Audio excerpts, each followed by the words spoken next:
Unimaginable power coursed through Rand al'Thor's veins as he stood atop Dragonmount, the fiery mountain he had once shaped in a past life, in a torrent of suicidal grief. But he had not died, not clever. He had been reborn, chained to the turning of the wheel. The torrent of Sedin was mere inches away from overwhelming him, so powerful. He knew, in that moment, that he held the powers of creation and destruction in his hands.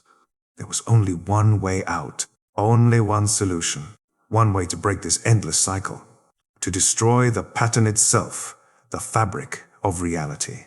In his head, Luz Terran Telemon spoke, but Rand did not listen to the voice of his previous incarnation. He could barely hear him over the storm he was creating. He drew more power through the Shodan Kal, the single most powerful sa'angreal to ever exist, the greatest amplifier of power mankind had ever created. And he turned it on the pattern. He started burning away, its threads like he was using balefire, but not one thread. No, all of them. As he touched the threads of the men and women he'd called friends and family, he learned about the lives he was burning away. The reality he was burning away, just like around him. The mountain unraveled, as did the city in the distance, the very skies themselves torn to pieces that vanished to nothingness. And thus he burned away himself, and the storm came to rest. The wheel of time turns, and ages come and pass, leaving memories that become legend. Legend fades to myth, and even myth is long forgotten when the age that gave it birth comes again. In an age, called the Third Age by some, an age yet to come, an age long past, a wind rose in the mountains of mist. The wind was not the beginning. There are neither beginnings nor endings to the turning of the wheel of time. But it was a beginning, born under peaks shrouded in the eternal clouds that gave the mountain range its name. The wind blew east, past the sand hills and onto two rivers. It blew through the westward, rushing through treetops in the early morning, and arrived at a farmhouse at the crack of dawn, howling past the thatched roof and the wooden structure. There, the wind woke Rand al'Thor, a man who had not expected nor wanted to ever wake up again.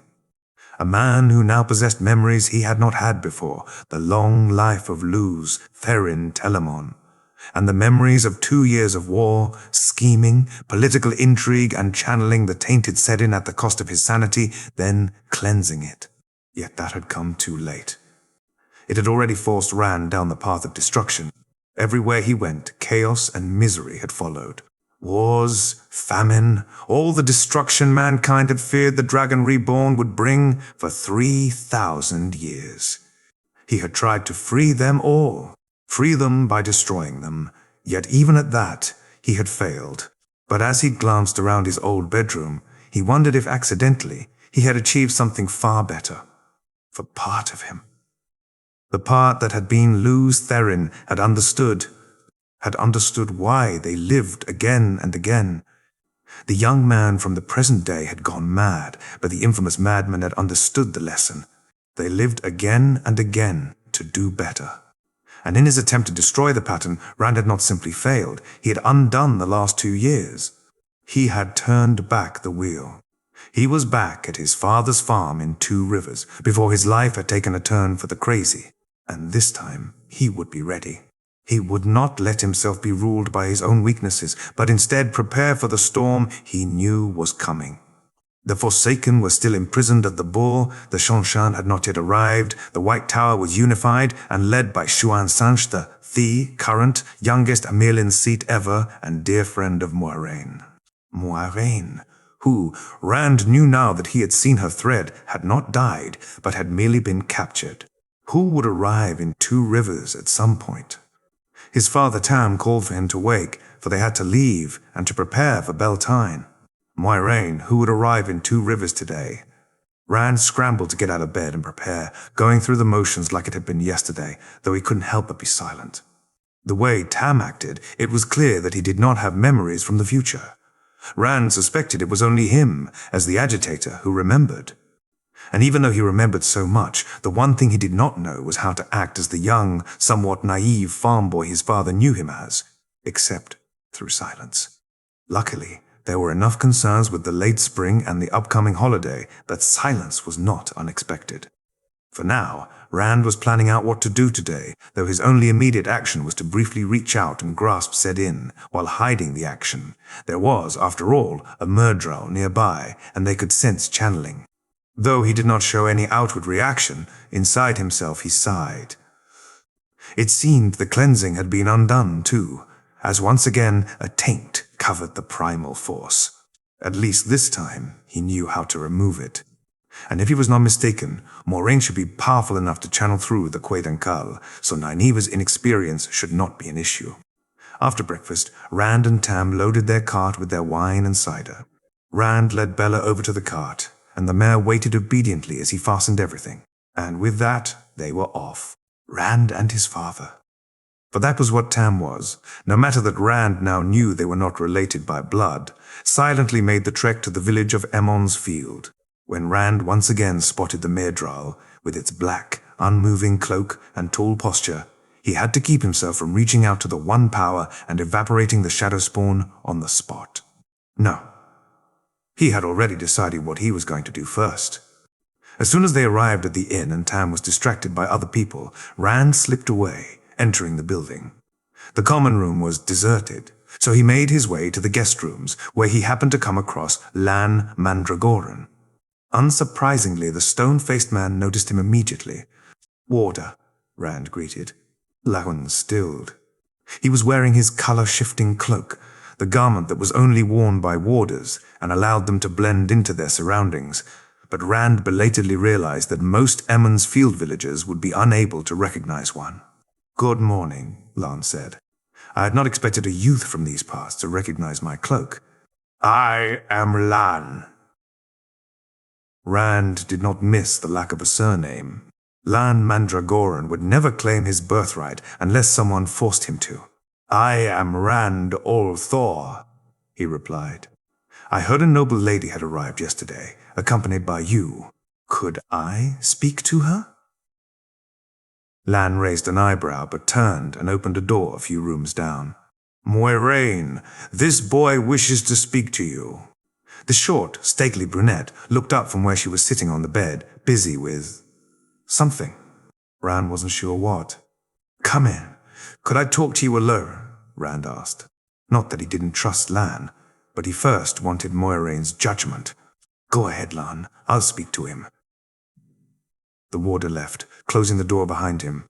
"You are a curious one," Moiraine said, looking up at Rand. "Tall, red hair, blue eyes. You do not look like you are from these parts, and yet I doubt you have ever left Two Rivers." Rand let out a chuckle despite himself, observant as ever. "Correct on both accounts."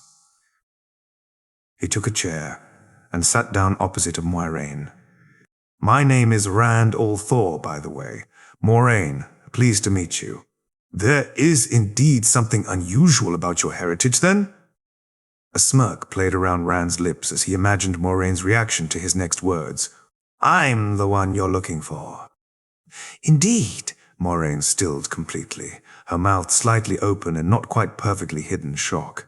She recovered quickly, though, and Rand wasn't sure whether that was simply because she was an Aes Sedai, used to dealing with the unexpected and trained to always appear in control, or also because she was Moiraine Bloody Damodred, a woman who would become a legend in only 2 years' time. "You know, then, what you are." "The Dragon Reborn," Rand stated. "Born on, I mean. I could repeat that entire story, but if there's anyone who knows it, it's you." "How familiar are you with the world?" "With?" Saidin. Even Moiraine seemed hesitant to say that word, hesitant to be in the presence of a man who would inevitably go mad within a decade from now. "I won't need a guide," Rand said, "but I could use an advisor. Someone that I trust to have my, and the world's, best interests in mind as I venture out from Two Rivers. And besides, I don't know whether you realized it yet, but Mat and Perrin are also Ta'veren, and they do need a guide." Rand grimaced despite himself. "Mat in particular. And you would offer that position to someone you just met?" That's the thing, moiraine, said I. She reacted minutely to the use of her title. You only just met me, but oh, you're not going to like what I'm about to tell you, are you? She raised a single eyebrow in question. Despite probably having a foot in height over her, despite being several times more powerful, despite having ruled kingdoms, Rand looked down contritely as he admitted what he'd done. With the madness, with the pressure of the end of the world, I tried to end it all. I tried to end it all. Break the pattern. Instead, I undid 2 years of it, turning back the wheel and ending up here, today. And somehow, in the process, I even came to understand why. Why the wheel keeps turning, why we continue to be reborn. I'm not sure if turning back the wheel undid my madness or whether I overcame it, but I do feel renewed purpose. It remained silent for a long time. However, eventually Moiraine spoke with equal measures of disbelief and shock. You did what? Somehow, despite 400 years' worth of memories, despite being the most powerful person alive in 2 different ages, Rand could not help but feel like a child that had misbehaved. I know, Rand said. Honestly, I don't know what to say next. I've known you for more than a year, but you don't know me. Not yet. In all honesty, I had expected a scolding, but I suppose you can hardly scold someone you don't know. A very small smirk, of the kind most people would miss, played on Moiraine's face, otherwise kept carefully neutral. No, that would be tough. Besides which, I am currently feeling severely out of my depth. I can understand that, Rand said. Perhaps we can just leave my past actions in the past and look toward the future? For now, Moiraine said. But I may want to come back to it.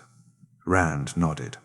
As I implied earlier already, I cannot think of anyone I trust as much as you. I don't doubt I'd have been dead a dozen times over without your help.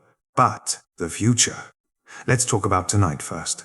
I don't know if you've heard any rumors about Myrddraal, but tonight, Emon's field and my father's farm will be attacked by Trollocs. 1 fist in total. They'll be targeting me, Matt and Perrin. And while I believe everyone survived last time, it was a close call for some people, including my father, who was struck by a tainted blade. It is good to have advance warning, Moiraine said, but I'm not sure how much we can do. Realistically, I should be able to deal with a fist of Trollocs and a Myrddraal by myself, Rand said. Or even 10 or 20 of them. But I don't know how many people I should tell in the first place. Not to mention, I'd rather not tip off Ishamael that the Dragon Reborn is an experienced channeler. Moiraine sucked in a breath through her teeth. The betrayer of hope is free already. Not fully, Rand said. He was never quite properly bound by the seals on the Dark One's prison. In fact, he is also the true figure behind Baalzamon, not the Dark One. However, his influence is growing stronger, and the seals are weakening. If I were to perform a powerful feat, I expect he'd take notice. The first time I fought him would be, perhaps, 2 or 3 months in the future from now? Maybe not even that much.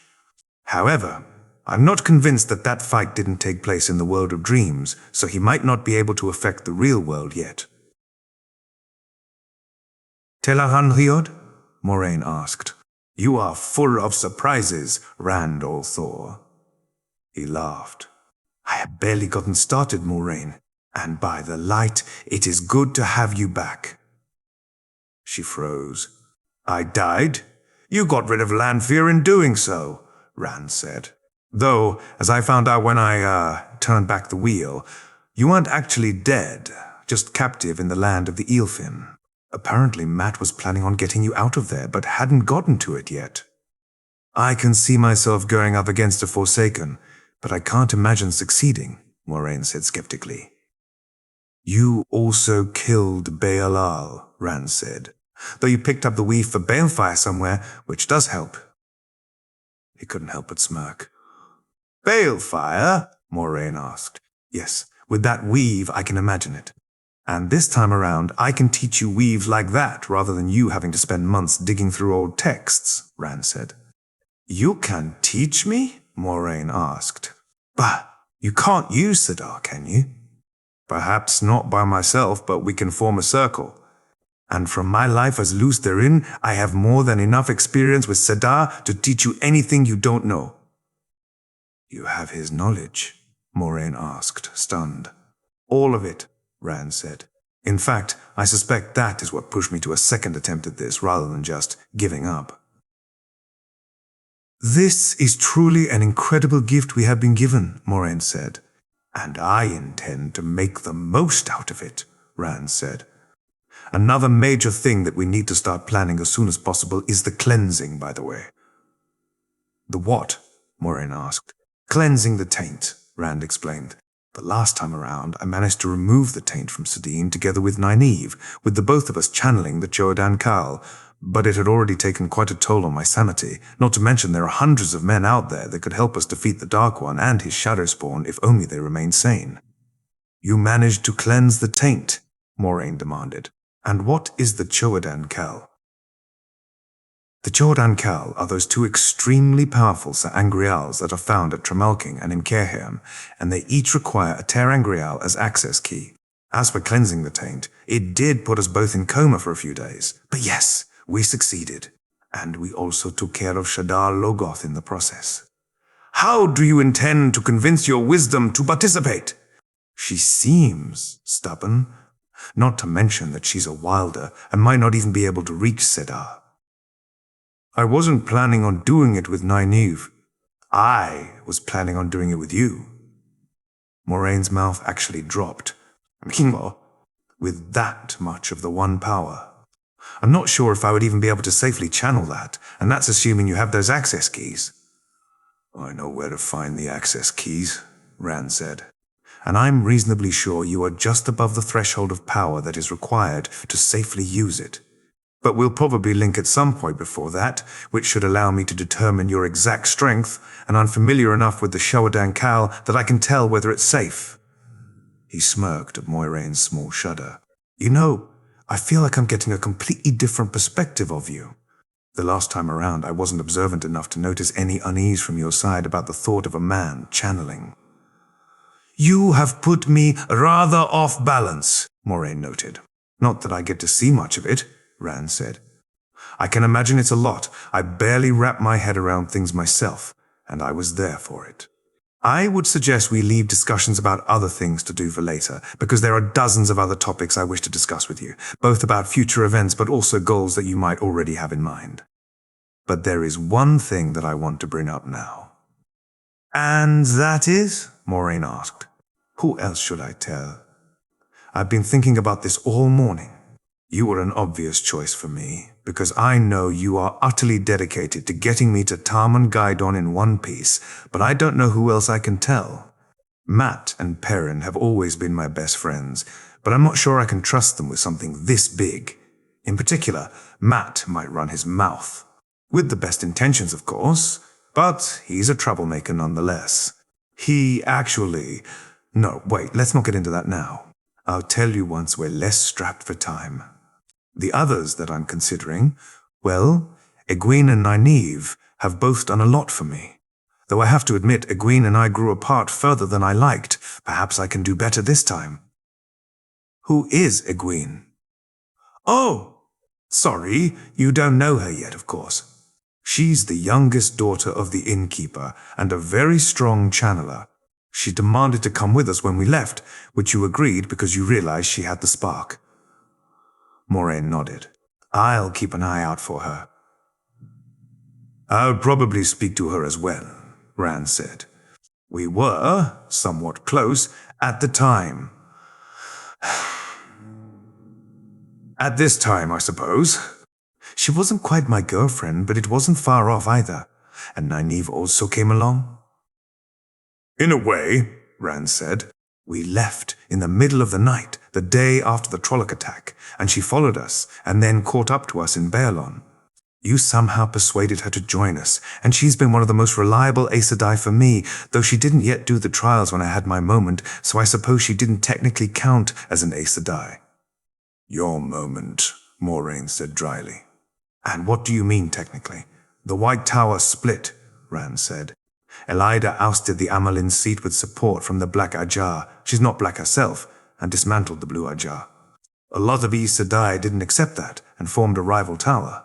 The rival tower named Nynaeve and a few others, Aes Sedai and Egwene, their amyrlin seat. They intended for her to be a puppet, but she masterfully took control and managed to reunite the tower just a few days before I turned back the wheel. What happened to Siouan? Moiraine asked, clearly worried about her friend's fate. She was stilled, Rand said, making Moiraine draw in a shocked gasp. Amazingly, Nynaeve then managed to reverse that, though it left her weaker than she had been. Moiraine gaped. She reversed stilling? Nynaeve is, without a doubt, the best healer of this era, Rand said. Or she has the potential to be, I suppose. But to get back on topic, I'm not sure whether telling Egwene is a good idea. I think I want to inform Nynaeve. She's a few years older and used to having responsibility, which might help her react better. Having said that, I remember she had a strong dislike for Aes Sedai and held on to it for a long time. The only reason she went along with some things was because she wanted to protect us. I see. It probably won't help that her first impression of me wasn't too great either. Rand raised an eyebrow. I don't remember that. What happened? I called her child, Moiraine said. He nodded in understanding. Oh! I can imagine how she reacted to that. It's the Aes Sedai mentality coming back to bite you, you know, he teased. From what I'm gathering, you'll want to eventually tell all your close friends from the village, but now isn't the right time, Moiraine summarized.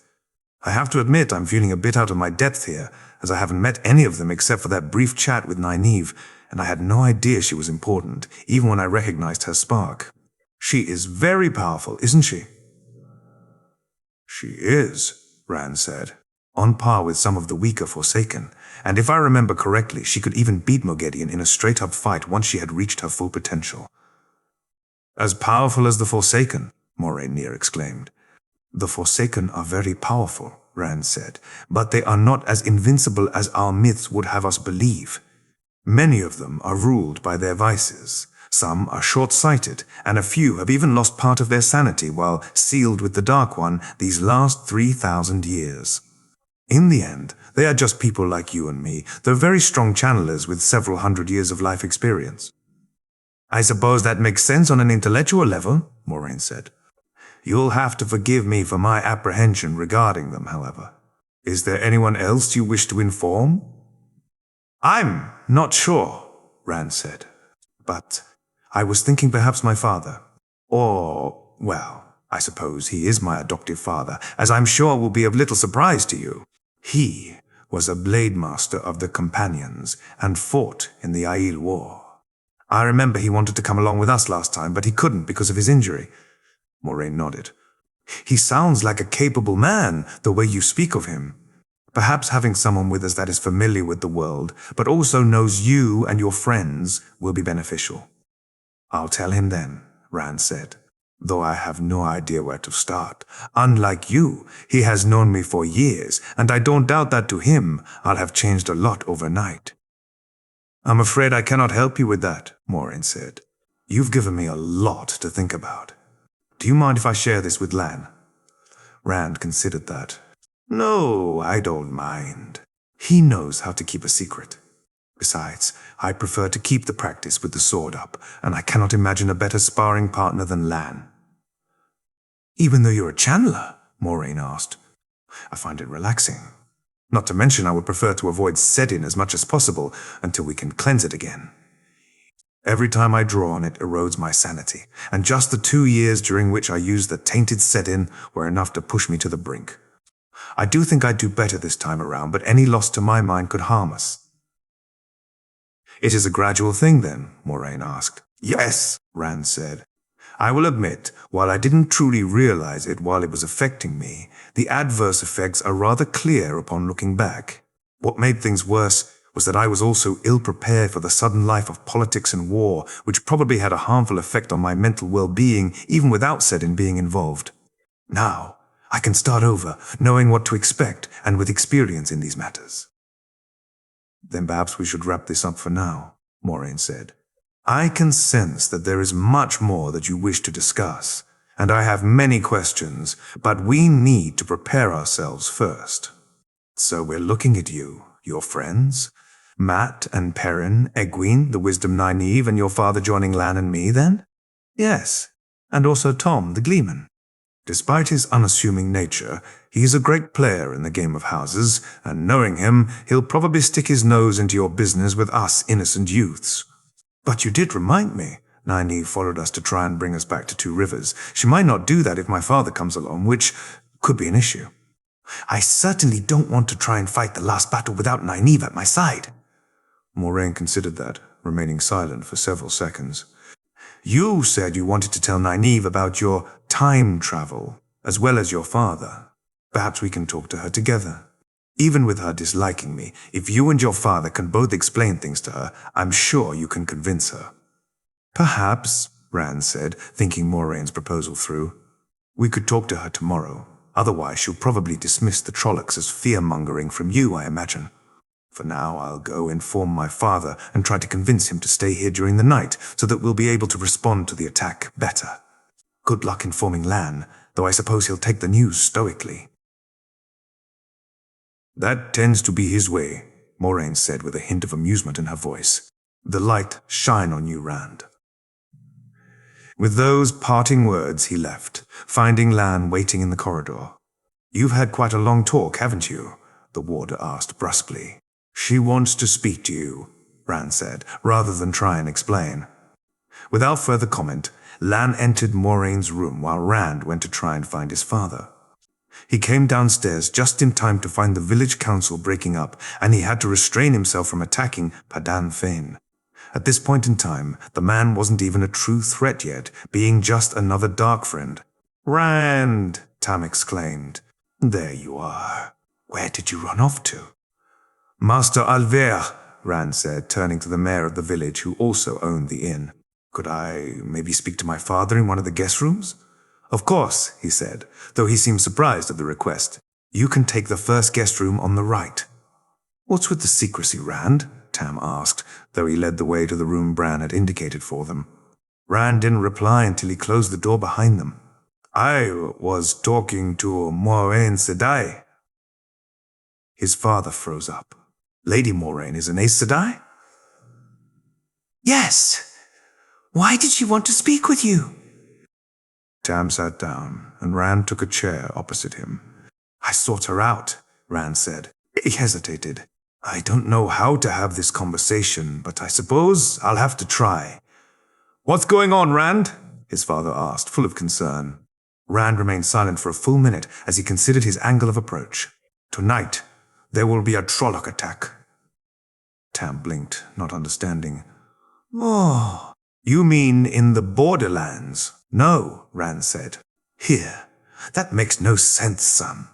Moiraine is here because she is looking to deny the Shadow their goals, though she didn't know the Trollocs were here until I told her. And how would you know that? Tam asked sharply. For the same reason that I knew Moiraine is an Aes Sedai. I've gone through this before, and I've somehow gone back in time, but I still remember everything that happened. Though Rand was certain his father wanted to believe him, he could hear the doubt in his voice. You don't, Rand said. I'm well aware that it sounds insane.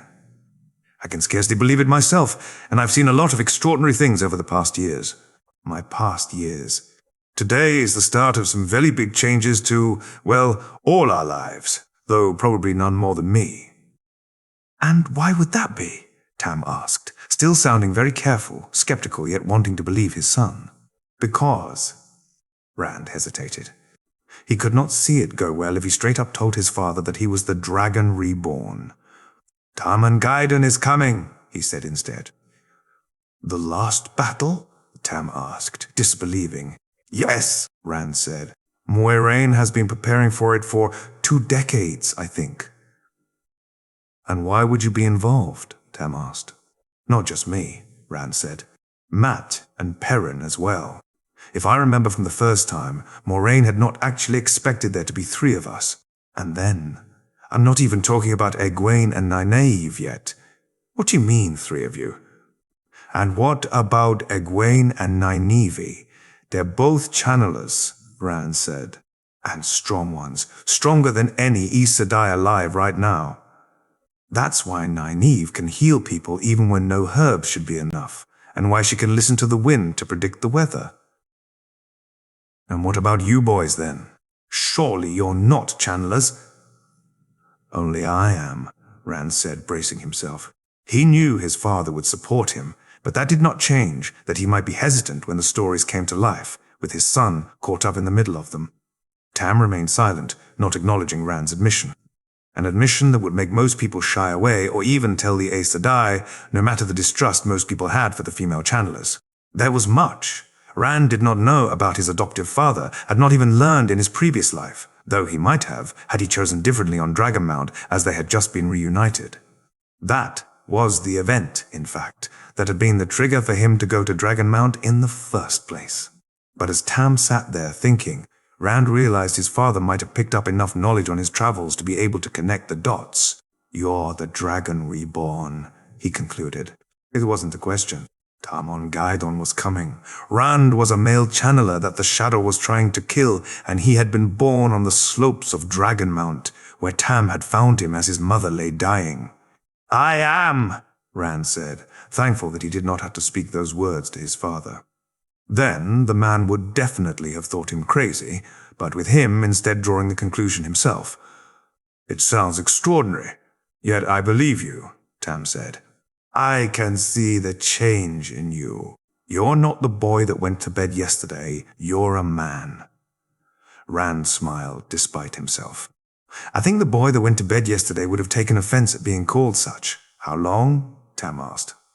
How long is the life you've had, in the future, I suppose, that you came back from? About 2 years, Rand answered. Only 2 years? Tam asked, disbelieving. You have grown up amazingly fast. I had to, Rand said. Though it was more than just those 2 years for me, but I'd prefer to not get into that right now. You said there is a Trolloc attack coming, Tam said. What's going to happen after? We'll leave, Rand said. Moiraine's plans were to bring me, Matt, and Perrin to Tar Valon, but I imagine those plans are up in the air now, considering I don't need training. In fact, the last time around we changed our plans when we learned of a threat to the Eye of the World, so we might not get to Tar Valon at all. I haven't ever actually been to Tar Valon in the end, though I have seen it from a distance. Just like me then, Tam said. How much do you know about my past? Admittedly, not much, Rand said.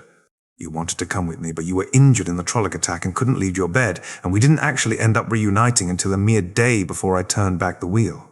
It was not the best reunion, through no fault from your side. But when I went back, it seems to also have undone the damage the taint did to me. Won't that return? Tam asked. Rand had to admire his father's bravery, even when he could not quite hide his fear, his apprehension at the topic of his son going mad. I know I can remove the taint, Rand said. I did it last time, and this time I can do it earlier, because I already have the knowledge required. Perhaps I can do it as early as midsummer. The madness takes hold over the course of years. I'll come with you, Tam decided. You mentioned Matt, Perrin, Egwene, and Nynaeve, did you not? They'll need someone who knows them, but is familiar with the world. Other than you, that is. Rand nodded. I was hoping you'd decide that. I also want to ask you something. Yes. Egwene joined because she realized we were leaving and wanted to see something of the world, and Moiraine let her come because she's a channeler. Though she didn't reveal that yet, of course. But Nynaeve only joined because she tried to convince us to come back. If you're with us, perhaps she won't do that. So I'd like your backup tomorrow when telling Nynaeve about my time travel and asking her to join us. That sounds like a good idea, Tam said. Is there more we need to talk about, or shall we go back to the farm? Time has flown by today. We should stay here, Rand said. There'll be a few Trollocs attacking the farm anyway, but it's not like we'll need it, and I want to be able to work together with Moiraine and Lan so that we can hopefully find and kill the Myrddraal, not to mention protect as many people as possible. While Moiraine can heal, it's best to save as much of her power as possible, and I'm a terrible healer, even if I were willing to reveal that I could channel, and people were willing to be healed by a man." "That makes sense," Tam said. "I do have a sword at the farm, however. A heron-marked blade." Rand nodded. "I used it for a long time. You gave it to me when we left. I think we should be able to fetch it tomorrow, but it might be a bad idea to channel, for both me and Moiraine, while there's a Myrdral out there watching us. They can sense channeling, and it might tip him off that there's an Aes Sedai around. The more of a surprise factor we have, the better." "Just how much do you trust Moiraine Sedai?" Tam asked. "With my life," Rand answered without hesitation. "In fact, she gave her life to protect me last time around. Took Lanfear with her." Tam's eyes widened. "I'll try to extend my trust to her then." "I'm not sure if Lan and Moiraine are still talking, but if not, you could perhaps ask him if he can lend you a sword for tonight," Rand said. "I might do the same, actually. Be careful, though. A Trolloc is not an easy opponent if you're not used to them." "I'll do that," Tam said. "I might look for Matt and Perrin," Rand decided. "They're probably scared out of their skin from the Myrdral. We all saw him in the days leading up to the attack, though we didn't know what it was." The conversation over, they left the room to go about their day, anxious about the attack that would be happening tonight. Rand and his father were sitting in the common room of the inn together with Moiraine, while Lan had taken up his customary position against a wall where he had a good view of the room, all waiting for hell to break loose. Tom Merrilin, the gleeman, was sitting at the next table over, smoking his pipe and clearly distrusting the Aes Sedai who was visiting this backwater village for some reason. Rand wasn't sure how to include him.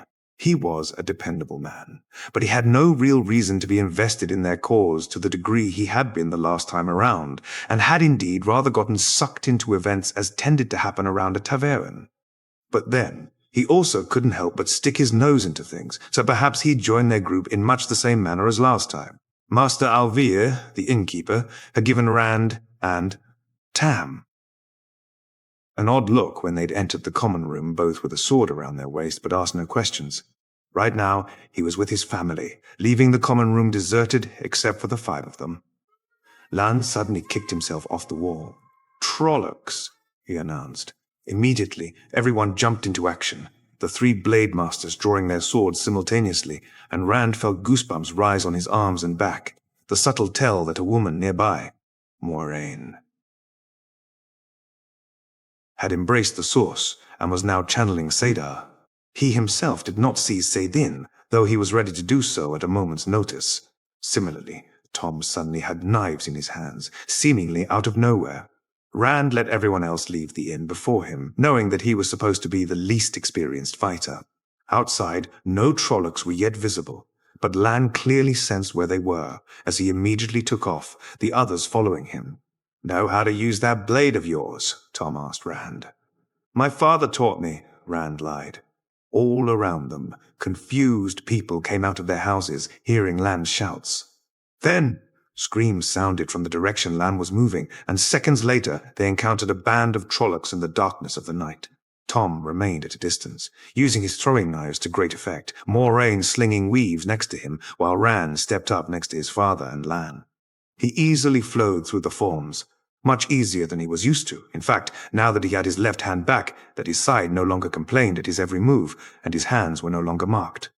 Indeed, it was only as he sent his blade through the chest of the first Trolloc, then easily pulled out, moved on to the next, blocked a strike and downed a third, that he realized how spent his body had been and how young and vital he now was in comparison. Though the Trollocs had managed to set the smithy on fire, Haral Luhan and his family managed to escape, and the shadowspawn were quickly dispatched of. However, more shouts awaited them, and the group quickly moved through the village to Matt's house, being held up by another group of Trollocs before they got there. Just as they arrived and were about to engage the Trollocs, Moiraine shouted, "Myrdral!" Rand immediately turned to face the Fade, resisting the creature's ability to inflict fear with its gaze. Moiraine shifted her attention completely to it, sending a ball of lightning in its direction, though it dodged away. A firebolt followed, but it flowed with unnatural movement once again and slid towards a shadow, no doubt intent on disappearing. Rand seized Sadin, reaching through the taint, and wove fire and air, calling down lightning. This the Myrdral could not dodge, and Rand rushed forward, avoiding the thrashing creature's blade as he approached and cut off its head. The rest of the creature continued squirming, but Rand paid it no more attention as he walked away. All around them, bestial screams sounded as the Trollocs linked to the Myrdral died with it, and in the darkness, Rand allowed himself a grin as he released Sedin and looked around. From what he could remember, this had been a rather cleaner defense of the village than what they had managed last time, though he had not been there for the fighting. That time, the Myrdral had escaped, meaning Moiraine and Lan had had to keep fighting until all Trollocs had left or had been defeated. He quickly got back to business, however. Some people might still have gotten injured, and Moiraine was their only healer. Except for Nynaeve, who wasn't yet able to use the one power deliberately. "What are these blasted monstrosities?" Matt's familiar voice exclaimed. "Trollocs," Rand said, walking up to his friend.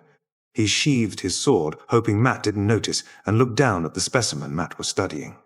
Like all Trollocs, it looked to be a mixture of man and beast, in this case a bear, with a snout and an impressive row of teeth, but also unsettlingly human eyes, gazing lifelessly at the sky. "Blood and bloody ashes," Matt said. "Mira, in Emond's Field, how do you even know what they are?" "Lan," Rand said, pointing to the warder. He suddenly called out that there were Trollocs. Next I knew we were outside, trying to fight them. "Is everyone all right?" Matt looked over his shoulder to his burning home. "I think so. No injuries?" He shook his head. "Good," Rand said, walking off to follow Moiraine. "She might need some help, depending on how many people did get injured." "Where are you going?" Matt asked. "Making sure everyone else is all right too," Rand said. Matt followed immediately behind him, and they heard Moiraine order someone to bring his wounded wife to her. "I'm an Aes Sedai," she clarified. "I can heal her." "A bloody Aes Sedai!" Matt exclaimed, only to cower when she turned around. No offense, my lady." Rand had to hold himself back from chuckling at the naive boy Matt still was at this point. No cursed dagger, no hanging, no memories of wars long past, no Seanchan invasion, no kidnapping of a princess, just an innocent boy watching legends become real. "Do you have a bloody sword?" Matt asked, finally having realized Rand wore something on his hip. "My father gave me some lessons in the past." "He didn't let me tell anyone," Rand said, hoping Matt wouldn't question that Rand wouldn't have been able to resist telling him. "Never expected it to be useful." "Wow," Matt said in awe. "Do you think he could teach me too?" "Maybe," Rand said evasively. "Moiraine, do you want me to check on the smithy?"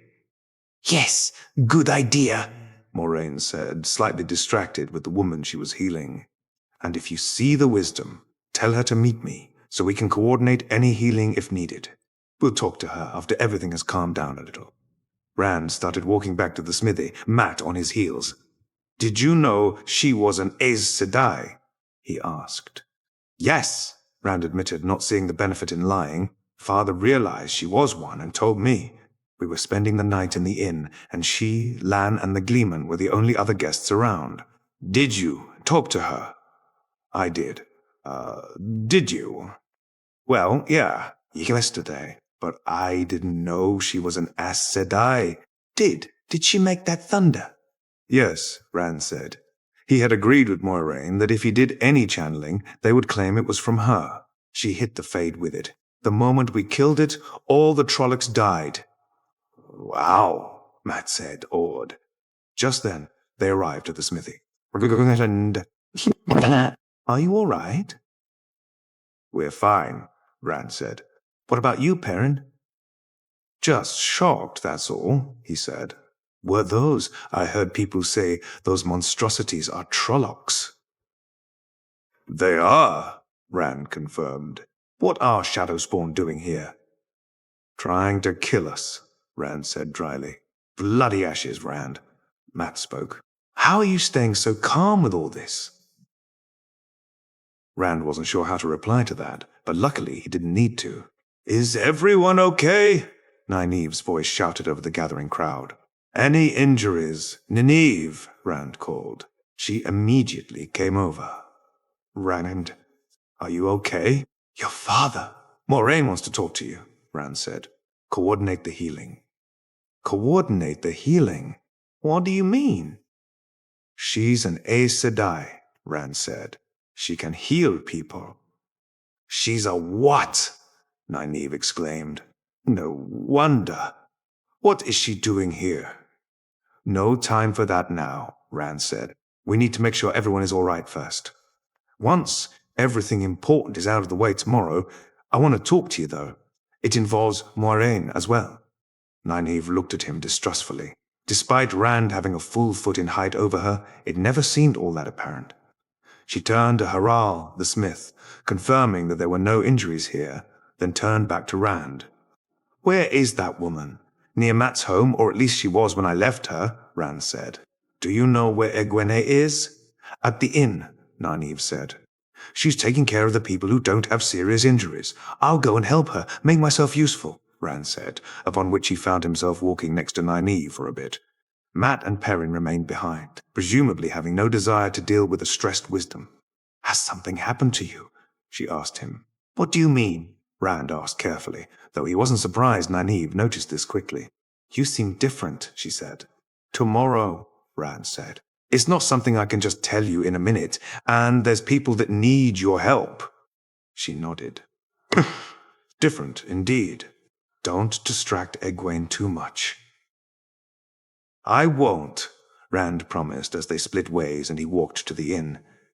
In the common room, 4 people were sitting with Egwene fussing over them. Egwene, do you need help? Rand?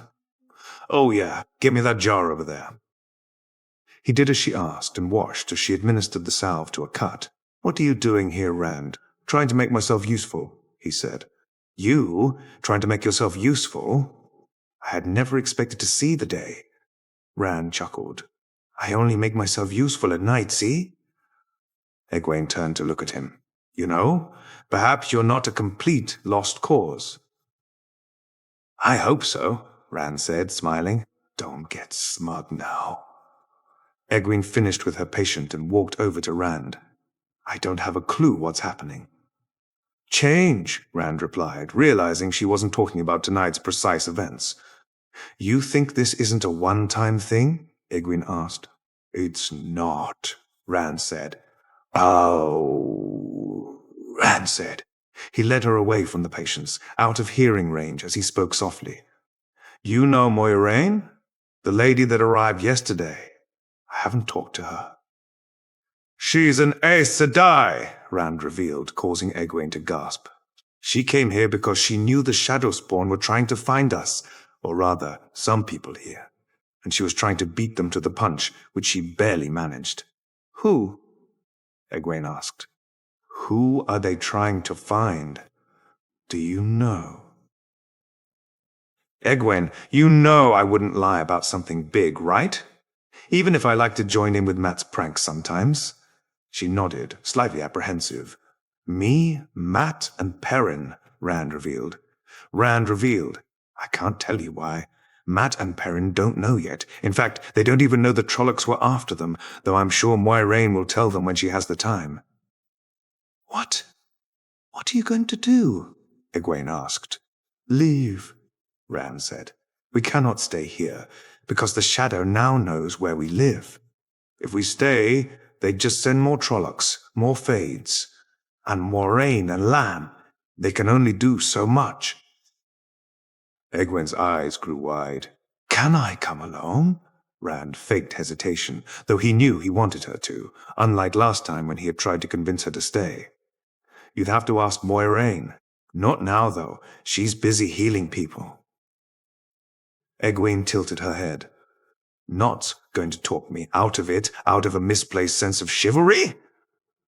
I have 3 reasons not to, Rand said with a teasing smirk.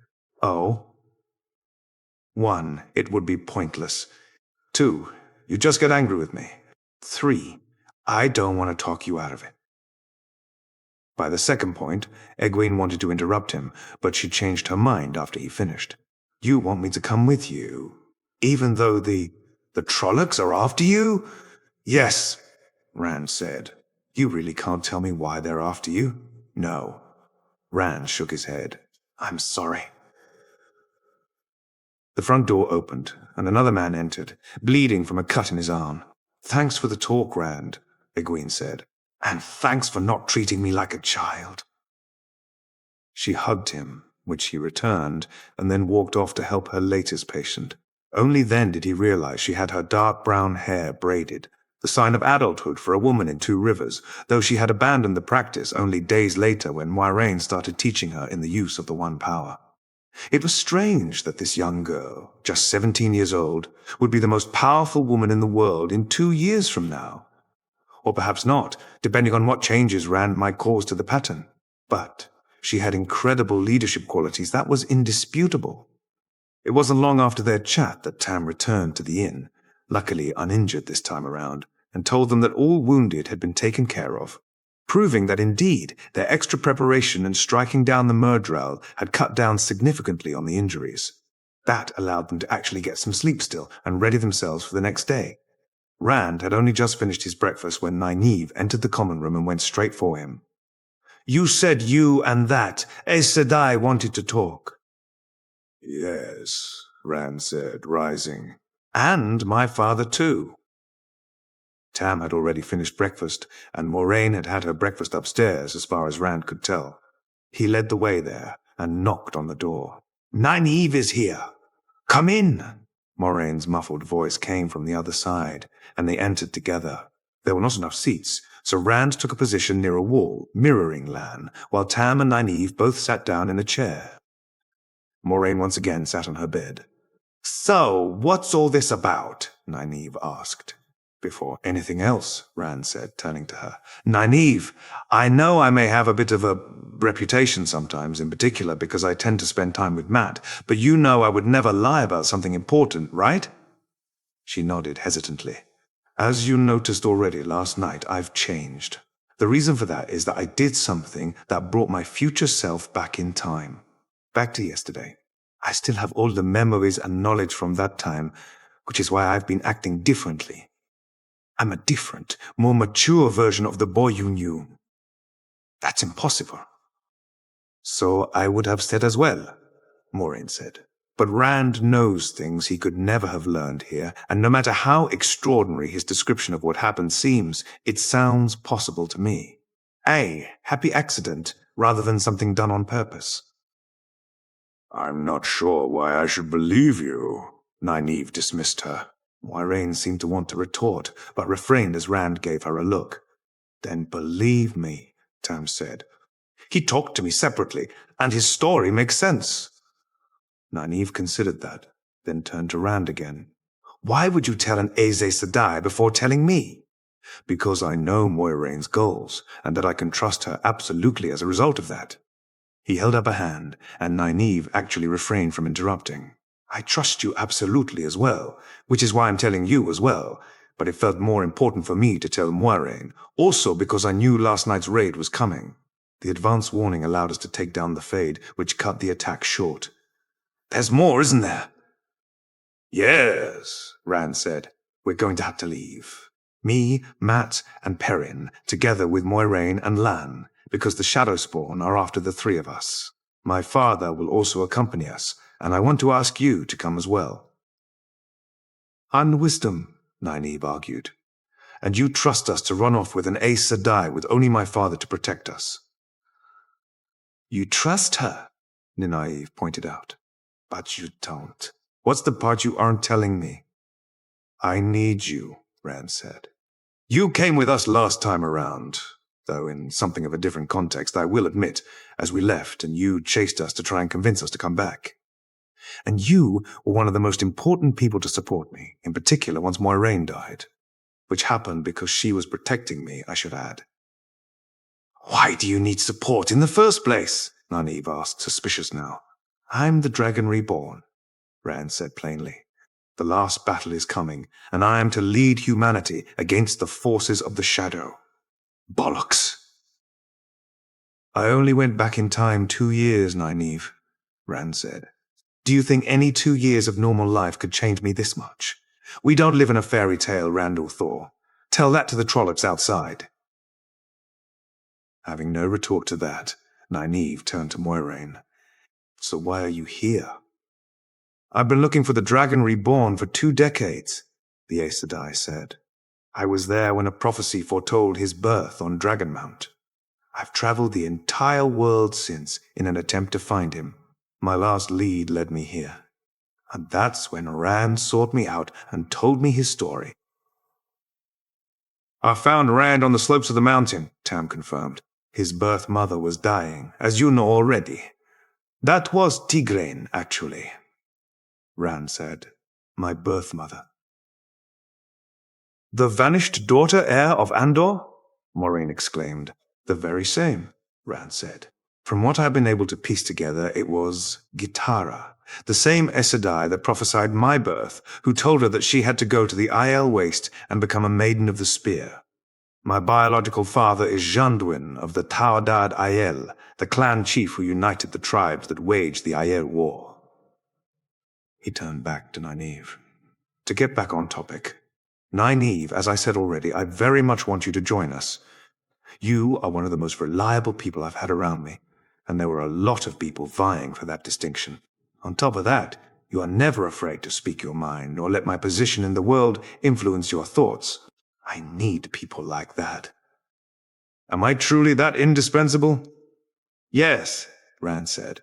He shared a look with Moiraine, then decided to go for a gamble. There's more. You're also a channeler, one powerful enough that you have the potential to duel the Forsaken Moghedien to a standstill. That's impossible. You told me the story of it with your own mouth, Rand said. Again, Nynaeve, I need you. She remained silent for a dozen heartbeats. I'll come with you. Thank you, Rand said, standing and pulling her into a brief embrace. Then there's one more thing. Egwene also wants to come along. She's also a channeler, and she was absolutely invaluable, though I admit I had little contact with her for most of it. I'll take care of her, Nynaeve said. Rand smiled. I expected nothing less.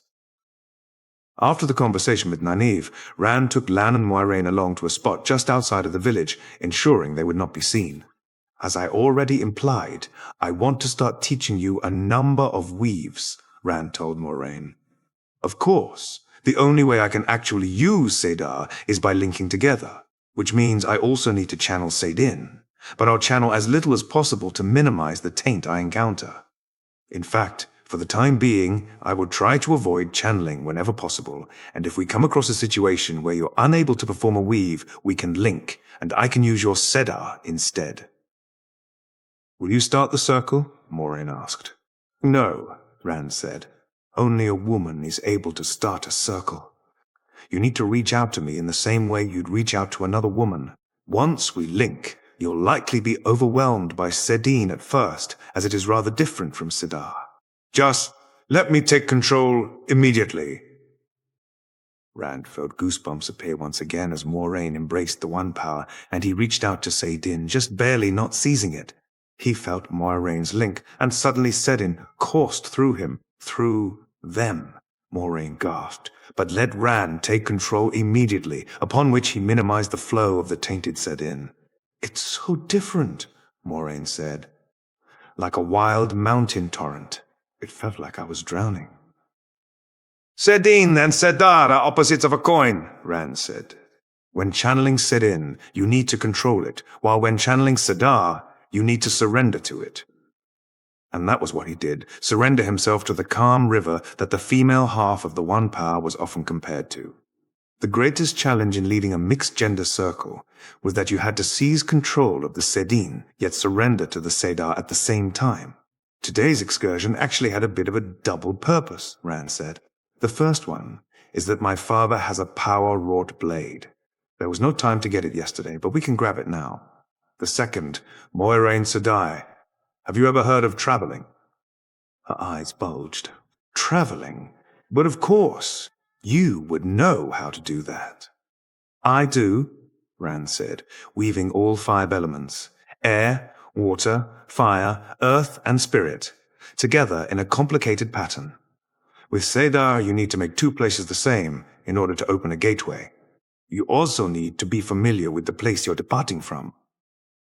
He showed her the weave, and as the threads clicked into place, a small line of golden light appeared, which widened into a gateway showing the farmhouse where Rand had grown up. Moiraine had stepped up to the gateway and was investigating it.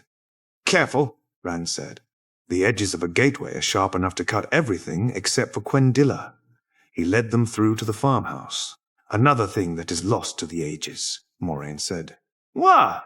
"Do you know how to make Quendilla?" "I know the weave, but I do not have the talent for it. Egwene does, however. In fact, she independently rediscovered it the last time around. I'll teach her once she has progressed far enough to be able to perform it." Behind him, he closed the gateway, as it required a constant stream of cedar to be held open. The front door of the farmhouse seemed to have been bashed in, and the inside was a total mess, though luckily nothing had been set on fire. Of course, a number of dead Trollocs, who had been linked to the same murderer Rand had killed, lay inside, having fallen over. After a moment of indecision, Rand used simple weaves of air to lift them up and move them outside. He made his way up the stairs to the attic, and after some searching managed to find the heron-marked blade. "Can I see it?" Lan asked as Rand descended the stairs again. Rand handed it over, a true, power-wrought blade. "I used it for months, until it was destroyed in a battle with Baalzamon. I'll have little need for it, in particular, after cleansing the taint, but perhaps my father can make use of it." He left the building, going to check on the sheep pen. He remembered that last time the Trollocs had slaughtered the animals. Moiraine and Lan followed him. Speaking of, Perrin favored a hammer and axe at various points, while Matt favored an ashandari. "I've never heard of that," Moiraine said. "It is a spear-like weapon," Lan said, "except it has a full blade on top. A very unusual weapon indeed." "Where did he get it in the first place?" "From the eelfin," Rand replied. "Though that was a situation I hoped to avoid this time around. He nearly lost his life because he didn't know what he was dealing with, and if he did know what he was dealing with, he probably wouldn't receive the boons he did in the first place." Rand confirmed the sheep were indeed dead, which at least meant they wouldn't slowly starve with no one to care for them. "What weapon did he use before he got his ashandari?" Lan asked. "Bow and arrow," Rand said. "A proper 2 Rivers longbow is incredibly deadly in the hands of someone who can use it." He opened another gateway, allowing them to get back to Emmons Field. "How many times do you think you need to see the weave to repeat it?" Rand asked. "I might have to practice it a few times." "I imagine you cannot see the weave while I'm practicing?" "No," Rand replied. "I cannot see cedar except if I weave it myself with a circle." Moiraine nodded. "Well, despite that, I should be able to figure it out before too long, I think. In particular, if I can ask you to show it one more time." Rand closed the gateway behind them and released the circle, as well as his set-in, as they walked back to the village. "Can't we just travel to Tar Valon?" Lan asked. "I imagine Rand has reasons not to," Moiraine said. "Like you. Several. The first is that I don't want us to attract undue attention. If we move all over the continent, people who track us are bound to notice. Preferably, I want the cleansing of Sedin to be the first thing that people notice, because that is absolutely impossible to hide. But before we can do that, we need to make sure Ishamael can't ambush us while I'm unable to fight him, and that means we need to draw him out." "That makes sense," Lan conceded. "Another is that we wouldn't be able to explain it to Egwene, Matt, and Perrin. While I certainly want them with me, they need some experience with the wider world before they can be trusted with something of this magnitude. And then there's Tom, the Gleeman. I would appreciate having him at my side as well, but I'm not sure how much of him traveling along with us was just because he wanted travel companions, and how much was because he didn't trust an Aes Sedai with a few naive adolescents. And the last reason is that there are 2 people that we can meet on our journey that I want to get to know again. The first of them is Min, the girl that has those viewings. I believe you met her in Baerlon before coming here. And the second is Elaine Trakand, the daughter heir of Andor." "They were important to you?" Moiraine asked. "Lovers," Rand replied. "Both." Moiraine raised an eyebrow. "Both?" "I had 3, Rand said. The third was an Aiel woman.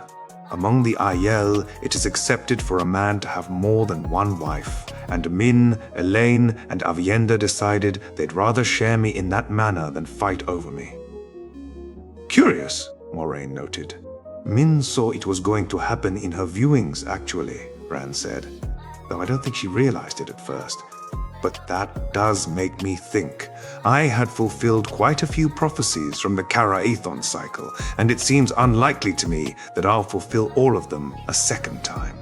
For example, the one that mentions I was marked by the herons, that happened because they were burned into the palms of my hands while I was using this blade. He held up his father's sword.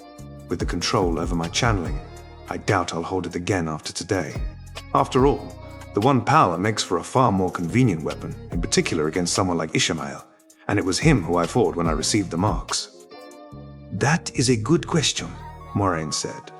You have unmade the pattern, but that is not an act of the pattern itself, so how could prophecy have predicted what would happen after that? It is quite possible that all prophecies made before yesterday should be disregarded, whether they apply to you or not. That was my suspicion as well, Rand said, leading the way into the inn. The common room was empty, allowing them to continue their conversation as they sat down. Ah, yes, Luz. Lurin was a scholar, right? Among other things, Rand said. Lan took up his position against the wall again, one foot pulled up, casual yet ready to jump into action in the way only a warder could. Actually, do you consider him to be part of you or a different person?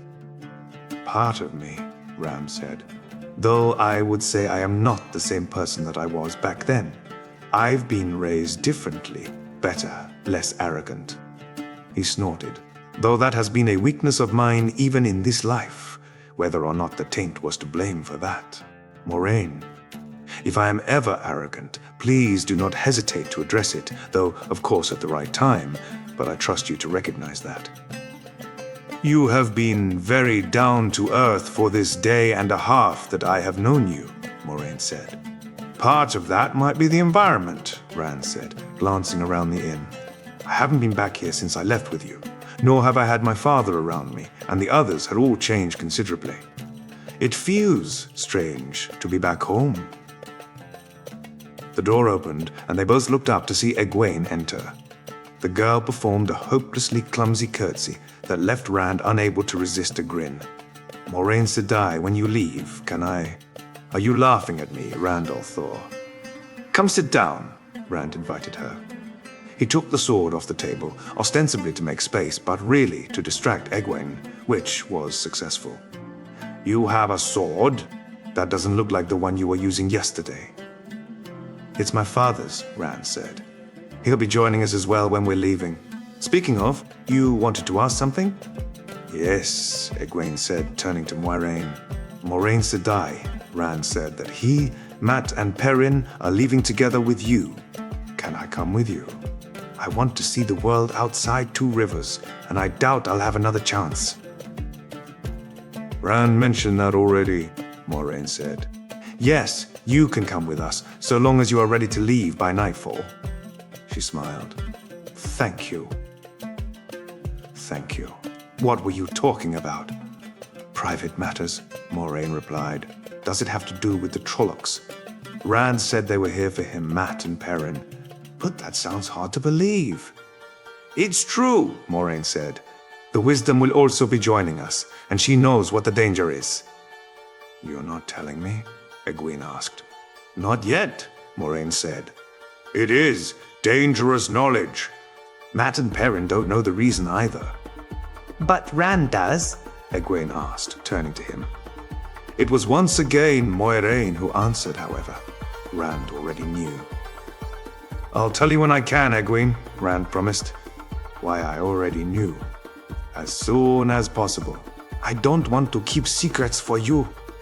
You're different, Egwene said. Rand chuckled. Yes, I am. That's part of the secret, I'm afraid. He reached out to grab Egwene's hand. Again, I promise that I'll tell you as soon as I can. It might be as little as a few weeks until that happens. Who else knows? Moiraine, Lan, my father, and Nynaeve all know both why the Trollocs are after us, and what changed for me. Egwene nodded. If your father and Nynaeve are both fine with it, then I am too. Well, I'm glad you trust someone at least, Rand said teasingly. Egwene folded her arms under her breasts and scoffed, though without heat. Leaving was much less stressful than Rand remembered it being last time around. With the attack cut short and the Myrddraal dead, there were far fewer injuries, which meant Moiraine had actually slept during the night rather than being busy until after dawn. As a result, when some people questioned her presence and whether it was related to the Trolloc attack, she could respond immediately, and the situation was further diffused by Nynaeve speaking up and telling people where to shove it. In addition, while they were still traveling at night for the sake of secrecy, Rand and Moiraine agreed that with the Myrddraal dead, it was unlikely for there to be any threat from the Dark One's forces until they reached Baerlon at the very least. Like last time, Tom had been sleeping on the hayloft and requested to join them when traveling, claiming he wanted to perform in Tar Valon. With Tam and Nynaeve joining them, they simply could not gather enough horses, so Lan and Rand instead had to walk. Thankfully, Rand thought, that was at least an option this time around. While they were both in good condition, their flight last time around had been too hurried for them to keep up with. This time, however, they could simply jog along with the horses every now and then, still allowing the party to move quickly, and Moiraine once restored Rand's energy like she had done for everyone the last time around. Lan didn't need it due to the water bond, and the horses were fine too with the slower pace. They still avoided Watch Hill like they had last time, and no drag car appeared in the skies. Likely, it had retreated with the Myrddraal dead rather than following them, though Rand could not share his thoughts with Lan and Moiraine without the others overhearing. Dawn had come by the time they arrived at Tarren Ferry, which left the ferryman rather more amicable to their request to cross. By now, Matt had started complaining about being tired, and on the other side of the river, Tarren and Moiraine announced they would be setting up camp. Lan led them down a little while along the river to the same spot Rand remembered him having prepared the last time around, a natural cave of sorts under uprooted trees that had been dropped here by the Tarrentrelle. As they settled in, Moiraine and Egwene sat down near the fire. Lan had started, the two women sitting opposite one another with their legs crossed. "The own power comes from the true source," Moiraine told the girl. Rand listened, even though he already knew all of this. It felt nostalgic in a sense. It is the driving power of creation, made by the Creator to turn the wheel of time. The true source has two halves, Sedin and Sedar. They are opposites, yet work together. Sedin is the male half, and it has been tainted by the Dark One, like a film of oil over water. The power itself is still pure, but it cannot be touched without touching the taint. Saidar is the female half, which can still be used safely. Everyone else Rand noticed was also listening to Moiraine, except for Lan, who was making tea above the fire. Nynaeve in particular seemed to be watching intently, no doubt remembering what Rand had told her the previous day. "And you think I can learn to use it?" Egwene asked excitedly. "I can become an Aes Sedai?" Rand remembered her asking that same question the last time, and she had seemed so far away. Yet this time, he could not help but smile at her eagerness. Next to him, Matt grumbled something unintelligible. "More than that," Moiraine said. "You are one of the few who don't simply have the ability to learn, but rather the innate spark that makes it happen no matter what. You can and will touch the source. However, you'll need to take lessons in Tar Valon, for otherwise you'll never learn to properly control the power, and you might not survive." She continued her explanations for a while longer about the innate ability of female channelers to recognize other channelers, and got out the golden chain she often wore in her hair, which had a blue gemstone that would be located on Moraine's forehead when she wore it. She held it between them and made the gemstone pulsate, briefly causing it to light up before going dark again. While she did that, she also talked Egwene through the meditation exercises that were so common in learning to touch the one power, and encouraged her to focus on the stone. For a few minutes, it kept pulsating, with finally one last, weak pulse that made Rand smile. Of course, Egwene did not have Rand's extensive knowledge about the One Power, leaving her rather uncertain. "I thought I felt something, but maybe you're wrong," she said. "Maybe I can't learn." "Don't be silly, child," Moiraine said. "That last flash was only you." "It was?" Egwene asked excitedly before sinking down again. "You could barely see it." And that's quite an achievement, Moiraine said. Many women who come to Tar Valon to study have to practice for months to get this far. You're going to achieve a lot, in particular if you work hard. You mean... Oh, thank you! She pulled Moiraine into an embrace, then turned to Rand. Did you hear, Rand? I'm going to be an Aes Sedai. I heard, Rand said, smiling at her enthusiasm. Congratulations, egwene. His smile turned mischievous. I'll try to remember not to add the Sedai's honorific until you've officially earned it. She crawled over to him and gave him a playful slap. Don't be silly. Rand put his arms around her. Honestly, though, congratulations and good luck with your training. Thanks, Egwene said, settling in next to him, leaning against his side. Rand remembered the previous time they had been in this hideout, and how he had felt like they had grown miles apart in those few days, and realized that instead, they had grown closer. Yet, on the inside, he felt conflicted. He cared for Egwene, always had, and though she hadn't ever been his girlfriend, back in Two Rivers, part of him had assumed she would eventually become just that as they grew older. Instead, they had walked divergent paths, and on his path he had eventually encountered Min, Elaine, and Avienda. And now, he wasn't sure what he wanted, that old path, the one that had never materialized with Egwene, or the one he had walked before. A small, self-indulgent part of his mind even wondered, perhaps, both. After all, if 3 women were willing to share, and Egwene had already been so close with Elaine and Avienda, then what about 4?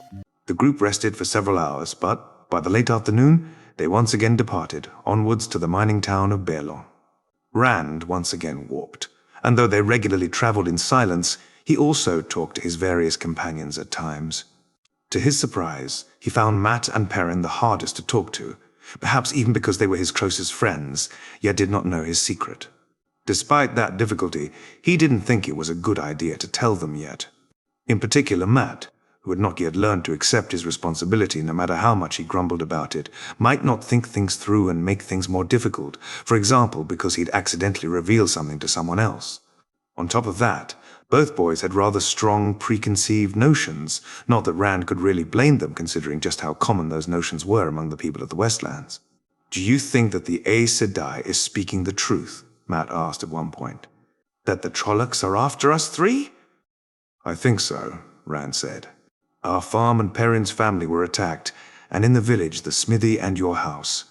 The other places they attacked seemed like distractions. I don't trust her, Mat said. Aes Sedai are bad news. So are Trollocs, Rand pointed out. She wants something from us, Mat said. If there's one thing the stories agree on, it's that Aes Sedai always want something from you, and they'll use you for their own benefit. My father trusts her, Rand said. And he's actually been outside of Two Rivers before, unlike us. You don't trust her, do you? I trust my father's judgment, Rand said, employing some Aes Sedai, weaseling himself. What about the Gleeman? Tom had made clear on several occasions that he didn't trust Aes Sedai. For good reason. If Rand remembered correctly, they had gentled his nephew without following proper procedure, which had resulted in Tom being unable to say goodbye to him before his death. That was something that was very common. The One Power was addictive to use, and if one was severed from the One Power, or, as it was called in this age, gentled or stilled depending on gender, the former channeler would start showing withdrawal symptoms, which would lead to depression and, almost invariably, eventual suicide. Most channelers didn't last more than a year or 2. I don't know him well, Rand said. He does seem to know what he's talking about, though. But for now, well, I've seen Moiraine fight the Trollocs, and that's enough for me to rather be with her than anywhere else. Mat was probably the most talkative of the bunch, often seeking distractions from their flight away from Emond's Field, while Perrin was pretty much the opposite. The smith's apprentice was very broad-shouldered, not just from his work but also by blood, though the two of course compounded, and it had taught him to be gentle and careful as to not harm others by accident. That extended to him probably being the most mature out of the 3 of them. At least the first time around, when Rand hadn't had his years as the Dragon Reborn and his many more years as Luz Therin to draw upon yet. He was often pensive, regularly asking Tam questions about the outside world, sometimes discussing things with Rand. Rand suspected that Perrin had noticed he was different, but the boy hadn't asked him about it, unlike Nynaeve and Egwene. That night, when they stopped again a few hours after dark, Egwene started brushing out her hair, undoing her braid like she had done the last time around. Rand remembered getting into a shouting match with her over it. Nynaeve, who hadn't been present when Egwene had made the decision the first time around, was the one bringing it up now. "What are you doing, Egwene?" brushing my hair out. "Why? You are not a child anymore." "Aes Sedai don't braid their hair," Egwene said. "Not unless they want to." Rand decided to step in. "You don't want to braid your hair, Egwene? I remember you were looking forward to it for years." She hesitated, and he moved closer to the two women. "I'm not saying you have to, of course. But if you wish, you can be both a woman from Emond's Field and an Aes Sedai. Don't Aes Sedai come from all countries and places?" Nynaeve gave Rand a thankful smile, not intervening further. "I suppose," Egwene said, brushing her hand through her hair. "Maybe I'll braid it again, later on. But I want to, well, I'm moving to something new, I guess. If I'm going to learn to be an Aes Sedai." "I think we all are," Rand said. "Even Nynaeve?" Egwene asked. Nynaeve hesitated. They hadn't explained particularly much about why she was coming along other than to watch over them, just like Tam. "I guess so," Rand said. "If we're really going all the way to Tar Valon, like Moiraine said, then Nynaeve can't remain the wisdom, right? She'd be gone for too long." "You'd really stay with us if you can't remain wisdom?" Egwene asked, turning to Nynaeve. "There's another reason," Nynaeve admitted. "But I can't say what it is." For a second, Rand thought Egwene was going to pry, but then she nodded. A few moments later, Moiraine walked up to them. "Gond, I need to ask you about something." Rand rose and said the girls goodbye, then followed Moiraine as they left the camp. "I thought now would be a good time for me to try and reproduce traveling," she said. "We can't travel from here," Rand said, "because for traveling, you need to be familiar with the place you're leaving, and if possible also the place you're going to. But we can practice skimming, which is very similar and doesn't have the same requirement." He brought himself to the edge of seizing Sedin, and like in Emond's Field, Moiraine linked them and then gave him control over the circle. Rand needed a few seconds as well as his knowledge of Sedin's skimming and traveling weaves to remember how Sedar skimming worked, but then he could show Moiraine. It was very similar to traveling indeed, and opened a gateway in the same manner. Unlike traveling, however, it led to a dark place with a platform, which Moiraine immediately investigated, though without entering. "If we were to enter," Rand explained, "I could close the gateway and the platform would move to our destination, where another gateway would open. It's fast, but not quite as fast as traveling, not to mention you have the platform size. There's also an innate danger, because if you fall from the platform, you'll keep falling until you die for one reason or another."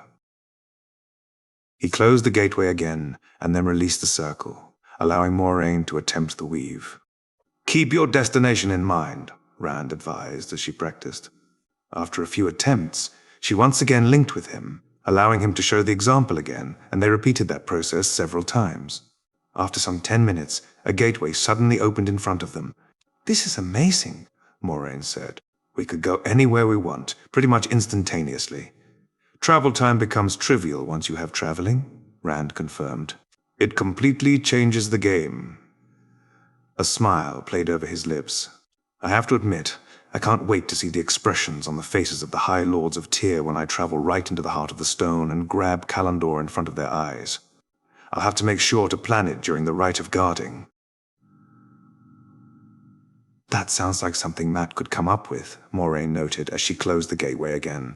"We might have need for him," Rand said, turning pensive. "Looking back, if there is one thing I forgot to do, it is to laugh. And we'll have to provide our own reasons for laughter, as the world won't do it for us. We are, after all, heading to tarmongaidon." They made their way back to the camp, where they listened to the last half of Tom's tale about one of the hunts for the Horn of Valerie before going to sleep. Some 2 hours after dawn, Lan woke them again, saying they had to leave soon if they wanted to reach Baerlon by nightfall. Rand quickly found himself walking near the rear, next to his father. Tam was riding Bella and had actually offered Rand to ride for a bit, which he had declined. Behind them, closing the ranks, were Moiraine and Egwene, the latter of which was still full with questions. "Why do men get the strongest powers?" Egwene asked. "Earth and fire." Moiraine laughed, and a smile played over Rand's face. "A very old question, with a very familiar answer. You think they are stronger? Is there a rock so hard that the wind and water cannot wear it away, a fire so strong that water cannot quench it or wind snuff it out?" "It was them, right?" Egwene asked. "The ones who tried to release the Dark One and the Forsaken, the male Aes Sedai, not the women." Moiraine remained silent, and Rand assumed she was considering how to answer the question. "It was, right?" Egwene asked, more hesitant now. "You want to hear me say that it was the evil men who caused the breaking of the world, and not the women that you wish to join," Moiraine said. "Yes, it was the men, but they were not evil. They were driven insane by the Dark One's taint on Sadine. Before that happened, they were people just like any other, just like you and me. And just like that, the Aes Sedai, alive today, are people like any other, brave or cowardly, strong or weak, friendly or cruel. What is important to remember is that using the one power does not change us." "I guess that's what I was worried about," Egwene said. Rand let himself fall back, and the two fell silent. What Egwene said, that the men tried to release the Dark One and the Forsaken, is that true? See, I once heard a merchant guard say that it wasn't, that the men fought just as hard as the women, but that they disagreed on how to turn the war against the shadow around when they were losing. The guard said that the men tried to seal away the Dark One and his lieutenants, and that they succeeded, but that the Dark One struck back by making them go mad, and that's what caused the breaking of the world. That guard knew more about those times than even some Aes Sedai. "But that doesn't fit what the stories say," Egwene protested. "The legends speak of events that happened thousands of years ago," Moiraine lectured. "Much of what they say has changed over time, in particular with the fear of male channelers who caused so much destruction during the breaking and sometimes afterwards." "So how do you know what is true then?" Egwene asked. "Written texts do not change," Moiraine explained. "What about the dragon? He was the first to go mad, right?" "The higher you rise, the deeper you can fall," Moiraine said. "The dragon was the leader of the 100 companions that sealed the boar, the most powerful channeler to ever live. Dragonmount is a permanent reminder of the destruction he caused, visible from the White Tower in Tar Valon." "The stories say he will one day return," Egwene said. "Is that true? And will he cause more destruction then?" Moiraine looked to Rand, who was walking next to her. The question was clear. How much should they reveal? He nodded slightly.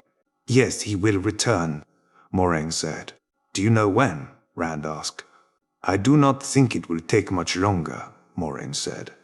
"I have spent a lot of time reading about the prophecies regarding his return, the Caryathan cycle, but with what I've seen recently, in particular this last week, I don't know if we can even trust that the prophecies are reliable."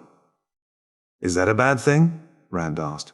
"I think it's more likely to be a good thing," Moiraine said. "We'll have to see."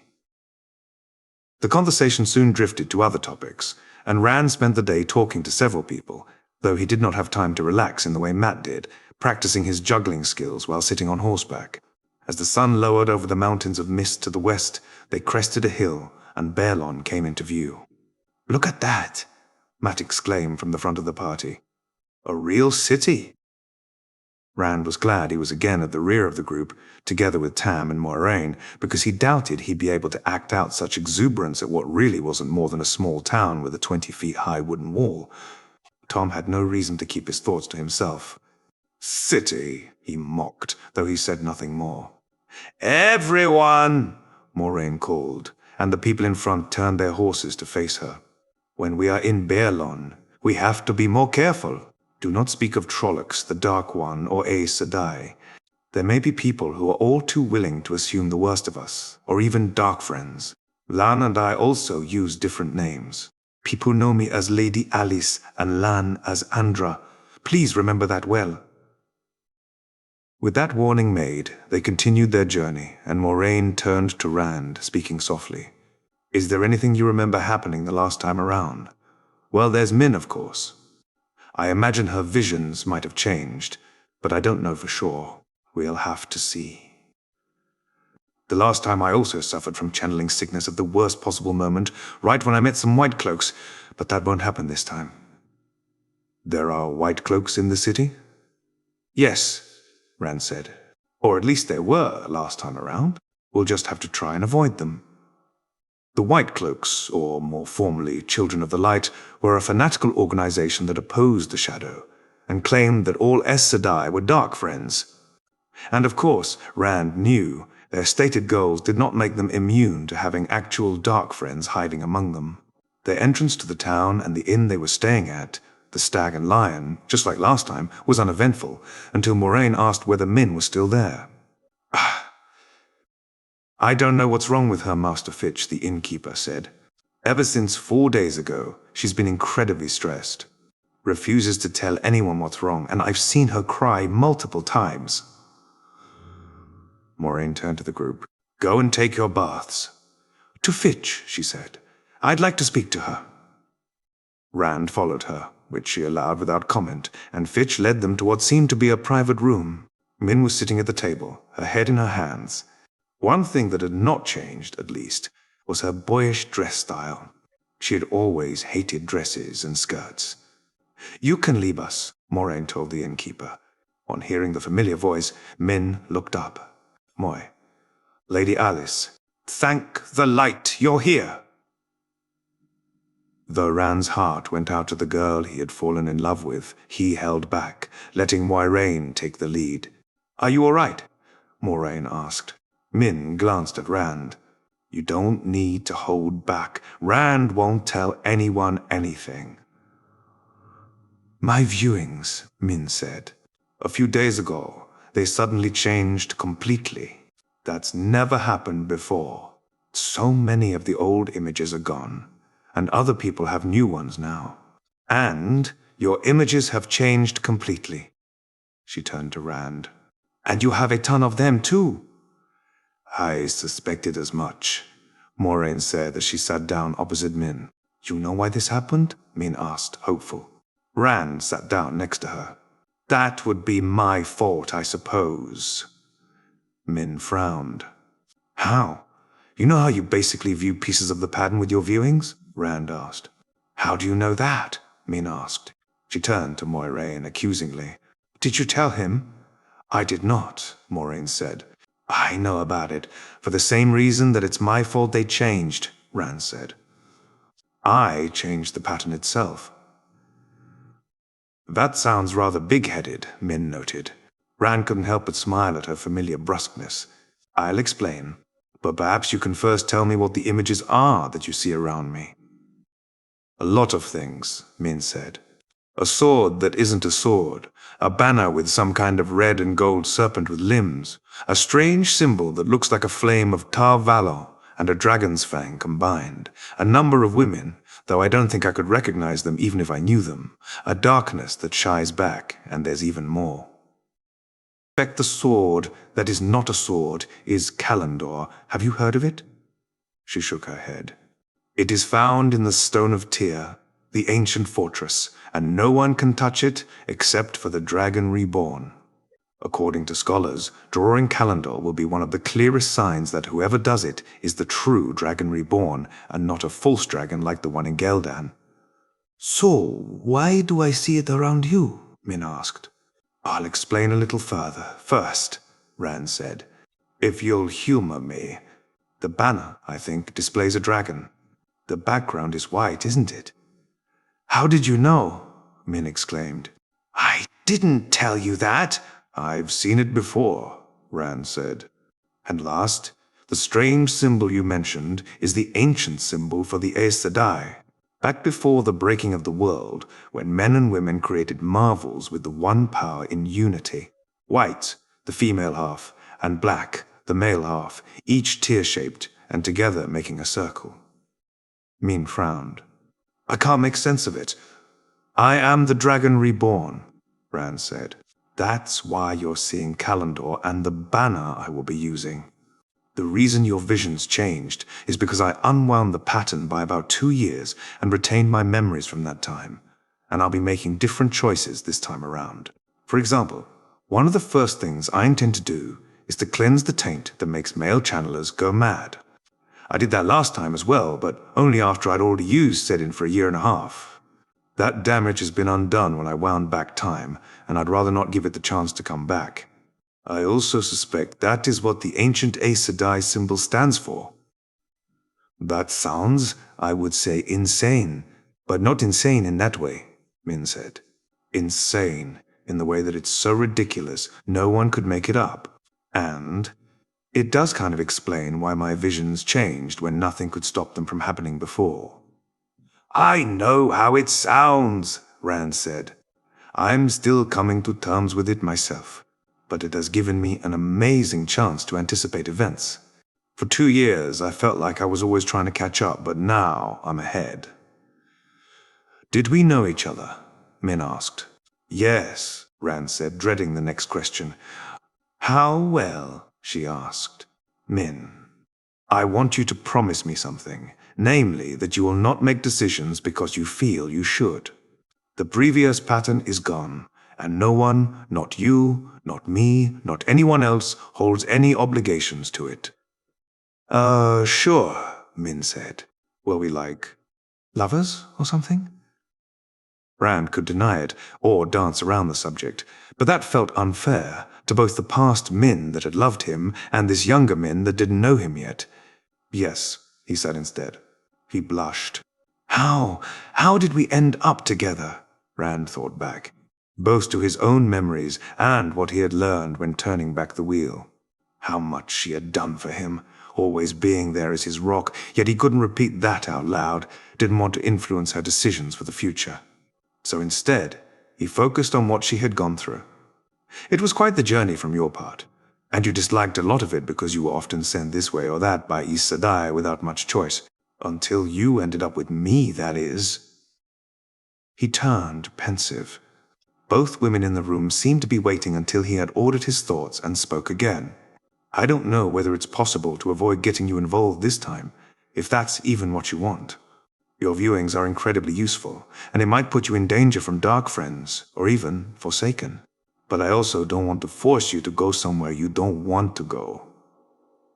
He drummed his fingers on the table. What do you want, Min? Stay here? Leave? I'd like to see a bit of the world, she said slowly. Moiraine talked to me about my viewings when she was here last week, and I would like it if someone could make use of them too. I don't know, really. I've never been into girl stuff, and that makes it hard to find a place. I'm not really picturing myself as some housewife. How about this? Rand said, a plan forming. Right now, I don't really have anything to my name. I live on the road, and Moiraine pays for my expenses with Aes Sedai money. But once I announce myself as the Dragon Reborn, it won't take long before I have one, probably even several, places to live. You'll stay here for now, then once people know who I am, I'll come and get you, and you can live in Tear, or Camelin, or wherever you want, and you can help me by telling me what viewings you get from people. She nodded. I like that. And remember, Rand said, don't force yourself to try and love me or anything. I don't have any rights to you or anything just because of what the wheel wove the last time around. In fact, with how things are going right now, I wouldn't be surprised if I get another girlfriend. What if you get together with her, and then I come and fall in love with you again? I mean, I imagine the other me had a reason for liking you. Then we'll have to see. I actually had 2 other girlfriends as well, which you agreed to.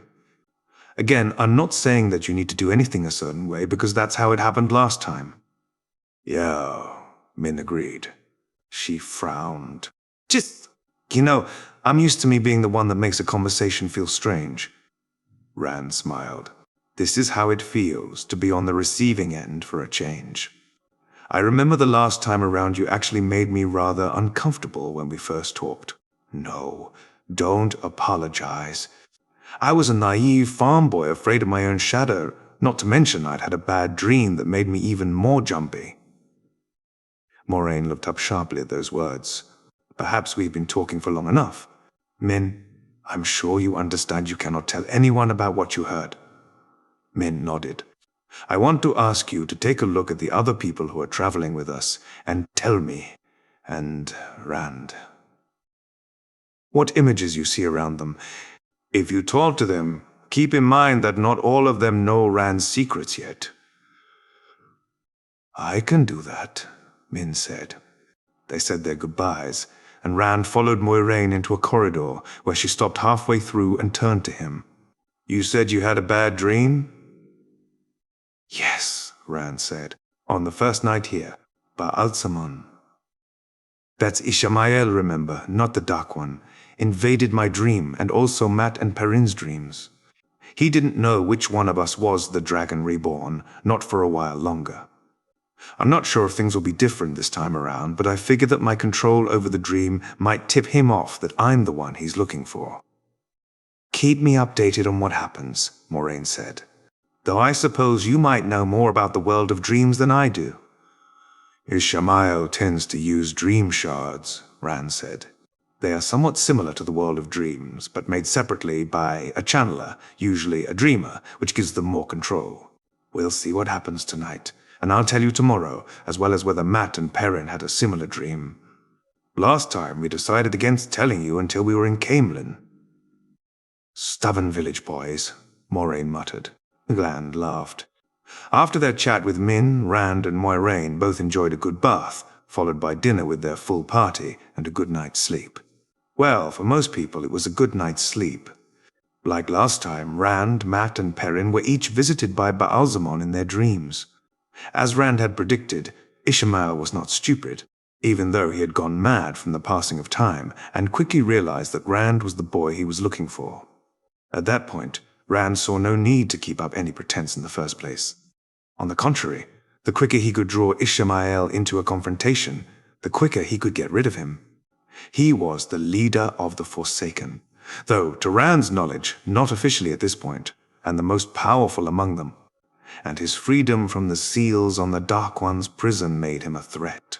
Last time, when Rand had cleansed Sedin, he'd had the support of Aes Sedai, Wise Ones, the channelers of the Aiel, and Ashaman, members of the Black Tower that he had founded as a male counterpart to the White Tower of the Aes Sedai. So when the Forsaken had arrived in an attempt to stop Rand, they had defended him and fended off their attacks. This time, Rand would not have that support, as he was not willing to wait with the cleansing for long enough to gather it. But that meant he needed to act before the other Forsaken were free from their prisons, which would be no more than a few months from the present time, and he needed to take Ishamael out of the equation first. In the morning, Rand and Moiraine once again met with Min, discussing the viewings she'd seen around their party, which meant that when Rand was finally ready to go out into the town, everyone else had already left. He decided to look for Perrin, Matt, Egwene, or Nynaeve. However, the first familiar face he encountered was someone else entirely, as he suddenly found himself eye to eye with Padan Fain. In an instant, Rand had seized Sedin, ignoring the appalling sensation of the taint, and bound and gagged the Dark Friend. He manipulated the weaves of air around Fain to make it look as if the former peddler was walking while he considered his options. The simplest would be to straight up kill the man. However, with the White Cloaks in the town, a death that could only be attributed to channeling would draw far too much attention. Though, gave him an idea.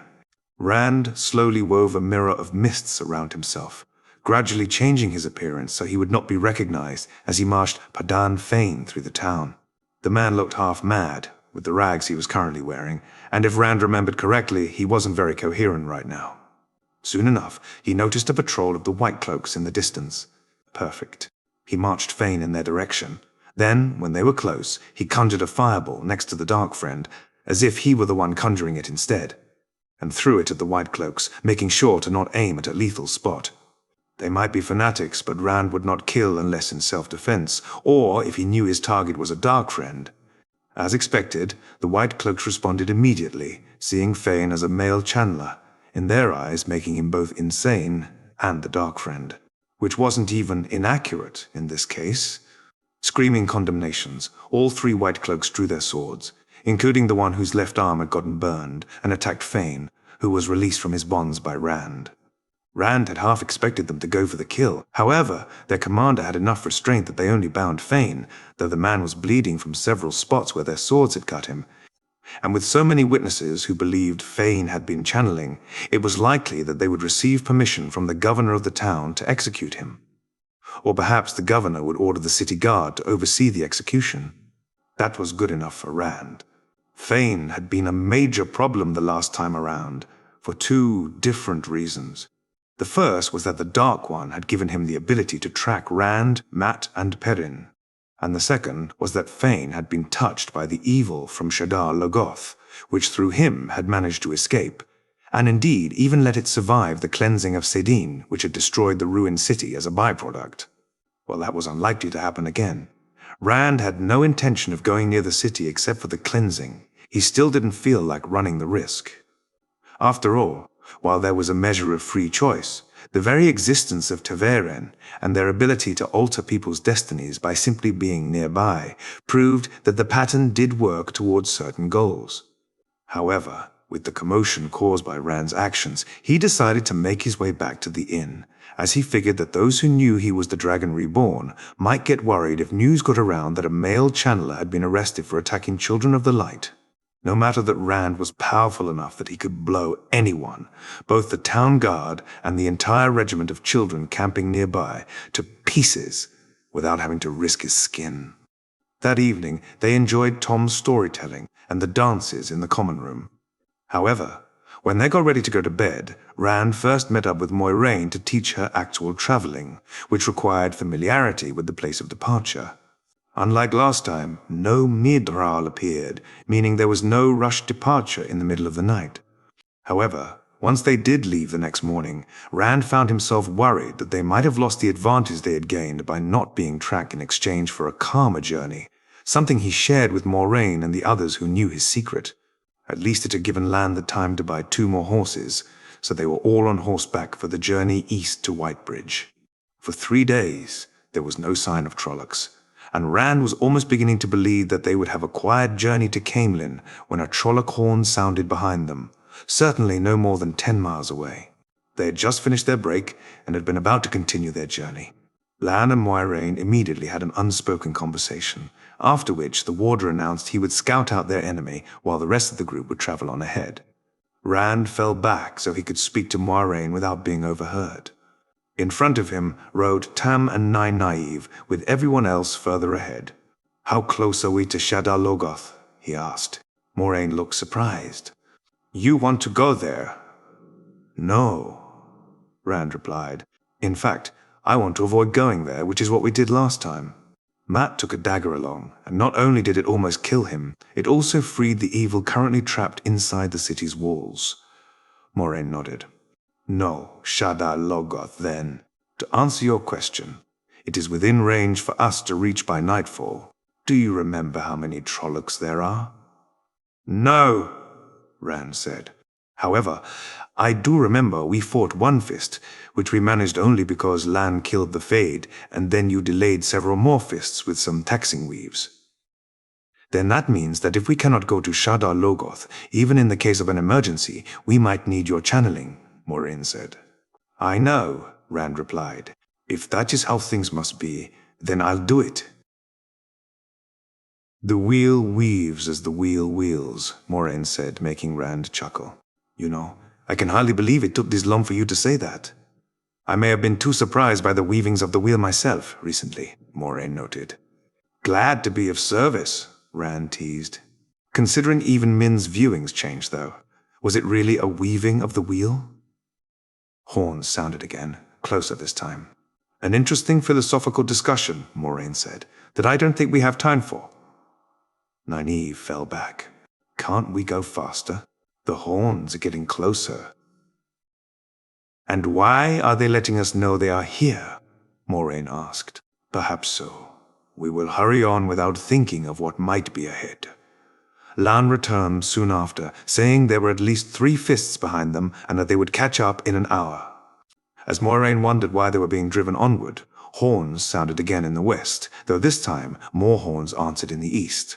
There seemed to be a note of triumph to them. "What do we do now?" Nynaeve demanded.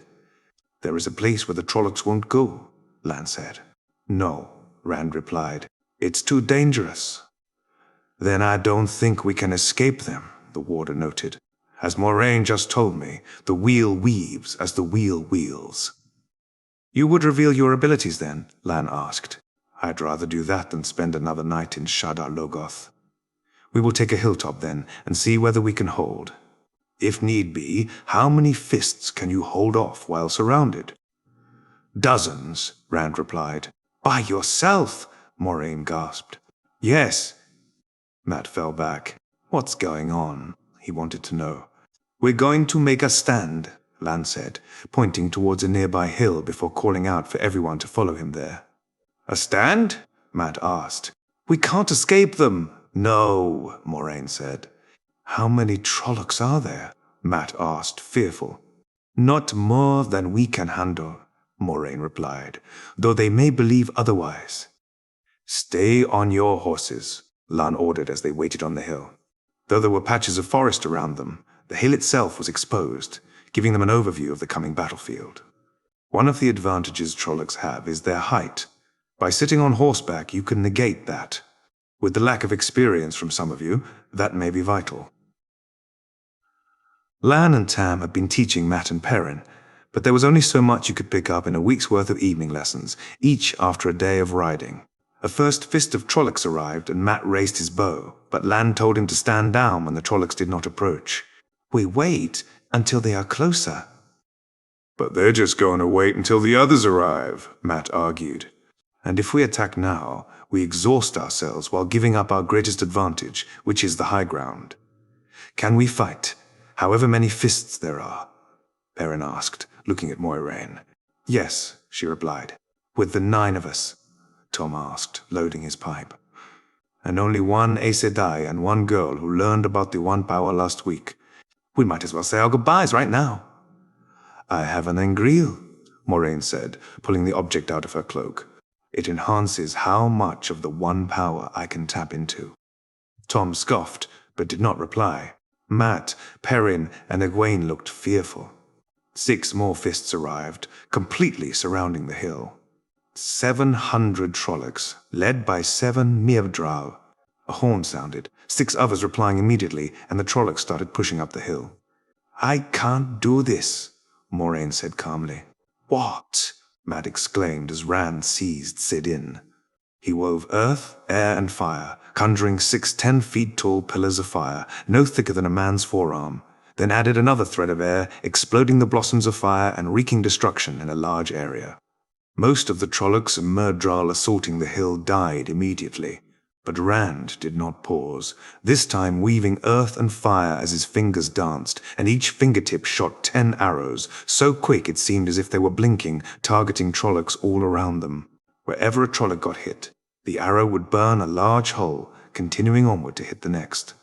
Within seconds, all shadowspawn lay dead, and Rand released Sedin again. "Blood and bloody ashes, what was that?" Matt exclaimed, the first to find his voice. Even Moiraine looked awed, to say nothing of the rest of them. Tom was shocked. Perrin looked like he had no clue what to think, and egwene seemed to have realized what was going on, yet utterly confused as to how. "Moiraine," Rand said, taking charge, "perhaps you could reveal what brought you to the 2 rivers in the first place." She nodded, gathering herself and settling into that trademark serene Aes Sedai look.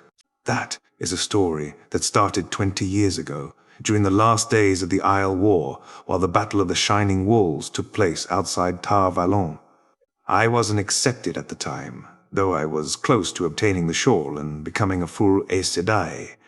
I was attending to Tamara Ospenya, the amyrlin's seat at the time, the leader of the Aes Sedai. Her Keeper of the Chronicles Guitarra Moroso was also present and had the talent of foretelling. At the crack of dawn, hundreds of horns suddenly sounded.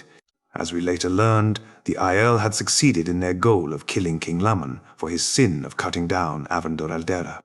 However, that soon became a footnote, as Guitarra spoke the words I will never forget. He is born again. I feel him. The dragon takes his first breath on the slope of Dragon Mount.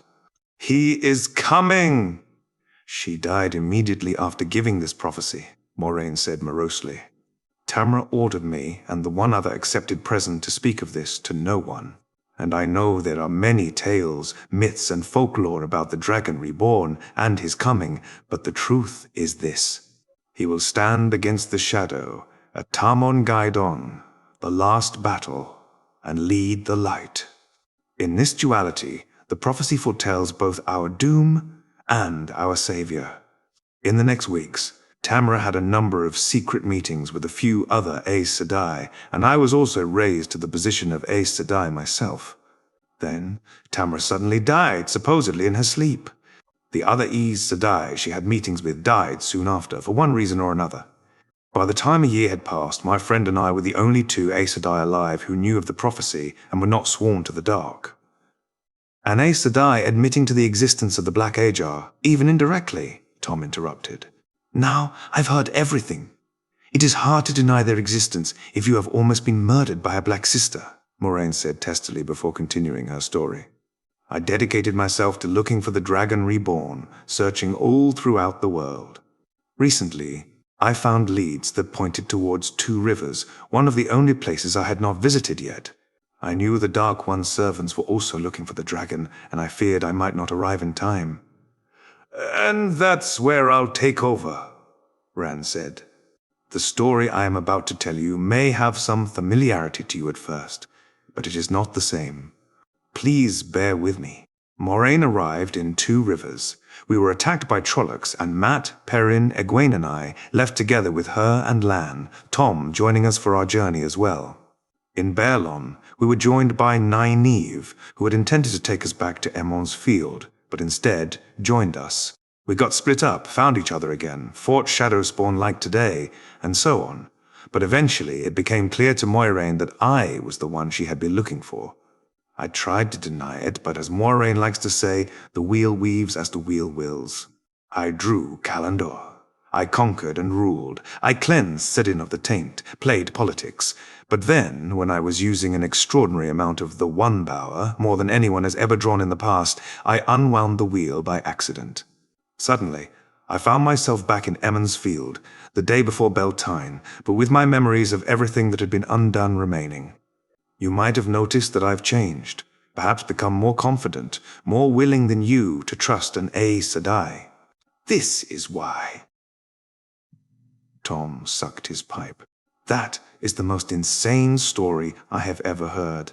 And the strangest part is, after what I just saw, I have no choice but to believe you. That false dragon in Ghealdan, Loghain, is powerful, but there is no way even he could reproduce this. He can, actually, Rand said. I've seen him do it. He just doesn't have the necessary education at this point. Well, that is very reassuring, Tom muttered around his pipe. Is that why you've been more distant? Perrin asked hesitantly. I thought it was because everything that happened that night, with you out there fighting the Trollocs. Yes, Rand said. I knew I had to tell you, Matt, and Egwene at some point, but I wasn't certain how to go about it. After all, we were raised with quite a few prejudices and stories about male channelers and such. Matt scoffed. You're still Rand, aren't you? Yes, that's all I need. Rand laughed. Thank you, Matt. I suppose I could use some reassurance. Is that why you told that story that was supposedly from a merchant's guard? Egwene asked. Yes, Rand replied. I heard what you and Moiraine were talking about, and I wanted to put your mind at rest. But, Egwene seemed very hesitant. Won't you, still go mad? Only so long as Sedin remains tainted, Rand said. Remember the things I just told you. Last time, I cleansed it and made it safe to use again. This time around, I plan to not only do so again, but much earlier, before midsummer for sure. A full year and a half earlier than last time. And when I unwound the pattern, what madness I did have seems to have disappeared, giving me a clean slate. I try to avoid using it whenever possible, and if Moiraine's power suffices, but she doesn't know the weaves required, I link with her and perform it instead. Aren't Sedin and Sedar separate? Egwene asked. How could you use Moiraine's power? Channelers can link with each other, combining their power. I have memories from the Age of Legends, including how to work with Sedar. I channel only a minuscule amount of Sedin, and therefore a minuscule amount of Taint, and use Sedar to accomplish my goals. Is that what you did just now? Matt asked. No, Rand said. Moiraine doesn't have the power to do this, even if she knew the weaves. This was all me. So, who already knew? Perrin asked. I mean, you obviously told Moiraine, but... Lan was told by Moiraine, and I also told my father and Nynaeve already, Rand said. In fact, the real reason Nynaeve has come with us is because I requested her help. How can she help? Egwene asked. Actually, why did Matt and Perrin have to come along if you already knew that the Trollocs were after you specifically? I knew the Trollocs were after me specifically, Rand said, but they didn't know who they were looking for. Ishamael probably knows by now, but it wouldn't be too much longer until he figured it out anyway. And besides, Matt and Perrin, just like you and Nynaeve, have their own parts to play in these coming years. How that has changed with what I've done, I don't know, though there are differences already. As for Nynaeve, I'll leave it to her whether she wants to reveal that. Everyone turned to the wisdom, who hesitated before answering. Apparently, I'm a channeler too. Don't undersell yourself, Nynaeve, Rand said. Nynaeve is, right now, the strongest female channeler between the spine of the world and the Arith Ocean. Strong enough to match some of the Forsaken. She blushed at Rand's words. Tom, Rand said, I have a specific request for you. I will need people around me that can play the game of houses, and can play it well. I am but a lowly gleeman, Tom said. Rand snorted. So, you always say. Besides, he said, smirking, I'm sure you could write some great songs about the events that are going to happen in the near future. That is true, Tom said pensively. Court Bard to the Dragon Reborn does have a certain flair to it, I suppose. You'll have the title as soon as I have a court, Rand said. A court? Matt muttered. Rand laughed. No one is going to force you to stay at a court, Matt. In fact, I'd say you have better things to do than wearing fancy clothing and insulting people while... Actually, insulting people while making them think you're complimenting them sounds right up your alley, but that aside, I'm sure we'll find something you enjoy, or failing that, the pattern will. You sound like her, he said, gesturing to Moiraine. Well, she did spend quite a lot of time teaching me about the world, but perhaps we should find ourselves a place to camp for the night that doesn't smell of burned Trolloc. Lan led the way back to the road and then down to the east until they had made some distance from the slaughter. It couldn't really be called a battle, and dismounted for the night. Do you still want to travel to Camelin? Moiraine asked. Yes, Rand said. I definitely want to meet Elaine and Loyal. Loyal is an Ogier who'll be staying at the Queen's Blessing Inn around the time Loghain is paraded through Camelin, and he became a dear friend. And who is Elaine? Egwene asked.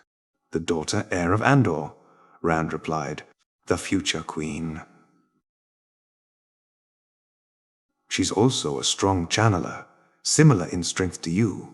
You'll be novices in the White Tower together. Wait, weren't we supposed to travel to Camelin and then Tavalon no matter what? Matt asked. Yes, Rand said.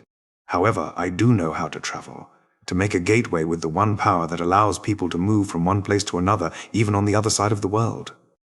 So you're saying we could skip all this riding? Matt demanded. Not without tipping off Baalzamon that I know far more than I am supposed to. Traveling has been lost since the breaking of the world. I would prefer he underestimates me when we fight. But my other reasons for avoiding it have been invalidated to one degree or another. It's something to consider. After having dinner together, Egwene made her way over to Rand and sat down next to him. He gave her a smile by the light of the campfire. Rand had refused to continue going without fire with their pursuers dead, and him able to take care of any new threats anyway. Did we get together? Egwene asked haltingly, too soft for others to hear. No, Rand said. We grew apart, mostly because it took me a rather long time to accept that you were going to become an Aes Sedai. I hated the very thought of it at first. But you don't hate it anymore, right? Egwene asked, some uncertainty in her voice. No, I don't. And, in fact, I'm happy for you. You'll make a great Aes Sedai, Egwene. And I might even take the time to teach you a few things that Moiraine doesn't know during these coming days or weeks. But we still can't get together then, can we? Egwene asked, disappointment shining through her voice. Aes Sedai don't marry. We're at the turning of an age, Rand said. A lot of things are about to change. In the Age of Legends, it was normal for Aes Sedai to marry. Perhaps in the Fourth Age it will once again be normal. He shifted a little, so she could lean against him. Do you want us to get together? I don't know, Egwene said. I think so. But I don't know if you had someone else, perhaps. And I don't want to take that away from you, either. I had a rather unusual relationship, Rand said. You remember Min from Belon? The girl you and Moiraine talked to that first evening? That's the one. I couldn't choose between her Elaine and an Aiel woman named Avienda, and then they decided that I wasn't going to choose at all, and they'd just share me instead. Egwene gave a humorless chuckle. So I have to compete with not one, but 3 women, ones that I don't even know yet? We could just try things out a bit first, Rand proposed. See if we enjoy being together. I'm not going to seriously meet any of them for a while longer anyway, so we'll see what happens later on. She turned to face him with her large brown eyes. I'd like that. Rand put his hand on her head to hold her steady, then slowly closed the distance between them and gave her a light kiss on the lips. As he released her, moments later, she blushed bright scarlet. Good night, Egwene. The next morning, the possibility of traveling once again came up. No, Rand said, having thought about it more. Being on the road allows Perrin, Mat, and Egwene to train without being forced into dangerous situations, and there's actually another reason why we need to stay in the area. He turned to Lan and Moiraine. Do you remember Elias? They both nodded. He should be somewhere on the other side of the river from Shadar Logoth, Rand said. And we're going to need him. Lan, is it possible for you to cross the Arenal, find him, then meet us east of Whitebridge? I should be able to, Lan said. What do I tell him to convince him to come with me? Tell him that you have reason to assume you've found someone like him. Moraine's eyes widened. Now that is a surprise. We are full of surprises, Moiraine. What are you talking about? Mat asked. Something that I expect will happen soon, Rand said. Once it does, I think Moiraine will do a better job explaining it than I can. How would Lan find us again? Nynaeve asked. The Waterbond tells him Moraine's approximate location, Rand replied. I might as well leave right now then, Lan said. I'm sure you have everything in hand. Tam, don't forget to put the boys through their lessons. He readied his horse, then rode off to the north, straight through the hills, while the rest of the party went east along the road to Whitebridge. That day, Rand made sure to ride next to Mat and Perrin, as he felt he hadn't spent enough time with either of his best friends recently, his secret forcing them apart. Wasn't there something with a male channeler in Belon attacking the White Cloaks? Perrin asked. Were you involved there, Rand? He got executed, right? Yes, he did, Rand said. He wasn't a channeler, but he was a dark friend, and I figured framing him so that the White Cloaks would take care of him was more convenient than killing him, and perhaps drawing the attention of the White Cloaks to ourselves instead. The Dark One had given him the ability to find us anywhere, so he could become very inconvenient, and to make matters worse, he was touched by the evil of Shadar Logoth. "What is this Shadar Logoth?" Matt asked. "I've heard it mentioned several times. It's the remains of Aridhor," Rand said. Though they were originally valiant fighters against the Shadow in the Trolloc Wars, they became so paranoid that they trusted no one, and in fact formed an evil of their own, which has since then been trapped in the ruins of the city. At night, mists come out that kill and consume anyone they touch. And if you want the poetic version, you'd have to ask Moiraine. Speaking of, maybe I should ask her to tell the story of mandragoran, the last time emotions ran a little higher after the attack at home, and she told the story in order to calm people down. But this time, that wasn't needed. "What's that about?" Matt asked. Or rather, your ancestors," Rand said. "I don't have Two Rivers ancestors, of course." "Wait, what do you mean?" Perrin interrupted. Rand slapped his forehead. "I completely forgot that you didn't know that. My parents are Aiel, but my mother was dying when Tam came across her, and he decided to take me in as his own. I see him as my father, though, even if by blood he's not. Anyway, regarding mandragoran, it was a nation with its capital in the mountains near Two Rivers. They were known for having the bravest armies in the Trolloc Wars, but they were eventually defeated by an enormous Trolloc invasion. However, they then took all those Trollocs with them. Again, if you want to hear the poetic version, you'll have to ask Moiraine. I'm no storyteller. It is a story worth hearing, though." "You know, I'm glad we're finally talking again for real, Rand," Matt said. "You've been a bit distant since we left." Rand nodded. "I found it hard to talk to either of you, knowing I had changed and unable to explain why. In hindsight, perhaps I shouldn't have worried so much and just told you immediately." "Well, no changes there," Matt laughed. "You've always been the one to worry too much. So what are you planning on doing first?" Perrin asked. "Well, as I mentioned already, I want to travel to Camelin," Rand said. "From Whitebridge onward, we'll travel through more populated areas, by the way, so we will actually be able to sleep in inns then. After that, I mean to fight Ba'azamon. That's Ishamael, not the Dark One himself, no matter what he wants people to believe, and hopefully kill him. 2 more Forsaken are likely to be freed a little earlier than the rest, due to not being sealed away perfectly. If we can get rid of those 2, that would be perfect, because then no one is able to interrupt while I'm cleansing said inn." "I'm sorry," Matt spoke up. "You're saying the Forsaken are going to be freed?" "Yes," Rand said. "In all honesty, that probably sounds scarier than it is. They are just people who happen to be powerful channelers, and, as a rule of thumb, don't have too many morals. But many of them are ruled by their vices, which makes them predictable. And what makes them even more predictable is that I know nearly all the identities they took on, so I can start taking them out as soon as they appear, before they have a chance to establish themselves."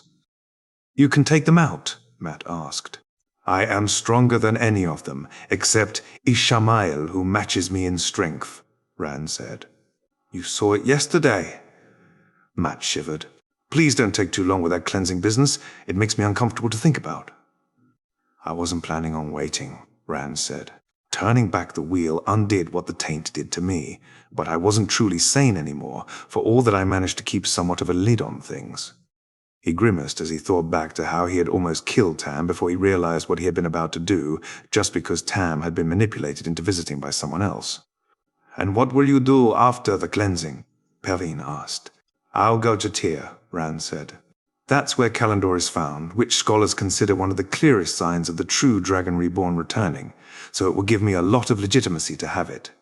Then I'll be traveling to the White Tower to negotiate an alliance with the amyrlin seat and the Aes Sedai. After that, I am not sure yet, but I'll likely be consolidating my power in Tyr, keeping an eye out for other Forsaken returning, and at some point, I'll probably travel to the Aiel Waste." "Why?" "Because the Aiel also have prophecies about me, and they were some of my greatest allies," Rand said. "Speaking of, I should probably correct a few misconceptions about them. There is little truth to the stories we heard as kids about the Aiel. They're a very honorable people, and their entire society is based around a system of honor called Jido. It's hard to explain how it works. You just have to learn it. But it's not as if they expect strangers to adhere to it, so you don't need to worry. Also, they don't look much like the stories say. Most have blonde or red hair, light skin and blue, gray or green eyes, and they tend to be very tall. Kind of like me, my birth parents are Aiel after all. So, what about us in the meanwhile? Perrin asked. I mean, I want to help, but I feel like I don't know anything compared to you. I want to teach both of you various things, Rand said. For you, Perrin, it has to do with why I sent Lan away. Again, I'll let Moiraine explain things when it becomes relevant, though you don't need to be worried. I'm also hoping that you can become something of an ambassador for me, basically taking care of things that I don't have time for, yet I can't just send anyone to fix. For you, Matt, I intend to start covering battle tactics, and I recently came up with a way to do so. The last time around, you showed amazing aptitude as a general, and for all that I bet you're about to complain you don't want responsibility, you loved it. I don't like being told what to do, Matt grumbled. That's why I'm putting you in charge, Rand said. But you do need to learn enough first. And considering I don't have an army yet, I'll have to teach you in another way. At night, while sleeping, I will pull you into a so-called dream shard, and then I'll show you battles that I'm familiar with and discuss their tactics with you. Please tell me that's not like that dream back in Berlon, Matt said with a shiver. Yes and no, Rand said.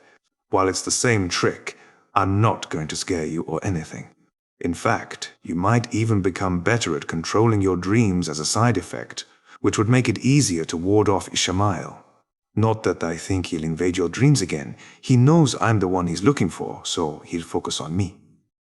I wouldn't mind if you teach me how to keep him out too, Perrin said. You will learn that as well when Lan returns, Rand said. In fact, I might start teaching both you and Egwene about the Teleran Riod then, as you'll both have the talent to go there. What's that? Perrin asked. It's the old Tun name for the world of dreams, Rand said, which, as the name implies, is a place some people can go when they dream. Most dreams aren't there, though, and most people that visit only do so extremely briefly.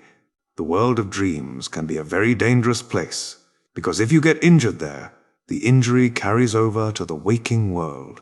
However, it can also be used to gather information, meet people, or, for dreamers, it's a place where they can receive visions about what the future may hold. The conversation started drifting away to lighter topics, and Rand smiled. It had been too long.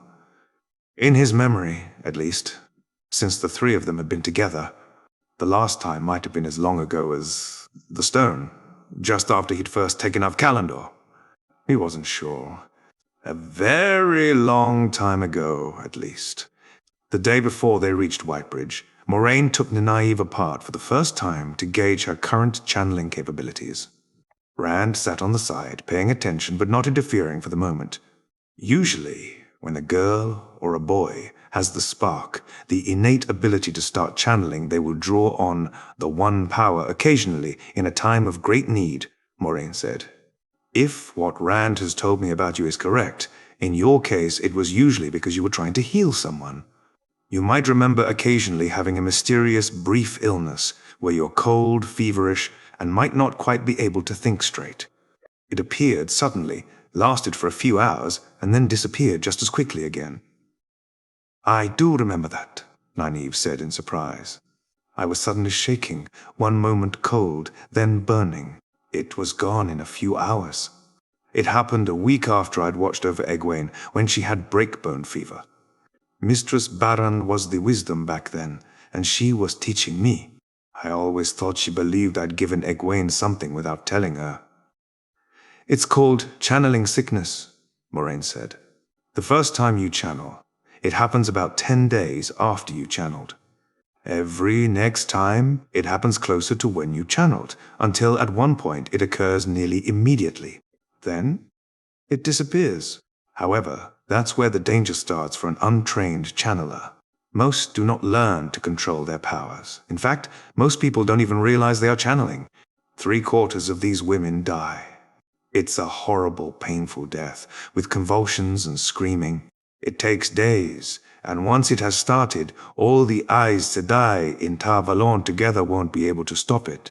You, however, are a wilder, meaning you were lucky enough to learn how to safely channel the One power, albeit unconsciously.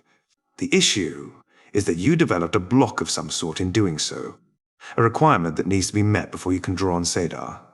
It can sometimes take months of effort to break a block. However, in the meanwhile, we can try to work around it, and if nothing else, you can at least learn how to see weaves. Moiraine started going through a number of simple exercises, explaining that they were meant to help novices see threads and learn to recognize when a woman was channeling. "It doesn't work," Nynaeve complained. "I don't see anything." "Patience," Moiraine said. "You need to be calm to embrace Sedar and channel its power." Nynaeve muttered angrily, but gave it another try and attempted to center herself again, continuing the exercise Moiraine was walking her through. She didn't comment on her struggles again, but from the tugging on her braid, it was clear she was still getting worked up from her failures. Eventually, Moiraine pointed out her visible frustration and suggested that they go through some meditation exercises. "It's not working!" Nynaeve exclaimed. She spluttered. "You did it," Moiraine said, completely surprised. Indeed, the familiar goosebumps appeared on Rand's skin. "Did what?" Nynaeve asked, irritated. "Embrace Sedar," Moiraine said. "I did." The anger faded away, and now it's gone again, Moiraine noted. "Toi, you weren't exactly calm." Rand stood up and moved closer to the pair. "It's Nynaeve's block," he said. "She needs to be angry to channel." That seemed to wind her up again, if the tugging on her braid was any indication, and that was quite possibly the most obvious tell for someone's mood that Rand had ever seen in any person. However, she held her tongue. "It is?" Moiraine asked. "That's highly unusual. But we'll have to work with what the wheel provides, at least until we can break your block." "And how would that happen?" Nynaeve asked. "Usually, shock," Moiraine said. "You need to channel without meeting the requirements of your block just the one time, and it'll be gone forever." "Do you know how I broke it last time?" she asked, turning to Rand. He grimaced. "You almost drowned after being attacked by a Forsaken. Not exactly a controlled environment, and a situation I hope you won't find yourself in this time." "Oh," Nynaeve said. A brief pause. "Do you know any other way to get through it? You remember the Age of Legends, don't you?" "If there is something, I don't know it," Rand admitted. "But while I was considered one of the most knowledgeable men alive back then, I still knew only a fraction of what there is to know. Perhaps one of the Forsaken might know something, but unless I'd managed to subvert one away from the shadow, that's not going to be of much use." "Is that possible?" Nynaeve asked, disbelieving. "Honestly, I've never really considered that," Rand said. "The previous time around, Lanfear pretty much forced Asmodean to teach me to use Sedin, and I got the idea that he kind of made peace with that at some point, until he vanished without a trace, presumably killed by another Forsaken." "Why would Lanfear do that?" Moiraine asked. Rand was impressed by how unfazed she was at the mention of a Forsaken helping Rand out. "It's a complicated story, but the short of it is that she has always been somewhat obsessed with me, even back in the Age of Legends. This was one of her attempts to get on my good side.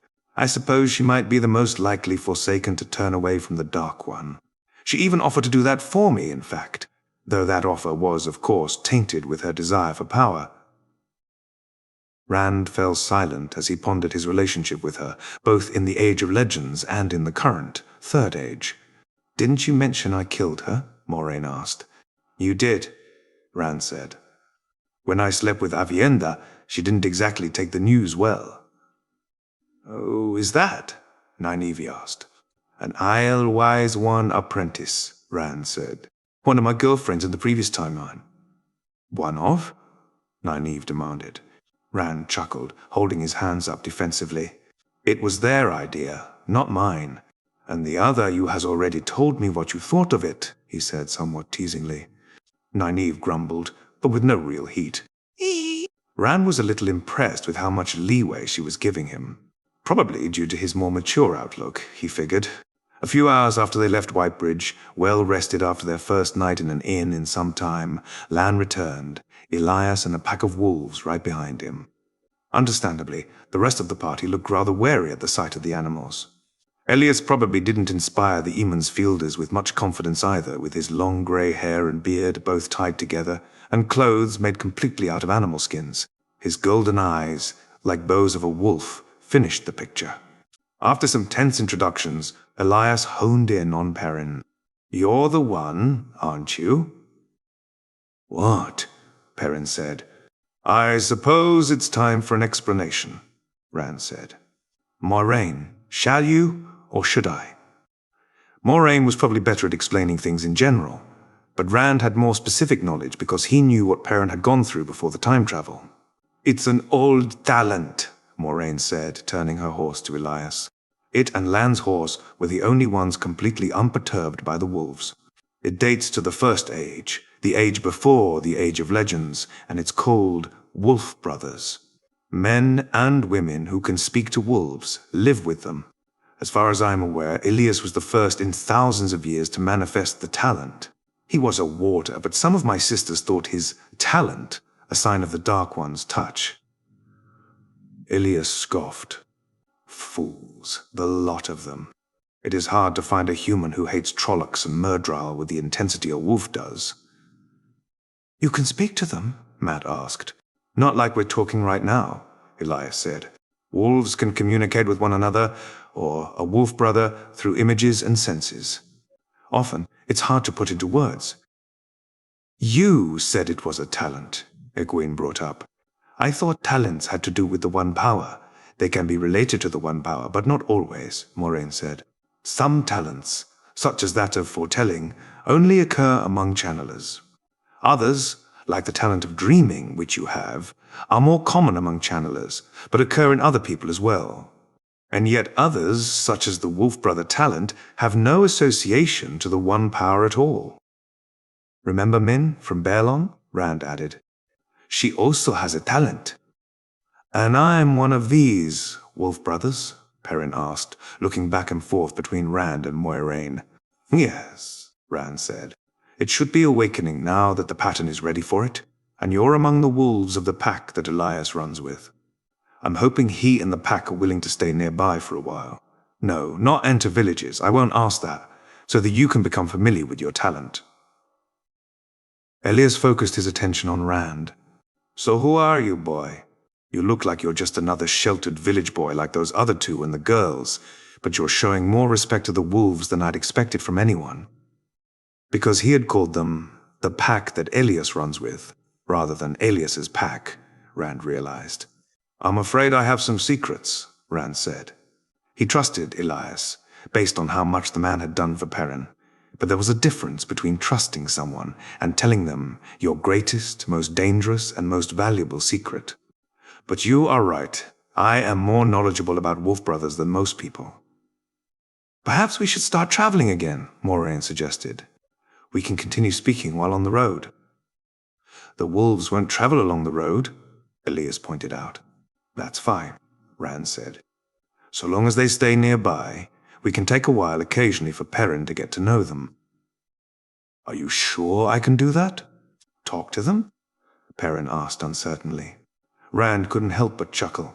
"As Moiraine said, it's a very old skill. Even in the Age of Legends, little was known about it. But I'm sure Elias can give a better idea of what'll happen in the coming days."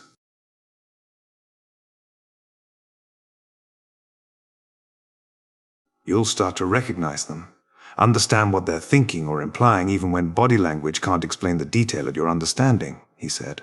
"In a while, you'll start to get more detailed sensations, until eventually it practically becomes a language that you can understand and speak." "When is in a while?" Perrin asked. "For me, it was about a week of time spent with wolves," Elias said. "If you interact with them less, it might take longer. If you interact more, it might take shorter, but that doesn't seem likely considering you're staying with your friends here on the road." "Do you need to be able to see the wolves to communicate with them?" Rand asked, nudging the conversation along. "No," Elias said. I can still speak to the pack even though they're a while away. And, Perrin hesitated, your eyes, does that have to do with this as well? Yes, Elias said. They turned golden when I became a wolf brother. Ooh. Don't worry, it doesn't affect you in any other way. After briefly traveling in silence, Elias turned to Rand. Moiraine mentioned the talent of dreaming, he said. Do you know if that has anything to do with the wolf dream? It does, Rand said. Both dreamers and wolf brothers can interact with the world of dreams. Don't go there, Elias warned Perrin. It's a dangerous place. Only without guidance, Rand argued. Egwene also has the talent of dreaming, and I intend to teach both her and Perrin. You are familiar with the wolf dream? Elias asked. Does that mean you are one of these dreamers too? Perhaps an Aes Sedai would call me one, Rand said, though I am not particularly skilled. I know enough to teach Egwene and Perrin, but they will likely surpass my skill. Elias grunted, but let the topic lie. That evening, when falling asleep, Rand performed the meditative exercises that Lews Therin had learned in the Age of Legends to enter the world of dreams. As he had alluded to in the conversation with Elias, he didn't truly have the talent of dreaming. However, what the Aes Sedai of this age did not know was that pretty much every strong channeler had some skill, just like with traveling and a few other abilities, and only those who were exceptional at it were actually considered to have the talent. Of course, Egwene was not only one of those, but in addition to that, she was significantly stronger than Moiraine, who was herself one of the strongest current Aes Sedai. After Rand found himself in the world of dreams, or Tel'aran Rhod, as it was called in the old tongue, he reached out in that space in between dreams, a sea of pinpricks of light. Every single pinprick was another person who was currently asleep and dreaming. Just regular dreams. Though Rand could theoretically visit any dream if he wanted, there was often no way to tell what pinprick belonged to who, except if he knew the person. Using that strange sixth sense, he floated through the void and grabbed first Egwene, then Perrin, and pulled them both into the world of dreams, to the main street of the village whose inn they were populating this night. Is this the world of dreams? Egwene asked. She yelped. My clothes. Indeed, her clothes were constantly changing, flickering between various kinds of regular Two Rivers clothing every few seconds. The same happened for Perrin. That's something you'll have to get used to, at least for a bit, Rand said. His clothes weren't changing at all. The world of dreams displays our world as you can see, but how well it does so depends on how permanent something is. The houses here are unchanging, but look at the inn's door, for example. Indeed, just then the door suddenly flickered open, and a second later it was closed again. The more something changes in the real world, the more it changes here. You wear different clothes every day, so it varies what Tel'aran Rhod represents. But your clothes don't change, Egwene said. That's because I have learned to control the dream, Rand said. He concentrated, and suddenly he was wearing a Tyren-style noble outfit. I can change it when I want to, though. That looks expensive, Egwene said, stepping closer to inspect it. It is, Rand said with a chuckle. I'll be wearing a lot of outfits like these in the coming years. But to stay on topic, this is the single most important lesson for both of you. This is a dream. He made a wide gesture. Everything here can be changed according to your wish, if you learn how to control it. Thought beats everything. An experienced dreamer without a lick of channeling ability would be able to match me, or perhaps even beat me in a fair fight, no matter how much of the one power I used. Where are all the people from the village? Egwene asked. Wouldn't they be asleep too? People do not usually enter Tel'aran Rhod while sleeping, Rand explained. Most dreams are simply within someone's own mind. And even if people touch onto this world, they usually do so only briefly, like a flicker, or staying maybe a second or two. This is a good thing too, because there are some dangers associated with this world. For example, if you get injured here, you'll wake up with that same injury. It could be small, like a pinprick, or big, like a broken leg. And if you die here, you won't wake up." "Is that why Elias warned against going here?" Perrin asked. "I think so," Rand said.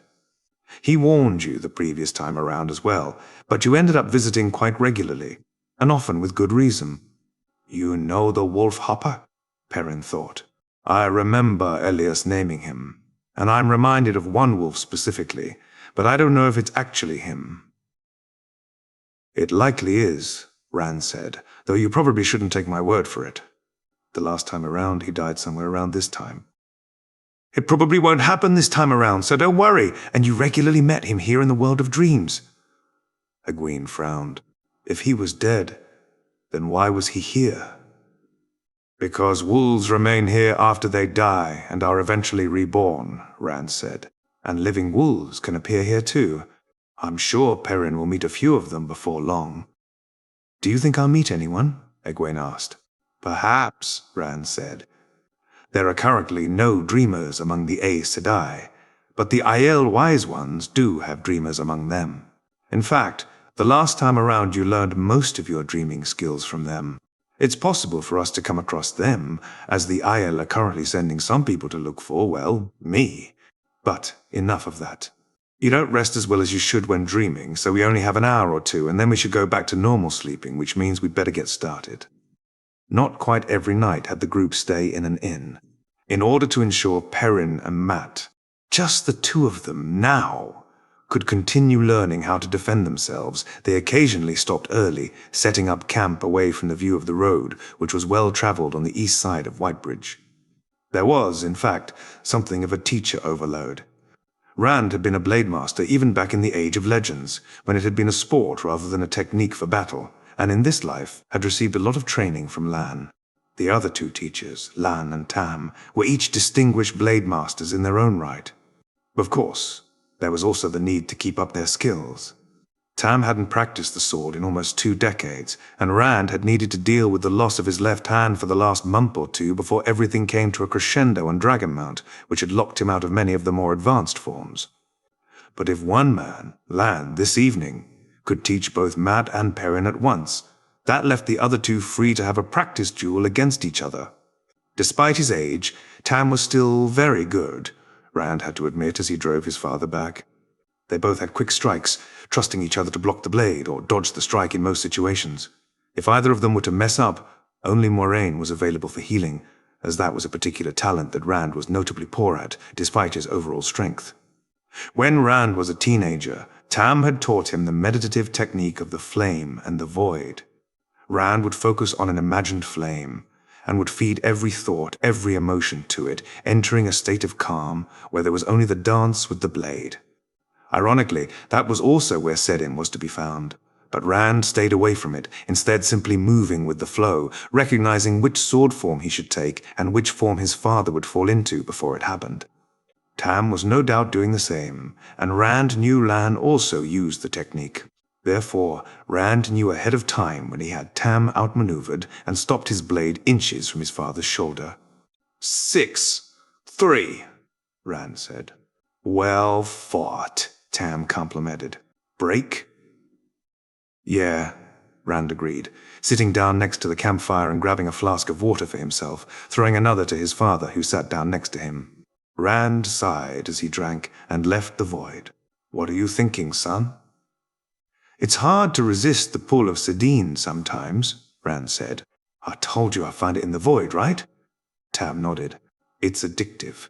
Once you channel even once, it's the same with Sedin and Sedar, you'll always want more. That's also why if someone is gentled or stilled or just burned out, they tend to commit suicide within a year or two. Once you've known it, once you've experienced how all your senses get clearer, how you can hear what you couldn't hear before, see the detail you always missed, you can't go without it anymore. But you're trying to avoid it because of the taint. I am, Rand confirmed. It's just going to be another 3 weeks maybe, and then the taint is gone, and I can safely take it in. I won't have to resist if I want to clean myself in seconds or grab an object without physically moving. A comfortable silence fell for a few seconds. At least, Rand said, the sickness is gone. I'm not sure why this kept happening even after I'd cleansed the taint last time, but over the last months, whenever I'd grab Sadine, in those first seconds, I felt some kind of illness. Nausea, discomfort. 1 or 2 times I almost vomited. That doesn't sound good, Tam sympathized. Anything else? How was your general condition? The taint affects the mind, doesn't it? It does, Rand said. Neither my mind nor body were in very good condition. I had 2 overlapping wounds in my left side that wouldn't heal, one from Baalzamon and the other from Shadar Lagoth's evil, and both hurt at pretty much all times. I lost my left hand protecting Min from an attack by Semihaj, and both my hands had a scar from the heron from my blade being burned into them. Rand held up his blade, showing the heron on the hilt. It was a sign of ancient swords, forged with the one power to always remain sharp, and an exceptional quality. Though imitations of course existed, this blade was a true, power-wrought blade. As for my mind, Rand continued, the taint is insidious. It's not some kind of raving madness. At least, not unless it perhaps overtakes you completely, or losing control of your actions or anything. Rather, everything you do sounds and feels logical, and at times I think even the people around me did not see how it was affecting my judgment. One thing that I kept struggling with was that I forced myself not to feel and not to care, because I believed that to be the only way. Without the taint, I'm sure I would have been better at remembering how you'd raised me, and another. As you know, I now have all of Luz Theron's knowledge and memories, but of course that wasn't always the case. I see now that I am him, and he is me, but at first that knowledge manifested as a voice in my head. Rand gave a humorless chuckle. Talk about classic signs of insanity. Of course, the difference was that with this voice actually came knowledge that I didn't have, that no one had. Over time, the voice slowly became more and more reasonable, perhaps because I got worse and worse. Now, it's gone completely. Perhaps because I've accepted that Randall, Thor, and Luz Theron are not, and will never be, 2 different people.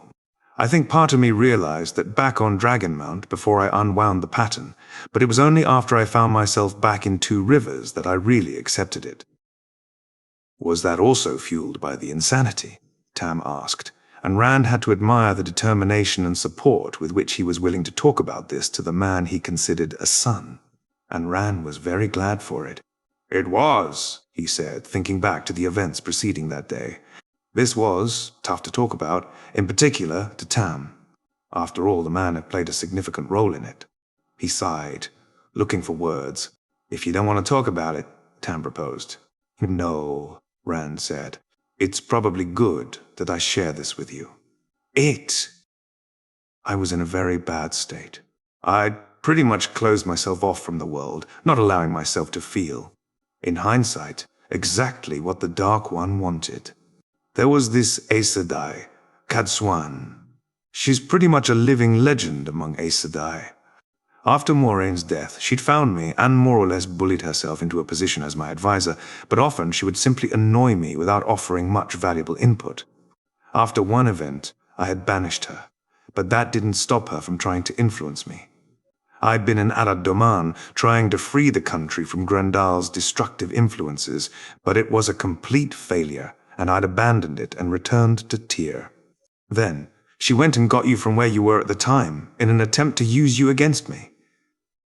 He hesitated, finding himself holding back tears. Tam shuffled closer, putting his hand on Rand's shoulder.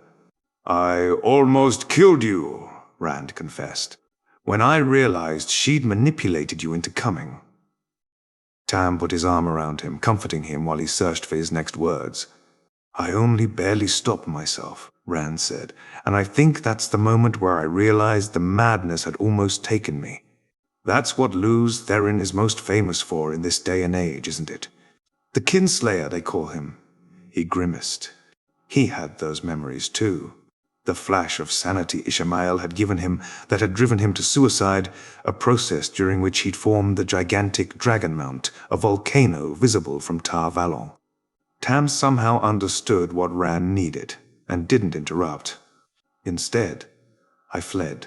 I went to Ebu Dar, which had been conquered by the seanchan, an empire from across the Arith Ocean established by Artur Hawkwing's armies. I meant to destroy them that day. I had the access key to the Shoadan Kal with me, the most powerful amplifier of the one power ever created. I could have destroyed the entire palace in the blink of an eye. Almost did it, but I couldn't ignore what I saw around me. That the people were happier under the rule of a conqueror from across the ocean than those in Arad Doman had been under mine. I drew the one power and felt the sickness I mentioned stronger than before. That time, I actually collapsed. And when I got my bearings, I saw how the people around me were concerned for me, were looking to help me. And I couldn't destroy them. So I fled once again, fighting my own thoughts and beliefs. Eventually, I made my way to the top of Dragonmount, the very place where I'd once committed suicide after killing my family. I think, as I channeled more and more Seddon through the Shoadan Kal, part of me started to understand. All the questions I asked myself, everything I was struggling with. Why we live again and again. What our purpose is in life. Why the wheel keeps turning over and never stops. But I couldn't allow it in. And that's when I turned the one power, the unbelievable amounts of it that I was channeling, against the pattern itself, against the wheel it normally drives. Rand gave a humorless chuckle. In a way, the Dark One had won in that very moment. It is his goal, after all, to break the wheel and end it all. But that's not what happened. I don't know if it might be because part of me had found the answer. I feel like I remember Luz Therin's voice screaming it at me through the storm, though I wasn't willing to hear. Or if the Creator had accounted for this, had made the wheel such that even a sa'angreal as powerful as the Shoadan Kal couldn't break it. Perhaps he had even accounted for these very events. Perhaps he had designed it such that if I, or any of my incarnations over the many turnings of the wheel, would reach this point, we wouldn't destroy the wheel, but rather throw ourselves back in time, and even learn the answer in the process. Because I understand it now. We live again, our new lives, but even these 2 years that I get to repeat, to do better, to learn from our mistakes, and to do right by those who have been wronged. He smiled weakly. I will make sure that this time, the people under my rule won't suffer. I will make them prosper, even with the last battle on the horizon. And once that day arrives, we will be ready. Rand's voice had gone hoarse, and he realized he had been crying, though he had been too involved in the story, almost lost in the past, to notice it. Tam pulled him into an embrace. Thanks for listening, Father. Always, Tam replied. I can see it, you know. And all that knowledge you have, all the experience. You are still very much the awkward boy that I've raised for 20 years. Rand smiled.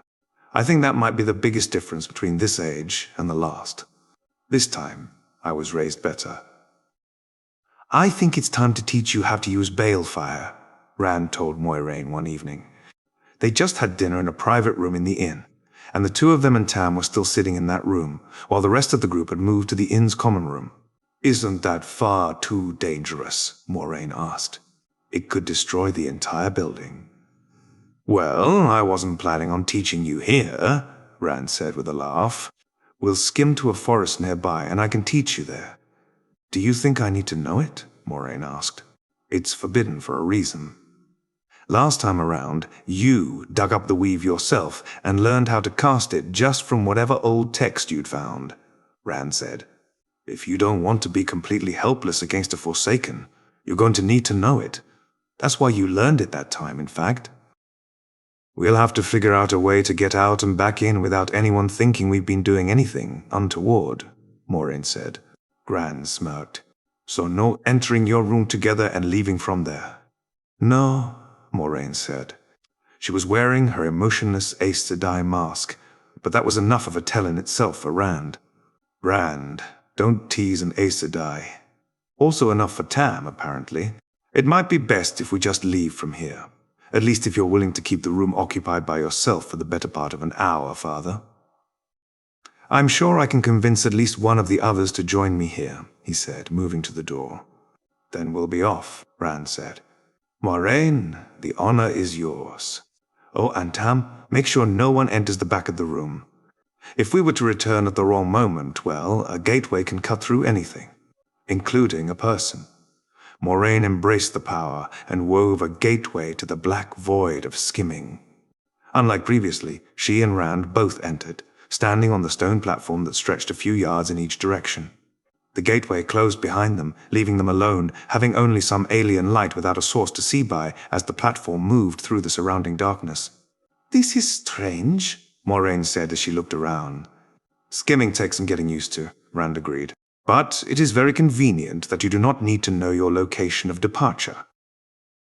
As they were only traveling a short distance, the platform soon stopped moving, and a new gateway opened, indeed, to an empty forest in the night. Moiraine had chosen her location well. They stepped off the platform and let it disappear behind them, and seconds later Moiraine linked them up, then gave control to Rand. Before anything else, he created a few lights. Using Sadar, of course, so they had something to see by and spot predators. I know a weave very much like that, Moiraine said. Oh? I discovered it by myself after I'd learned I could channel, but before I went to the White Tower. I used it to illuminate the hallways in the palace while I walked. She frowned. I'm assuming you know my family history. Moiraine Damodred, from the Cairhirneen noble house of Damodred, Rand said. The niece of King Laman, who died in the Aiel War. And if I remember correctly, you're also Elaine's aunt. I am, Moiraine said. Not that I know her well. Taringael, Moraine's half-brother, had married into the royal line of Andor. Twice, in fact. The first time to Tigraine, the then daughter heir, who ran away and became an Aiel, eventually giving birth to none other than Rand, and the second time to the current Queen Morgase, mother of Elaine. And to make the web even more complicated, Rand strongly suspected that Tom Merrilin was behind Taringael's death. Back on topic, Moiraine said. Balefire. Do you know why it's dangerous? Rand asked. It burns the threads of the pattern itself, Moiraine said, and it burns them back into the past. If too many threads are burned away, the pattern comes undone, just like a piece of cloth that has threads torn out.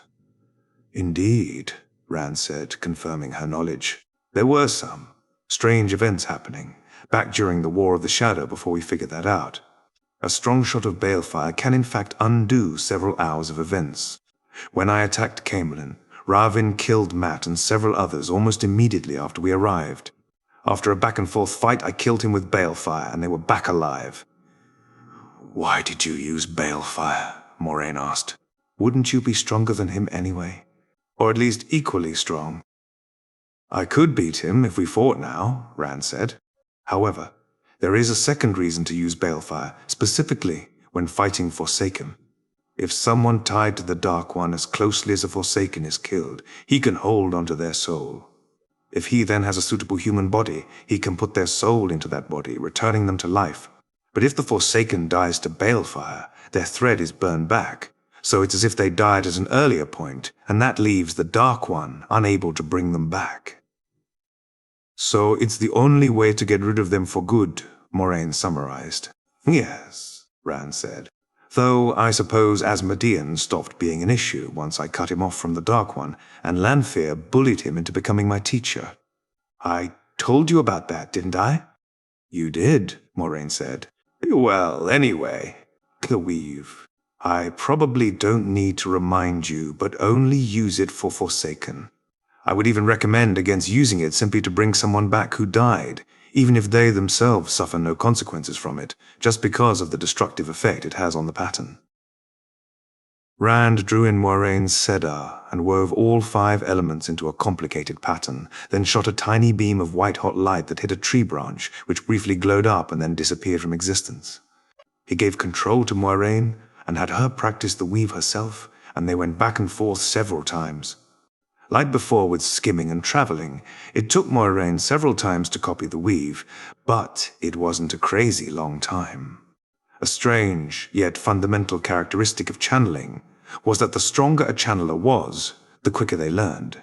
Someone as weak as Queen Morgase, who could only barely channel in the first place, had trouble just learning to reliably channel the source, and needed months of practice to be able to weave a thread of air that could move a feather. Usually, people who were that weak in the one power did not even bother. On the other extreme, a channeler as strong as Rand could usually copy and use a weave after seeing it once. Moiraine, while not extremely strong by Age of Legends standards, was one of the strongest current Aes Sedai, and it had shown in how she became an Aes Sedai in only 6 years of training, whereas a weaker channeler might need as many as 15. Nynaeve would probably make it that far in the coming 2 years. She had pretty much been ready when Rand traveled back in time, and she had spent a lot of the time in between not actually practicing.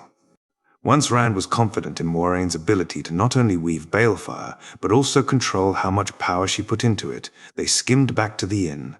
The first time back in an inn, in Whitebridge, had seen the Emmons Fielders enthusiastic to entertain themselves in the common room to Tom's storytelling and music.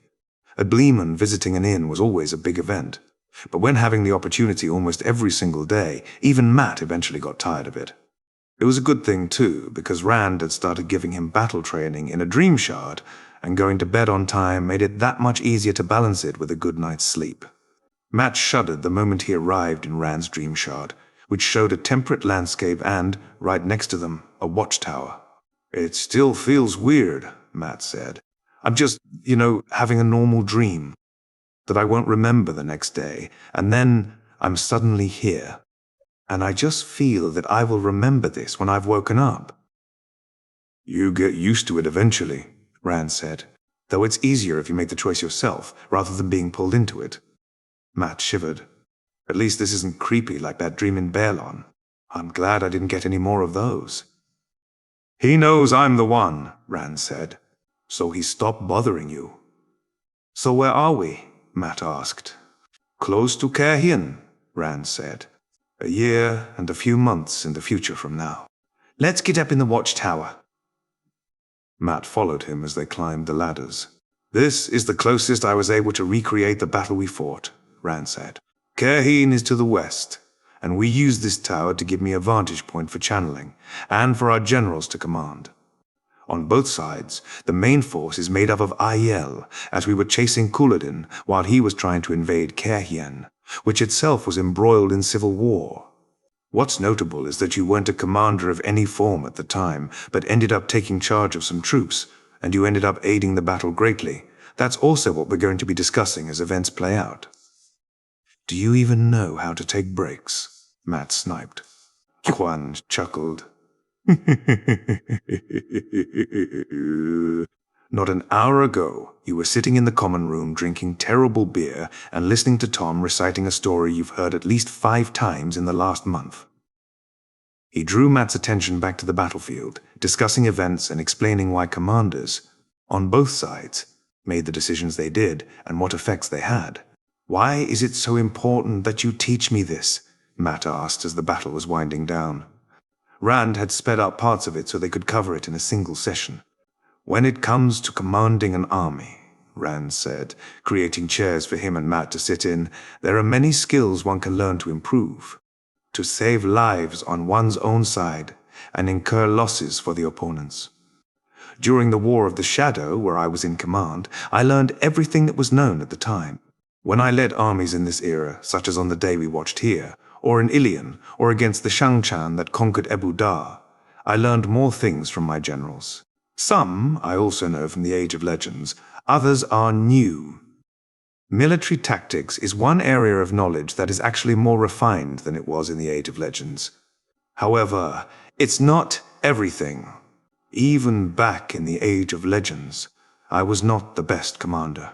Demandred was, and it was his anger that I was given the position of ultimate command over the armies of the light that drove him to the shadow in the first place.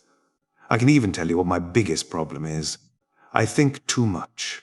I try to find ways to spare as many lives as possible, only to realize that I'm too hesitant with my troops, and then I send them in at the wrong time.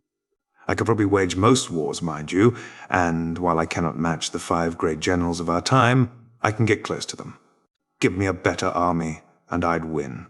But even they cannot match Demandred, and I have no doubt that he will be waiting on the other side of the battlefield come tarmongaidon." And what does that all have to do with me? Matt asked. Simple, Rand said. You do have that battle sense which I lack. You understand the flow of battle in a way I simply cannot grasp. Based on what I know from you before the time travel, it's similar to your knack for gambling. You intuitively know when to double down and when to pull out.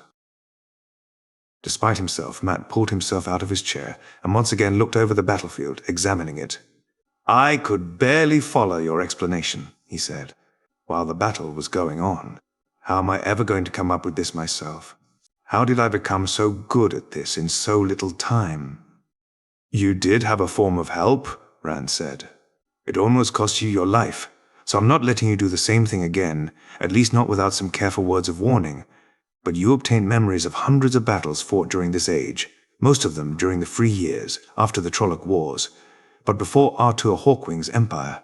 That allowed you to turn into the general we saw here pretty much overnight, but it didn't give you your battle sense. That is all yours. There's no way I'll be ready in 2 years, Matt said, frowning. I believe in you, Rand said, and you'll be getting even better tutors as soon as I can manage. One of the great generals themselves, I hope, or perhaps even more than one. Who are they? Matt asked. Gareth Bryne is currently the Captain General of the Queen's Guard in Andor, Rand said. I hope that Queen Morghese can be an ally, which would give us access to his knowledge. Davram Basharir is the uncle of the current Queen of Saldea, and through a series of events his daughter got involved with us. I don't know if that will happen again, though. Egomar Jagad is the Lord of Fal Dara, and we might meet him even before the cleansing, as Fal Dara is the closest city to the Blight when we go there for the Eye of the World. We're going to the Blight? Matt exclaimed. We don't have much choice, Rand said. The Eye of the World is a well of pure, untainted Cyrodiil, making it both highly desirable for me and an absolute necessity if I wish to fight any Forsaken before the cleansing, which I will need to do. Anyway, the fourth great general is Rodel Ituralde, a Domani general. Arad Doman was thrown into chaos by Grendal, and while I will try to stop that from happening, I'm not sure if I can. If it is thrown into chaos, then I will likely have to step in myself, and it is quite likely that he will become a major player in events that way. The last general is Pedron Nial, the Lord Captain Commander of the Children of the Light. As far as White Cloaks go, he is actually a reasonable man, but he is also very old already, and died without me ever meeting him. A brief silence descended upon them. Maybe we can leave it at this, actually, Rand said. Get ourselves some real sleep as well. They wished each other good night, and Rand pushed Matt out of the dream shard before destroying it and letting himself fall into a normal sleep. The whisperings of the wolves were becoming more vague as they approached Camelin. Perrin had spent 2 weeks getting acquainted with them, with Elias, with the wolves specifically, and his talent in general. But neither Elias nor the pack liked large concentrations of people. Sometimes, Perrin had found himself suddenly afraid of his new skill, afraid of the realization that he could talk with the creatures that so often featured as villains in the tales he had grown up with. However, he had the pack, Ilias, Moraine's knowledge and Rand's friendship all to set him at ease when that happened. A hesitant Rand had actually told him, after he'd asked, that his discovery of the talent had been rather less smooth in Rand's old timeline. Apparently, their group had gotten split up, and it was just Perrin and Egwene who had stumbled across Ilias. And while Perrin had come to appreciate the gruff man, he could easily imagine himself being unsettled by him if they were surrounded by wolves and Perrin had no one to calm him. His eyes were also starting to turn golden, just like Elias's eyes, and that was certainly something he'd have to get used to. For some reason, Rand had been a little evasive on the topic of his eyes, except that Perrin didn't have to worry about it. But more importantly, Perrin had found that his senses were improving. Sight, hearing, and most notably, smell. Often, he could smell who was coming up behind him, and not just because he'd learned to tell apart the different horses, but also because he could recognize the smells of individual people under that. It was altogether a strange experience, though he had already come to understand that he had to reevaluate many things he'd taken for granted. Not just what the Dragon Reborn was like, and that it was possible for male channelers to be safe again, but also his personal situation. That wolves weren't mindless beasts, but rather intelligent creatures, third only to humans and ajah. That he was going to be meeting an ajah in the first place. That the shadow was preparing for the last battle. However, the light had the advantage, and so much more. Enough that he could barely keep up. Every single last thought was banished from his mind moments later as Caemlyn, it had to be Caemlyn, came into view. A 50-foot-tall grey wall, interspersed with watchtowers, stretched as far north and south as the eye could see. Behind it, thousands upon thousands of rooftops were visible. Inns, homes, manors, warehouses, more than any man could count. The city extended as far as the eye could see, and beyond even that, and was built upon a large hill. That also allowed Perrin to spot the white walls of the inner city Tom had mentioned in his tales, cordoning off the old city that had been built by Ajah thousands of years ago after the breaking of the world. It was there, though Perrin didn't know which building. That the royal palace was located, where Queen Morgase ruled Andor, the nation that Two Rivers was nominally a part of, though its power reached no further than Whitebridge in the present day. Perrin hadn't even known he had a queen until he'd been told. The city was absolutely astonishing. He'd thought Baerlon was big, even felt annoyed when Tom scoffed at their reaction to seeing the town, but now he understood why. This city, it could swallow Baerlon whole, and you wouldn't even notice. Every last part of it was breathtaking. "Don't get so caught up in gawking that you forget what we've told you," Tom said, probably mostly aimed at Perrin, Matt, and Egwene. Indeed, Matt was eagerly whispering about the city, but Perrin now let his thoughts go over what they'd told him. Caemlyn was cramped right now, with the recently captured false dragon Loghain soon being paraded through it, and with spring still not having come, the mood was bad. Many people were unhappy with Queen Morgase, and Whitecloaks were around once again, stirring up the foul mood further while spreading fears about Darkfriends and Aes Sedai. Most people didn't like Aes Sedai at the best of times, and the Whitecloaks considered all of them. Anyone who could touch the One Power, in fact, Darkfriends, and called Aes Sedai witches. That meant that many found it controversial. That Queen Morgase had an Aes Sedai advisor, eotw, Avrini Aroyhan of the Red Ajah. When Egwene had asked whether they would meet her, the answer had been a clear no. Moiraine had given them a brief explanation of Aes Sedai politics. She herself was part of the Blue Ajah, one of 7 Ajahs that made up the structure of the Aes Sedai, and they were generally involved with justice.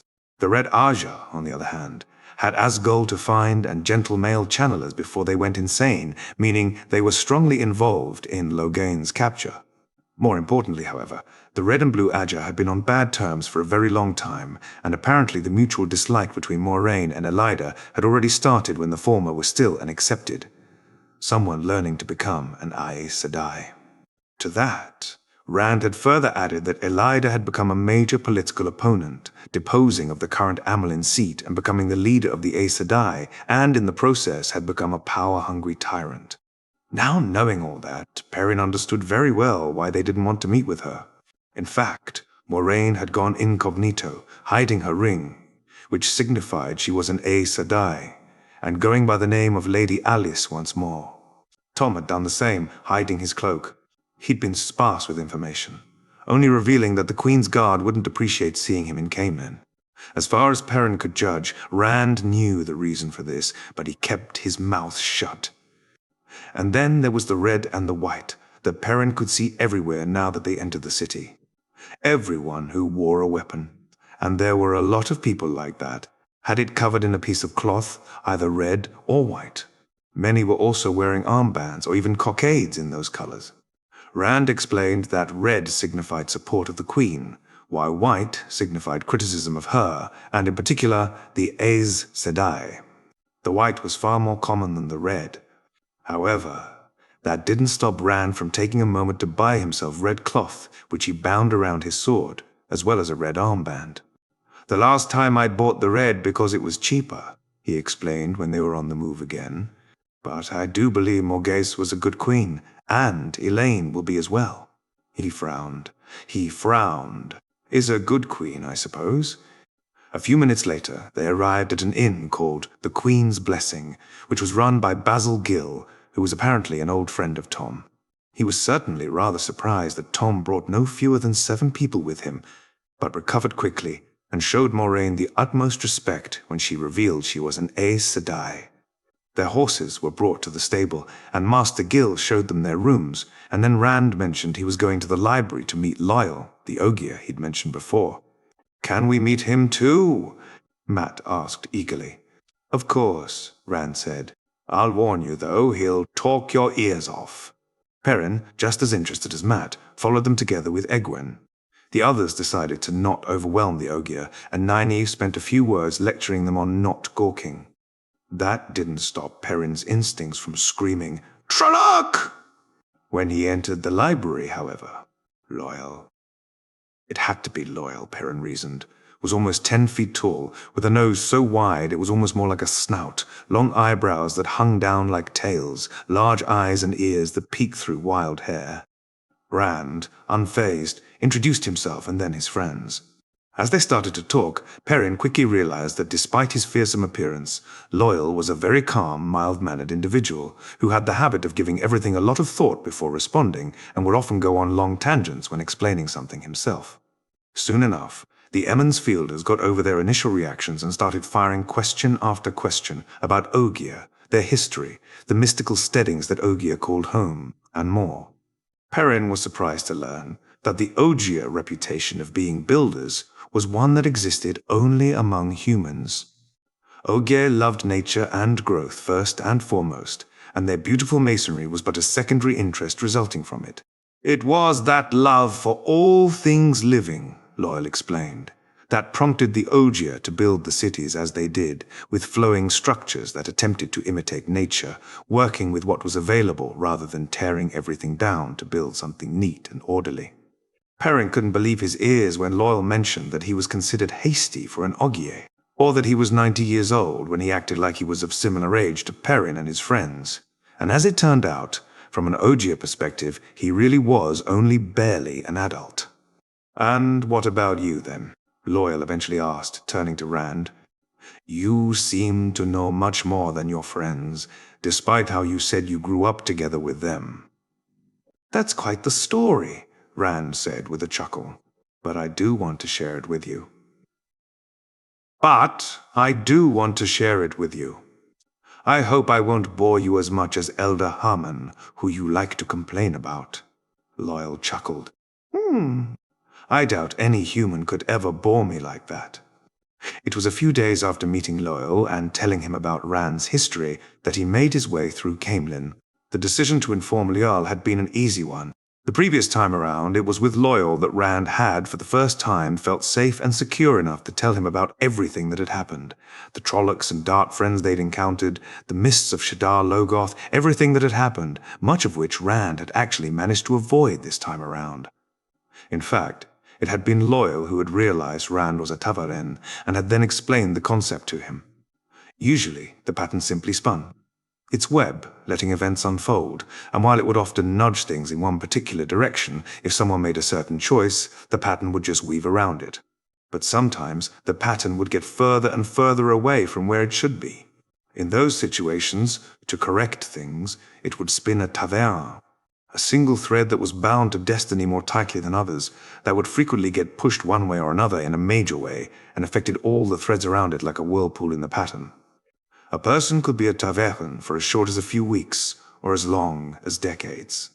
They could affect just the local area, or the entire world. Rand was certainly the strongest Tavern since Artur Hawkwing, possibly since Luzther and Telamon, his previous life. The events that had allowed Loyal to realize what Rand was had only been the very beginning. Near the streets that Loghain, the false dragon, would be paraded through, the crowds were thick, with the white dominant, while those wearing red clumped up in small groups, no women or children among them. Away from those streets, Camelin was empty, and Rand could easily make his way to the inner city, where the curved roads that embraced the slopes of Camelin's Hill still reminded everyone of the Ogier who had built them. The buildings had been created such that many places offered good views over the rest of the city, or even out to the rural land surrounding it, but most of those were already occupied, usually by people wearing white who wanted to catch a glimpse of Loghain. Those weren't what Rand was looking for anyway. He made his way up the hill, away from the crowd still, until he found himself on a road that only had buildings on one side. On the other, it had a steep slope that in another year would be full of flowers, but was now covered in brown foliage. He climbed the slope and reached the several feet high grey wall at the top. It had been constructed from unwarped stone, fitted together from its natural curves. Obviously Ogier made, even if Rand's past self had not recognized that. The unworked nature gave him several handles, and he had decent experience climbing from his youth in 2 rivers, so he didn't have a lot of trouble getting to the top, where he could sit down on the narrow wall and would have a good view of Loghain's parade. Not that that was what he was here for, of course, but last time it had been. This was the wall of the palace grounds, and Rand knew that over in that tree, hidden by the leaves, Elaine was sitting to catch a glimpse of Loghain herself, something her mother hadn't allowed. This time, Rand had spotted her anyway. His awareness of his surroundings was much better than it had been. Behind her, her brother Gawain was also sitting, and was now carefully watching Rand, who acted like he was completely oblivious to their presence. Rand found himself enjoying the game as he continued to gaze away from the pair of young royals, towards the streets where Loghain would be paraded soon. He imagined how Gawain's wariness was slowly disappearing as Rand gave no interest to the palace. Not that it was terribly obvious that this was the palace even from here. All the grandiosity was at the front.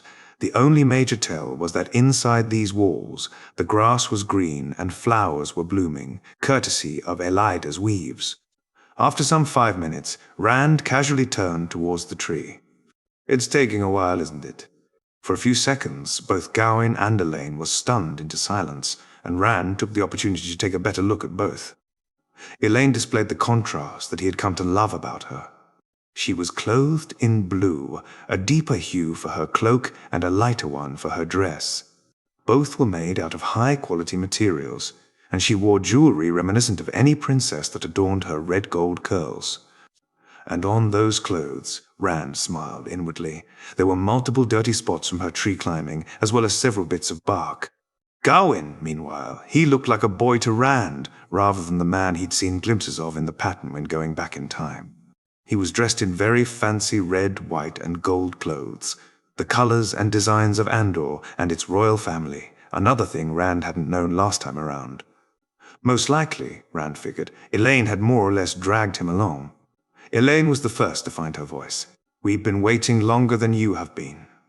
Gawain seemed to wrestle with himself for a moment, and Rand could only guess why, but when he spoke up, it wasn't a difficult question. Apparently, he'd decided not to say what he'd been thinking about. "You knew we were here?" he asked. Yes. Rand saw no reason to deny that. "Why did you ignore us?" Gawain asked. Rand shrugged. "People who want to be seen don't climb in trees. You're here for the dragon too?" "The false dragon," Elaine corrected immediately. Rand hummed in agreement. After a moment of silence, he spoke up. "Have you ever wondered whether he believes it? That he's the Dragon Reborn? Or was he just trying to grab power?" "He's mad," Gawain said. The boy seemed to have decided that Rand was not an immediate danger. All men who can channel go mad. Even if he believes it, that doesn't mean anything. "Do you think a madman can lead an army and win battles?" Rand asked frankly. "They don't go mad immediately, do they? Why would any sane man call himself the Dragon Reborn?" Elaine questioned. "Because he might honestly believe that he is," Rand said. "Rumor has it that he defeated the Aes Sedai in battle at first. He'd have to be really strong for that, wouldn't he?" Elaine gave Rand a questioning look. "Do you believe he's the Dragon Reborn?" She didn't seem hesitant, as one might expect, while the simple assumption might be that the sheltered princess simply couldn't judge potential danger, such as from a follower of the captured false dragon. Rand knew that wouldn't be true for Elaine. Rather, he suspected that she both didn't believe he was a threat, and that she'd be able to get away before he'd be able to reach her. And of course, he was wearing the red. Although, aside from all that, She also had a serious, reckless streak, born for impulsiveness rather than obliviousness. He resisted answering her immediately, instead glancing down the street where Loghain would eventually appear. Getting on the right topic of conversation had been simple. Now it was time to sow the seeds that pointed Elaine's thoughts in the right direction. "The true Dragon Reborn," Rand eventually said, rather than denouncing Loghain outright, "doesn't have to announce himself. Others will do it for him. That's what I believe." "But how would they know?" Elaine asked. "If he doesn't announce himself, they'll recognize him," Rand responded immediately with confidence. "Perhaps not straight away, but over time. Through his deeds, his words, his appearance. It's not hard to tell apart a noble from a commoner, even if they were to wear the same clothes, just from their bearing." "Do you?" Corwin started, only to be silenced by Elaine. Rand suspected that Gawain wanted to ask him if he knew who they were, while Elaine was enjoying a conversation with someone who treated her as just another person, too much to let it be interrupted, and possibly ruined by sudden reverence or embarrassment. The daughter. Eyre studied Rand for a few seconds, opening and closing her mouth as she considered multiple questions. "Where are you from?" She eventually settled on. "Two Rivers," Rand said. Over on the other side, the first trumpeters rounded the corner of the road, announcing the parade and momentarily distracting the three of them. "Are you really?" Elaine asked, though she kept her eyes on the road. "You don't look like you're from there." "I grew up there," Rand said, "but the man I call father is not my father by blood. He found me, in the arms of my dying mother right after my birth, someplace outside Two Rivers, and took me in as his own."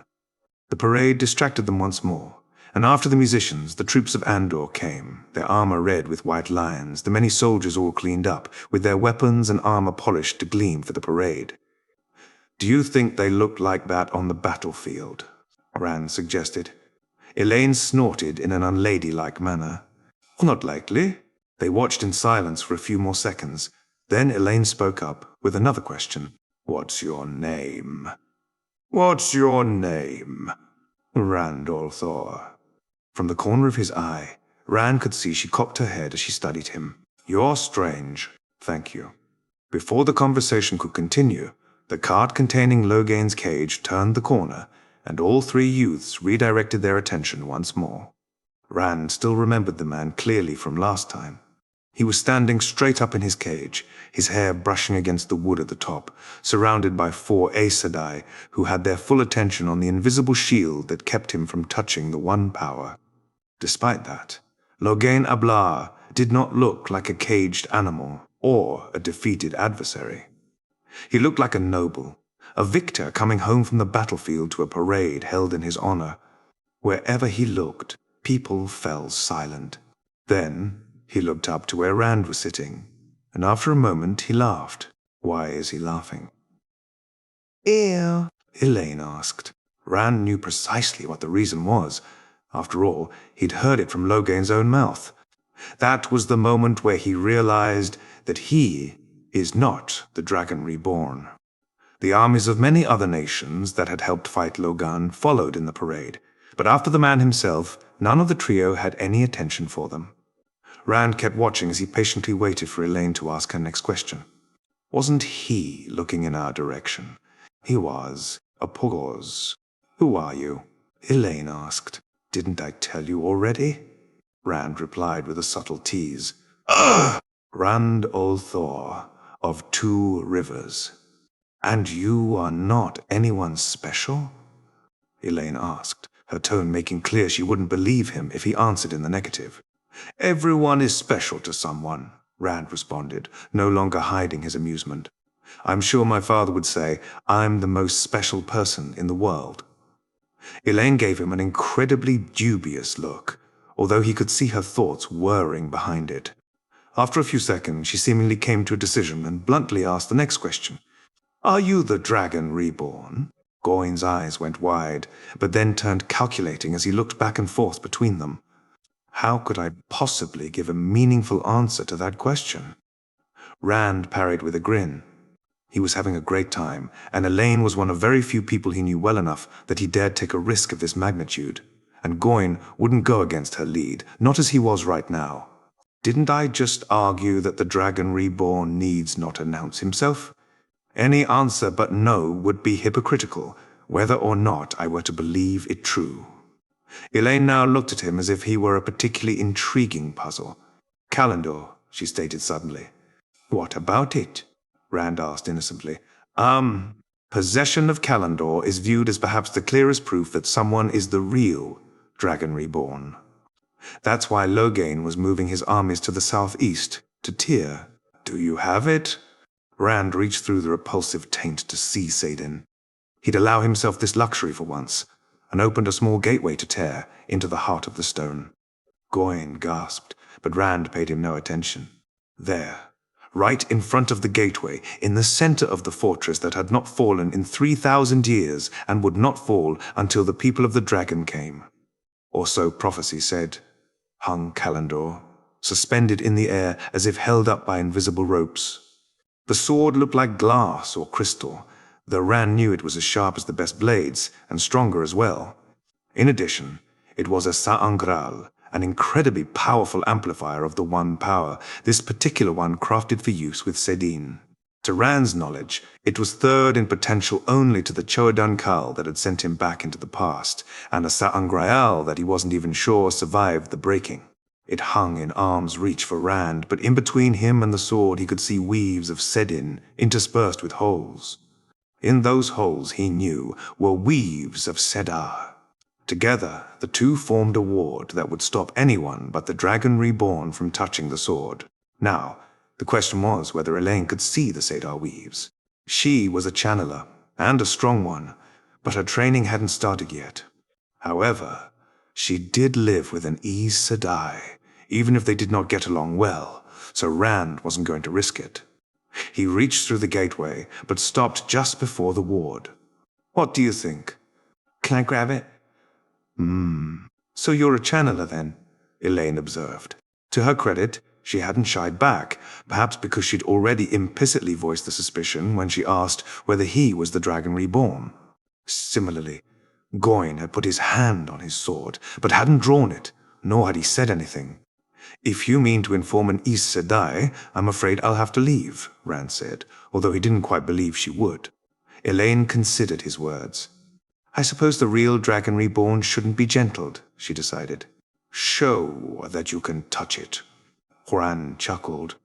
Even assuming I could, I wouldn't do it just to impress a girl. Even if that girl is a princess.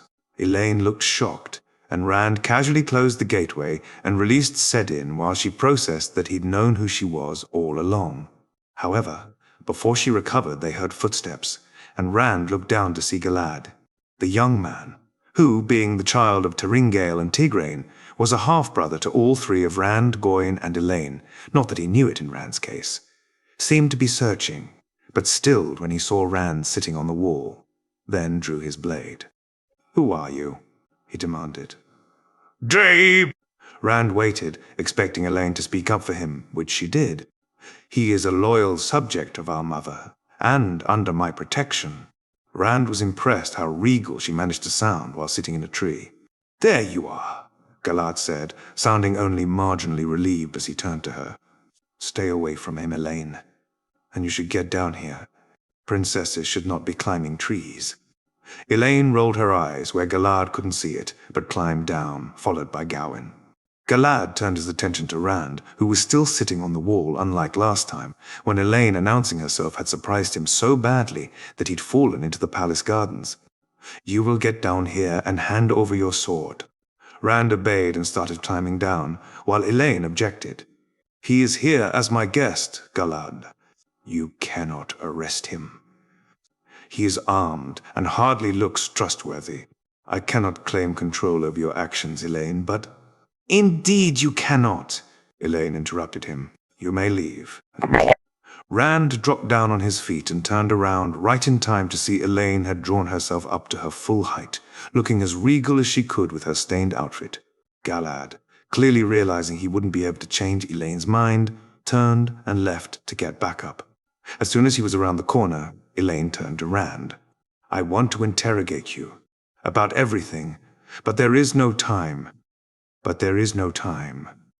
You should leave before Galad comes back with the guards. He always does the right thing, Gorin explained, even when he should not. And the guards won't start searching the city if I'm gone, Rand countered. Mo! Elaine paused. You could hide, she eventually decided. I'm afraid my appearance isn't the best at blending in, Rand said. You're tall. Rand chuckled and sent her a grin. I know it might not be obvious at first, Elaine huffed, annoyed at having lost control over the conversation. So, who are you really? She asked. You know who I am, who we are, don't you? Yes. Why did you not show me the proper respect then? Would you rather I had? Rand countered. Mo! Elaine hesitated. Besides, Rand smirked, you were sitting in a tree. Hardly respectful, wouldn't you say? If you know the customs, you should follow them, Gorin said. If the lady demands it, Rand replied. I won't, Elaine said after a moment. It's been a long time since I've been able to talk to someone new. But that brings us back to the question you didn't answer. I still don't really know who you are. Rand Althor, Rand said once more with a smirk. Oh! Farm boy from the Two Rivers. Who can channel, and may or may not be the Dragon Reborn, Elaine said. Perhaps, Rand evaded. If that's true, I'm sure you'll hear more of me in the future. So why did you really climb that wall? To see Loghain, of course, he grinned. I don't believe that, Elaine said. You're easily tall enough to look over a crowd, and you don't seem shy. Rand's enjoyment was interrupted when he heard boots in the distance. Elaine let out an impressive curse under her breath, but Rand calmly turned in the direction of the sound, raising his hands as soon as soldiers turned the corner. Elaine moved in front of Rand, protecting him with her body, almost immediately followed by Gawain. Rand didn't remember any hesitation from him last time around, but figured he could easily have missed it. Or perhaps their different meeting and Rand's channeling had simply left him slightly more worried about the wall climber and possible intruder. The interaction between Elaine and the officer, Talonvor, went similar to last time. Talonvor wanted to take Rand to a cell, but Elaine put her foot down and demanded they be brought to her mother, the Queen, even stating that if he didn't do that, he'd have to take all three of them to a cell. Unlike last time, Rand didn't need Gawain's whispers to understand what was going on. Queen Morghese was viewing Loghain, and even if not, she wouldn't appreciate Talonvor bringing not just Rand, but also Elaine and Gawain to her, as if under guard. Of course, then a messenger relayed the command from Morghese that they should all be brought to her immediately. Elaine was clearly worried about the prospect, but when she and Gawain locked step on either side of Rand, it did allow them to converse softly. Will you be all right? Elaine asked. I don't believe you mean harm. Don't worry, Rand replied. Elida Sedai might be there, she said. She's of the Red Ajah. I know, Rand said. Just don't say anything you shouldn't. Would she be able to sense anything? She asked, worried. No, Rand replied, making sure to lower his voice even further. Men can roughly sense women, but women cannot sense men in any way. The unsaid words being that both the men and women he was referring to were channelers. They had entered the palace and were traversing hallways that were intimately familiar to Rand. He'd spent several months ruling from here after Morghese's disappearance. Could you sense me? Elaine whispered. No, Rand said. You'd have to channel for that. And as Elaine hadn't had lessons yet, he doubted she was able to reliably embrace the source at this point. They entered one of the smaller, though still ornate, audience chambers. Rand smoothly went through the customs for the situation, kneeling and standing at the right times. Throughout it, he looked around the room, noting Gareth Brine, the Captain General and one of the 5 great captains. Though his hair was graying, he still looked strong and immovable as a rock, and was clothed in the red of the Queen's guards. On the other side of the Queen sat Elida, calmly knitting and seemingly not paying attention to anything around her. She had dark brown hair, but other than that, it was impossible to tell anything about her age. Like all Aes Sedai, she had the well-known ageless face. Rand knew, however, that she was closing in on 50 years old, meaning she was still young for a channeler. Despite that, he believed that she was respected among the Red Ajah, quite possibly because of her relative strength in the One Power. And last, sitting on her throne, was Queen Morghese. She too was still young, though in a different sense. She had no extended lifespan like the Aes Sedai did, but there were few women who had 2 adult children, yet were still only in their early 40s. Morghese was one of them, and she had so far retained her beauty, albeit more mature than Elaine's. She was, of course, wearing the rose crown of Andor, and a long red stole depicting the Lion of Andor hung over her shoulders. She was also, to Rand's surprise, though he should maybe have expected it, wearing a ring that depicted the great serpent eating its own tail, the sign of the Aes Sedai. Then again, no matter how weak, she was technically a channeler, and had received some training in the White Tower. Any woman who had done so could wear that ring. After they had paid their respects and Morghese had told them to rise, Elaine was the first to speak, but her mother interrupted her immediately. Rand waited silently while the princess was chastised for going out to sneak a look at Loghain. Finally, Morghese turned her attention to Rand, though she still spoke to her daughter. Now there is the problem of this young man, and how and why he came here, and why you claimed guest right for him to Galad. May I speak, mother? Morghese nodded. I claimed guest right because I do not believe him a danger, Elaine said, choosing her words carefully. An innocent man should not be sent to a cell for being in the wrong place at the wrong time, not even for a few days. Then what do you believe him to be? Morghese asked. A loyal subject, Elaine said. Mother, you often say I must know our people, but whenever I actually meet them, there are a dozen attendants nearby. How can I get to know commoners if I can never speak to them by myself?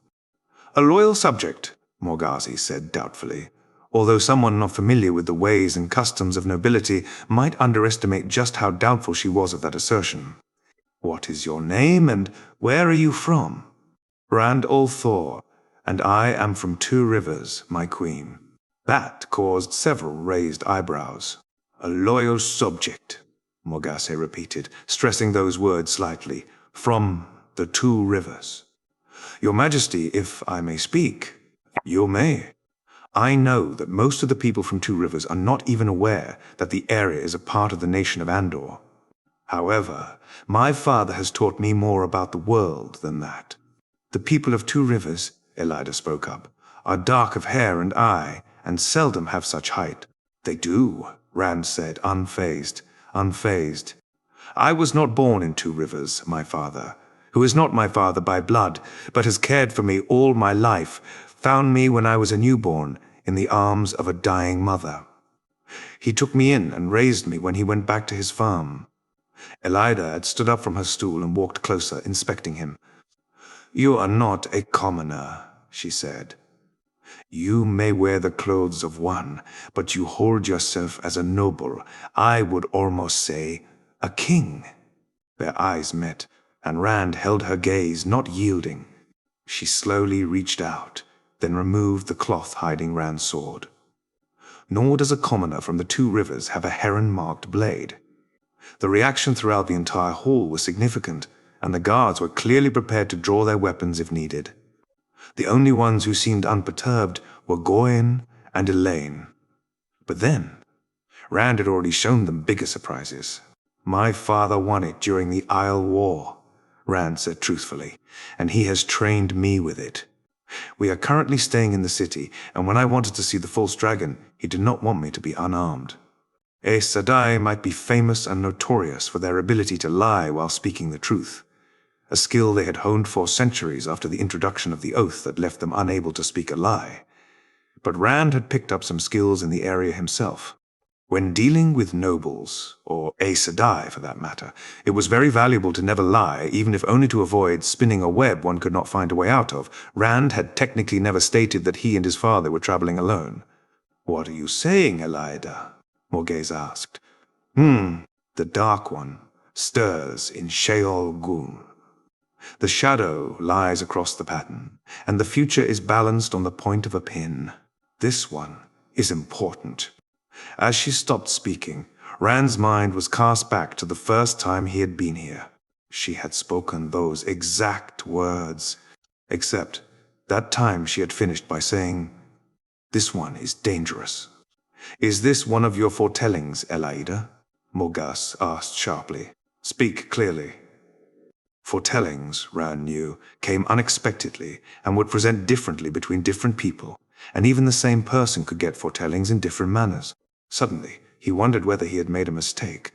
Previously, Elaida's foretelling had almost landed him in a dungeon, and this time it was far less likely that Morghast would believe him naive and rule that he could go free based on that. "This I foretell," Elaida said, "and I swear under the light that I can speak it no clearer. The shadow has yet to darken to its blackest, and I cannot see if the light will come after. But this man will be the eye of the storm, an isle of calm in a sea of destruction. He holds himself like a ruler, and indeed he shall lead. He shall conquer, and he shall protect. And the throne of Andor and the court of Caemlyn will be shielded by his noble blood." Rand was unable to keep the shock off his face, albeit not for the reason others would assume. The first words had been similar to the foretelling, he remembered, but it had then departed into a completely different direction, towards praise and hope, rather than condemnation and despair. Elaida herself seemed just as shocked by her words as Rand was, but even then it took mere seconds before she schooled her face into the emotionless Aes Sedai look.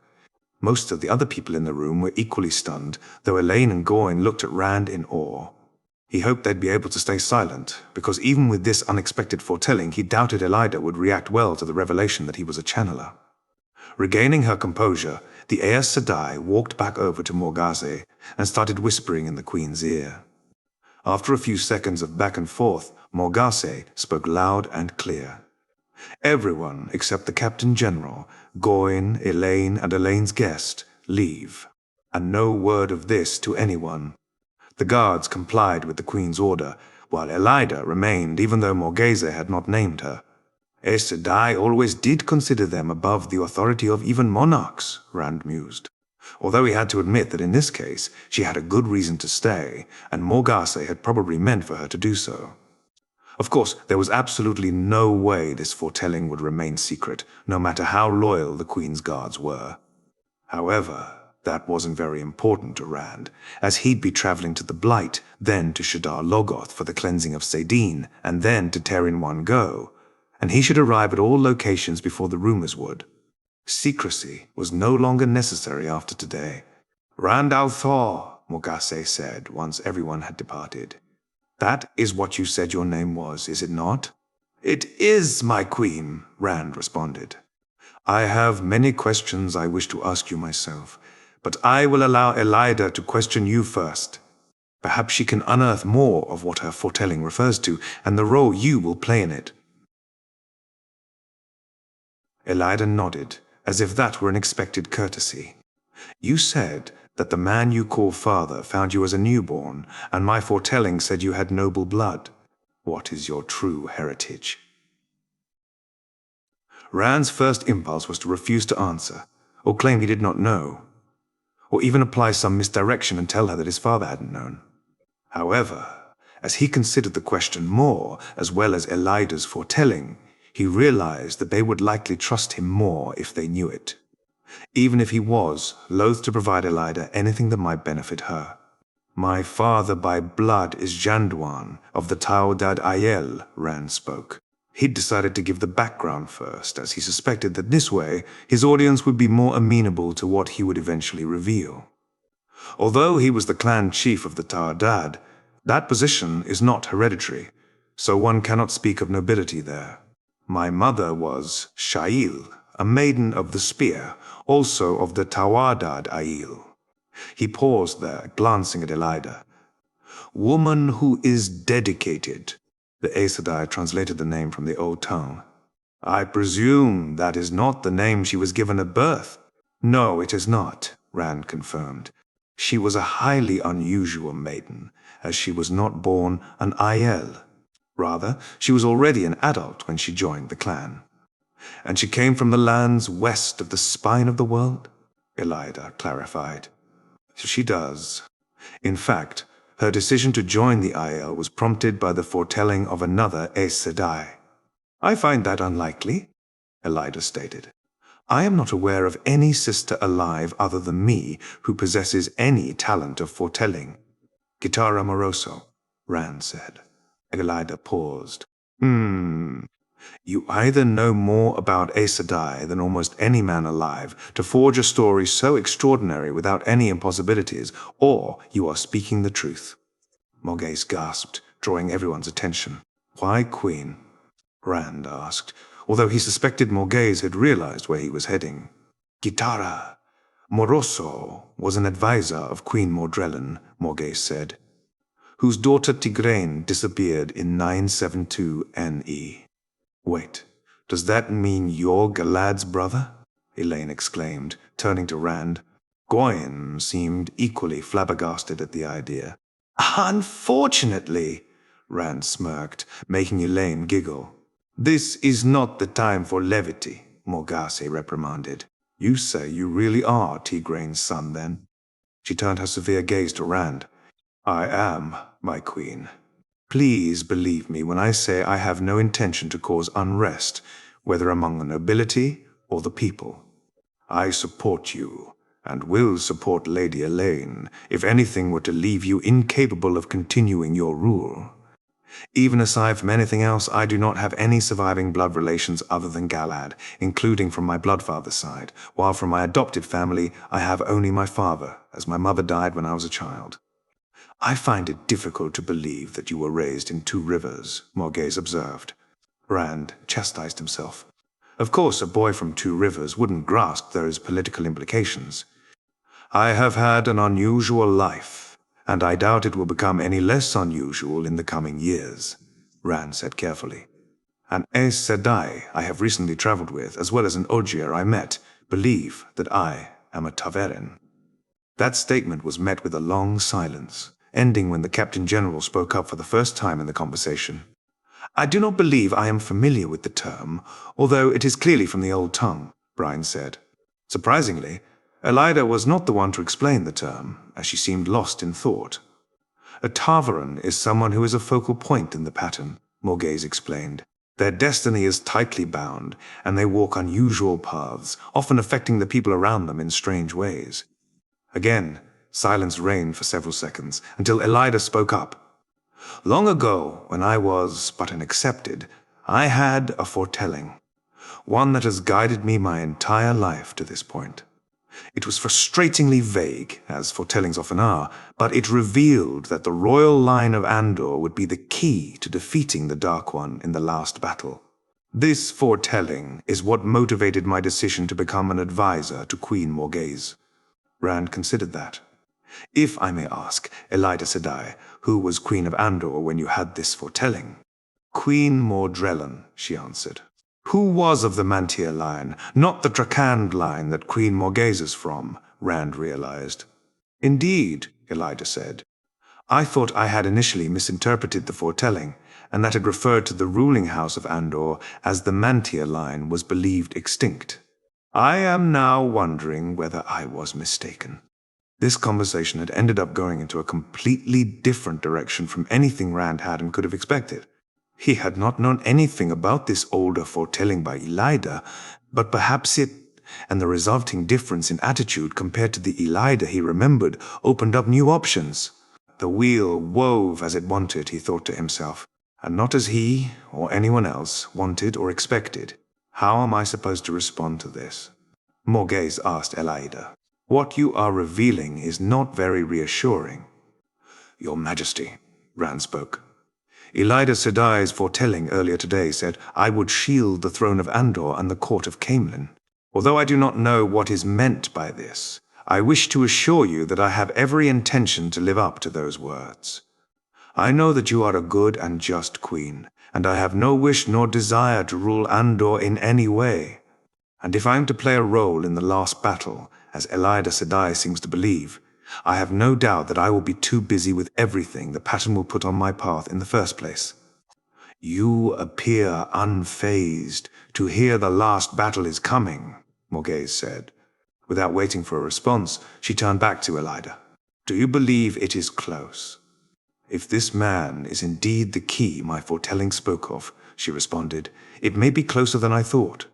It is, Rand said. I spoke of an Aes Sedai I have been traveling with.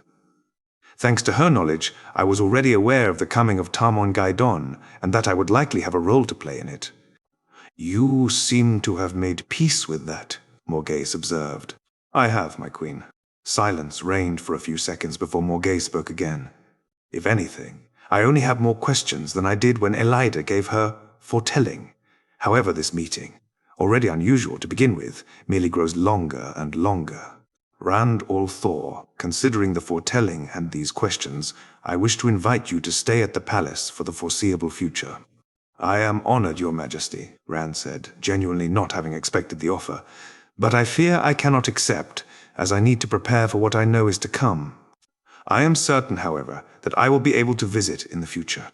In particular, considering the Aes Sedai I am traveling with has recently learned the weave for traveling.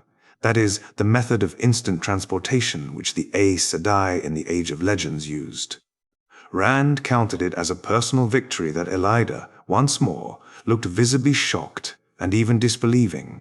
That is incredible, if it is true. I would like to invite you to meet with her and me soon, Rand said, having recognized several opportunities to smooth certain issues out thanks to Elida's cooperative attitude. Preferably as early as tomorrow. I will soon have to accompany Loghain's prisoner transport to Tar Valon, Elida said.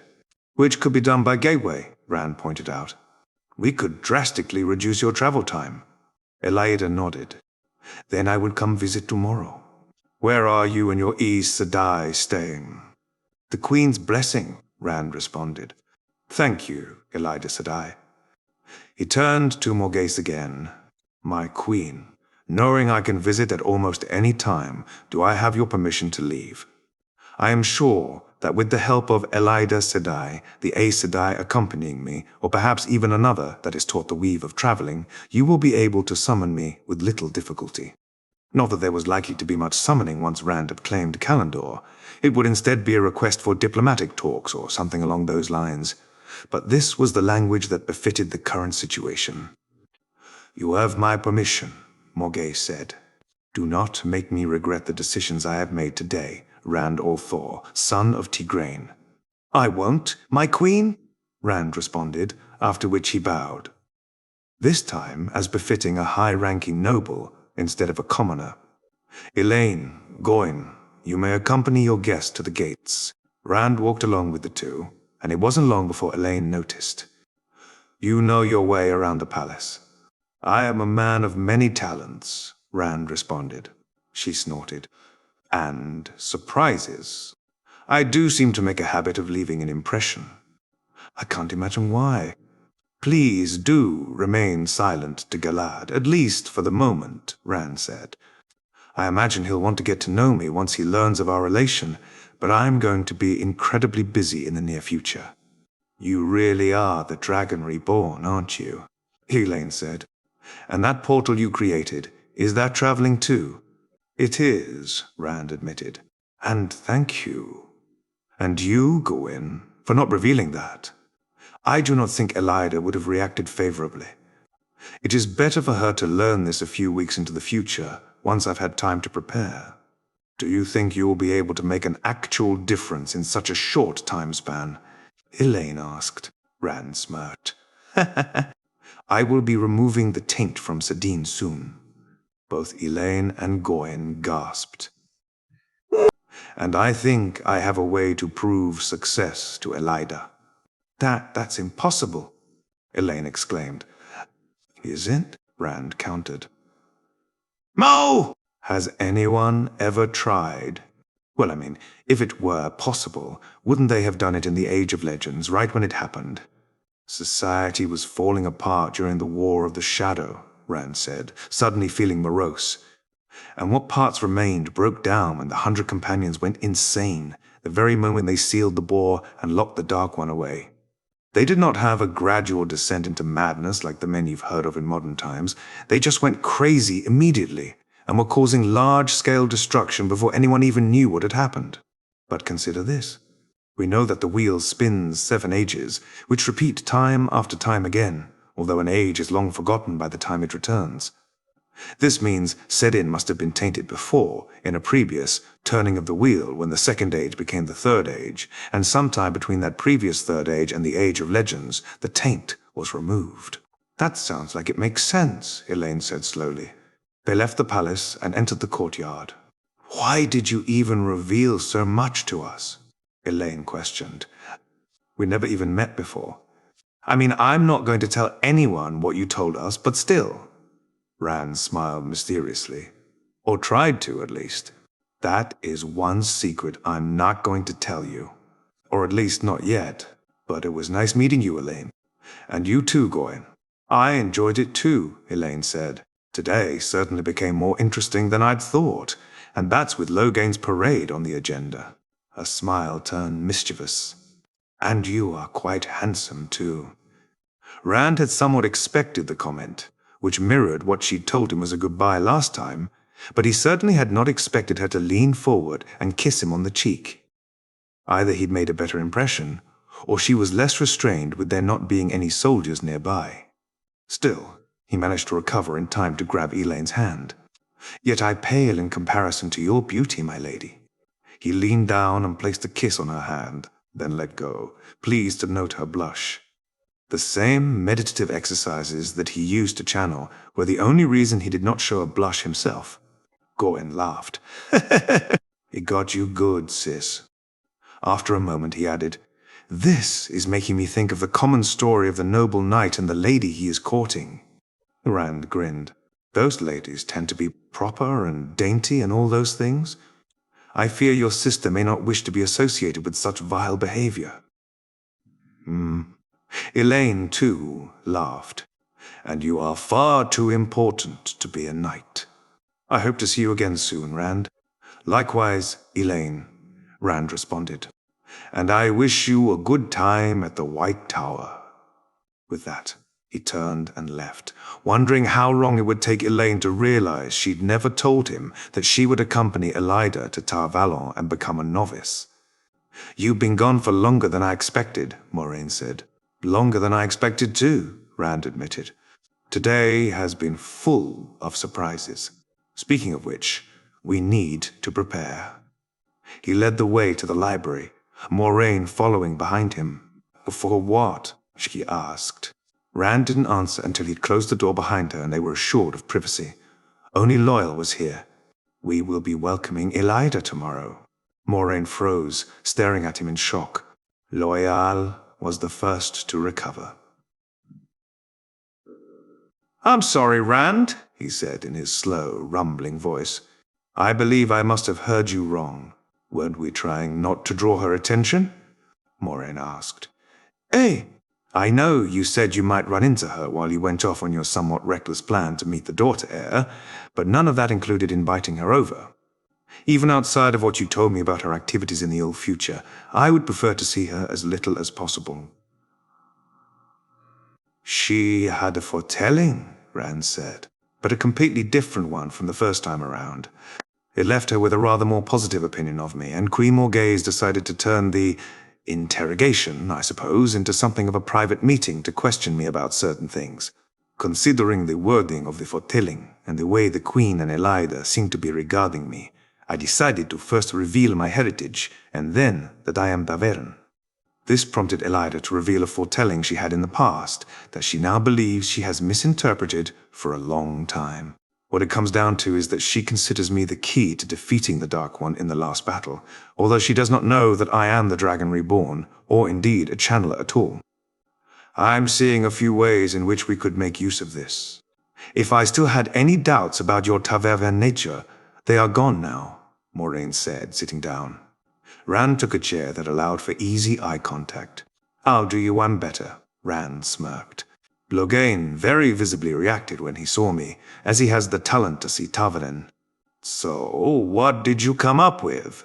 Moiraine asked. My primary concern with cleansing set in, apart from making sure we won't be interrupted, was that many Aes Sedai would likely not believe it worked. With Elaida's cooperation, even if she does not know the actual plan, we can make sure a large group of trustworthy Aes Sedai will back up the claim. On top of that, if Elida herself were to be supportive of me, which seems to be how she's already leaning, it gives me a way in with the red ajah. Of course, I also have a way in with the blue ajah through you and the amyrlin, and the combination will hopefully reduce tensions between the two ajahs, which might drag the other ajahs along. A more unified white tower, in particular one on good terms with me, would be a major advantage. You are putting a lot of faith in a woman who showed herself untrustworthy in your old timeline, Moiraine said. One that I myself am not particularly inclined to trust either. If there is one thing the previous timeline shows, it is that Elida cannot be trusted with power, Rand said. Which is why I am willing to go to great lengths to ensure she does not get it. But while she was always known as harsh and abrasive, she was not a power-crazed lunatic during her time as Queen Morghase's advisor. When you also consider that the Black Ajah was elbow-deep into her administration, and indeed into the act of deposing Siwan itself, as well as the major differences in her attitude to me, which will likely extend to you and Siwan to a degree. Due to the different foretelling she had today and her past foretelling, I believe it is unlikely for her to walk that same path. I am skeptical, but then I do not see how you wish to secure Elida's cooperation in the first place. Rand smiled. Then, let me explain. Elida was in a pensive mood, although others might call it impatience or even more abrasive than usual, as she strode through the city towards the inn named the Queen's Blessing. The abundance of white cloth and the occasional screamed insults certainly did not help in that regard. She was unsure whether to be hopeful or suspicious after the rather unusual meeting with the man who called himself Rand ul'Thor yesterday. About the only thing she was sure of was that the man was Tavern, as he had claimed. He had seemed too knowledgeable and too calm, as if he had not believed himself to be in any possible danger at any one time. Sure of himself, yet always respecting Morgase and Elida's positions. At the same time, Elida doubted he had extended that to the unruly daughter-heir, which she believed might have been part of why Elaine was so willing to defend him in the first place, as if he had known exactly how to approach her. And that was before taking into account the words that had unexpectedly left Elida's own mouth. With the false dragon Loghain on her mind, and prophecies about the shadow and tarmongaidon on her tongue, it was a small jump for Elida to wonder whether Rand ul'Thor might be a false dragon or, light forbid, the true Dragon Reborn.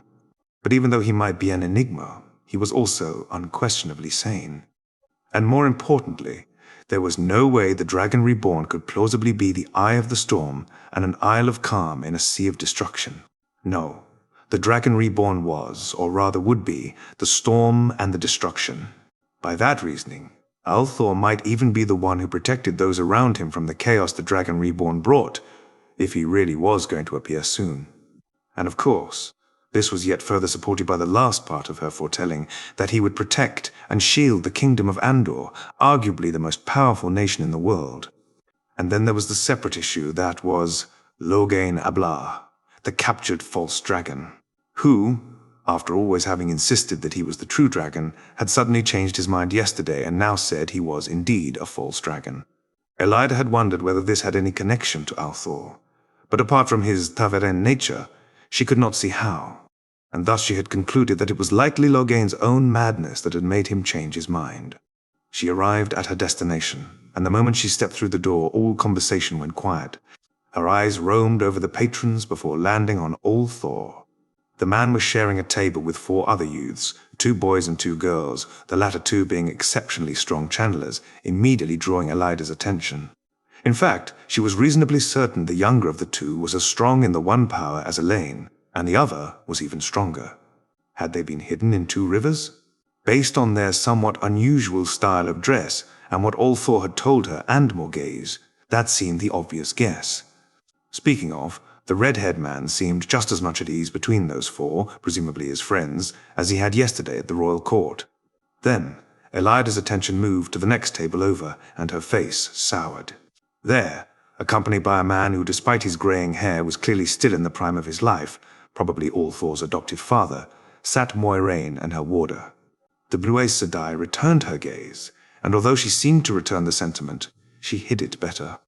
Presumably, she'd known ahead of time that Elida was coming. Elida glanced back at Althor, wondering whether he'd known about the animosity between the red and blue ajahs, and her and Moiraine in particular. It was hard to believe he was not aware of at least the former. As she approached the tables, he was the first to stand. Elida Sedai, thank you for coming to see us. Master Gil has assured us we can use his private dining room for conversation. Shall we move there? Elida nodded minutely. You neglected to tell me that the Aes Sedai you were traveling with is Moiraine. Will that be an issue, considering the magnitude of the topics we will be discussing? Althor responded unfazed. Elida was tempted to say yes, however, he made an annoyingly good point. If this man was the key to defeating the Dark One in the last battle, it would not do to anger him over her dislike of Moiraine. People tended to be much easier to steer in the right direction if they liked you. So instead, she answered in the negative and followed him to the private room, Moiraine behind her. Moraine's warder remained outside, presumably to make sure no one would listen in on them. I know you do not have the best history with each other, but I am glad that you are willing to have this conversation nonetheless, Allthor said, unexpectedly taking charge. So he had known about their adverse relationship. It was possible that Moiraine had only informed him after he had spoken with Elida, but she deemed that unlikely. Allthor said that you somehow learned the weave for traveling, Elida said skeptically. I did, Moiraine responded, apparently taking over despite first impressions, although I fear I cannot currently reveal how. We would be able to bring you the false dragon and the rest of your traveling party to within about a day's travel from Tar Valon. Any closer than that is problematic for various reasons. And what do you want in return? Elida asked. That was regular Aes Sedai politics, after all. And the blue ajah in particular. I will also be sending a letter ahead to the amyrlin seat, Moiraine said, and Elida's eyes narrowed slightly. Unlike what seemed to be all other Aes Sedai, Elida had not forgotten that Moiraine Damodred and Siuan Sanche had been practically inseparable before they were raised to the shawl. She did not buy for a second that the two had not kept up their friendship, and possibly more than that, after becoming Aes Sedai, no matter what they tried to make the world believe. In the meanwhile, Moiraine continued speaking. In this letter, I am suggesting that the amyrlin seat leads a rather unusual experiment. She will ask you to participate, and our request of you is that you not only accept, but actively support her in this endeavor. What is this experiment? Elida asked skeptically. It concerns the false dragon Loghain, Moiraine said. I have heard about and personally encountered several signs that tarmongaidon is near, and your foretellings only add to this.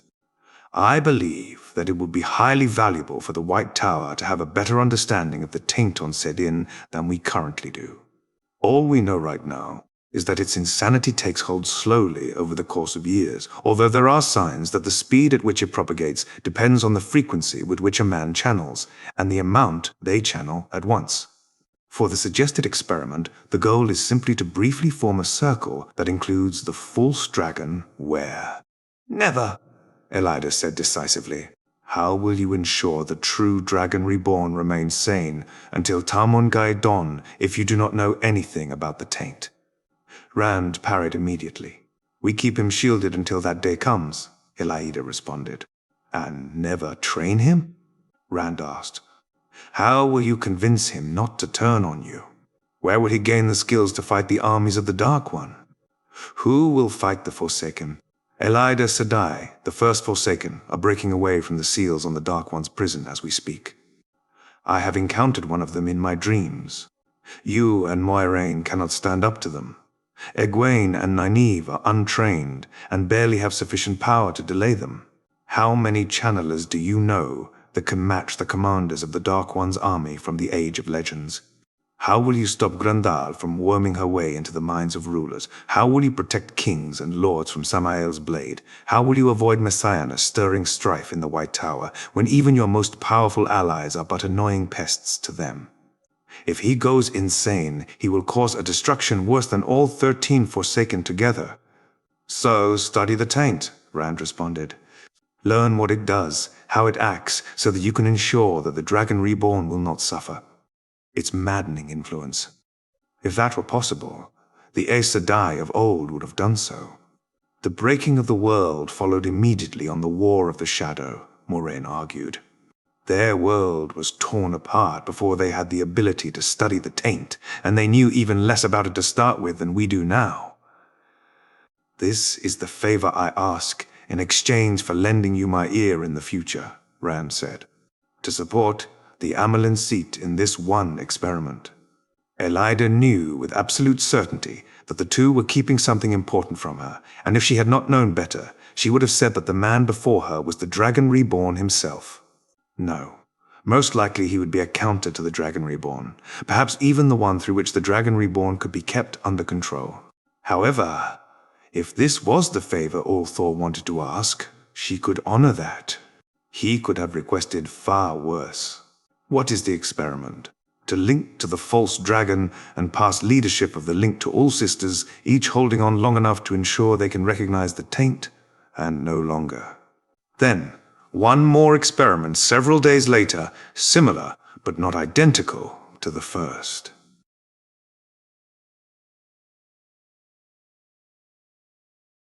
And in exchange, Randall Thor will take me on as an advisor if I request it, Elida said. It would have been a far riskier deal had her own foretelling not revealed that he would become a leader. That is acceptable to me, Rand said. To me as well, Moiraine said. Then we are agreed. I will support the amyrlin seat in this experiment and participate myself. No matter how much it disgusted her that she would have to channel any amount of that tainted sedin, the deal was worth it. Even discounting the minute chance they might actually learn something useful from this ridiculous experiment. When will you be ready to leave for Tar Valon? Moiraine asked. Later this afternoon. Then I will be by to provide the gateway. We will ourselves leave soon after, but once I am less strapped for time, I will seek the opportunity to spread knowledge of the required weave. Elida nodded. I will be on my way. Mother? I have succeeded in my endeavors, but in doing so, I have encountered many surprises even beyond what I was prepared for, some of which Elida Sedai will be able to tell you about once she arrives, which should be sooner than you expect. Many things that I want to share with you are too important to leave to a letter, and I will aim to visit the White Tower as soon as possible. Hopefully no more than a week from when you read this. There is one thing that is of immediate and utmost concern. I will ask that you trust me in this request, no matter what it takes. When the false dragon arrives, do not carry out his sentencing and punishment immediately. Rather, find 2 Aes Sedai of every ajah, preferably respected individuals. Together with these 14 sisters, form a circle with the false dragon, and pass along leadership of the circle to every sister, until they are all confident in their ability to recognize the taint on Sedin. I have reliable information that with a man present, you and all 14 sisters can join in the circle at the same time. In addition, it is not even possible for the false dragon to lead the circle so long as 13 or more Aes Sedai are in it, and no other men are. Then, several days later, gather the same Aes Sedai and repeat this experiment. You will know when will be the right time for this. To secure the false dragon's assistance, promise him a delay of punishment by a week or 2. Last, please invite Elida to this experiment. She has promised to support you in this, and is aware of the nature of the first experiment. I like her as little as ever, but I have reason to believe she will not cause trouble in the near future.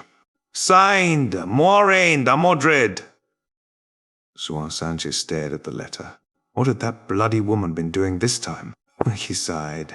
She really, really wanted to tear the letter to pieces, burn it, and declare Moiraine's ridiculous request total nonsense. But damn it, she trusted the woman. And from the way she had written the letter, she knew damn well that a stunt on this level would cost Xuan significant political capital in the tower, and that she was convinced it was worth it. And how had she secured the cooperation of that red pain in the arse? Why do we have to leave now? Matt grumbled. Because we don't have much time, Rand responded as he prepared his horse.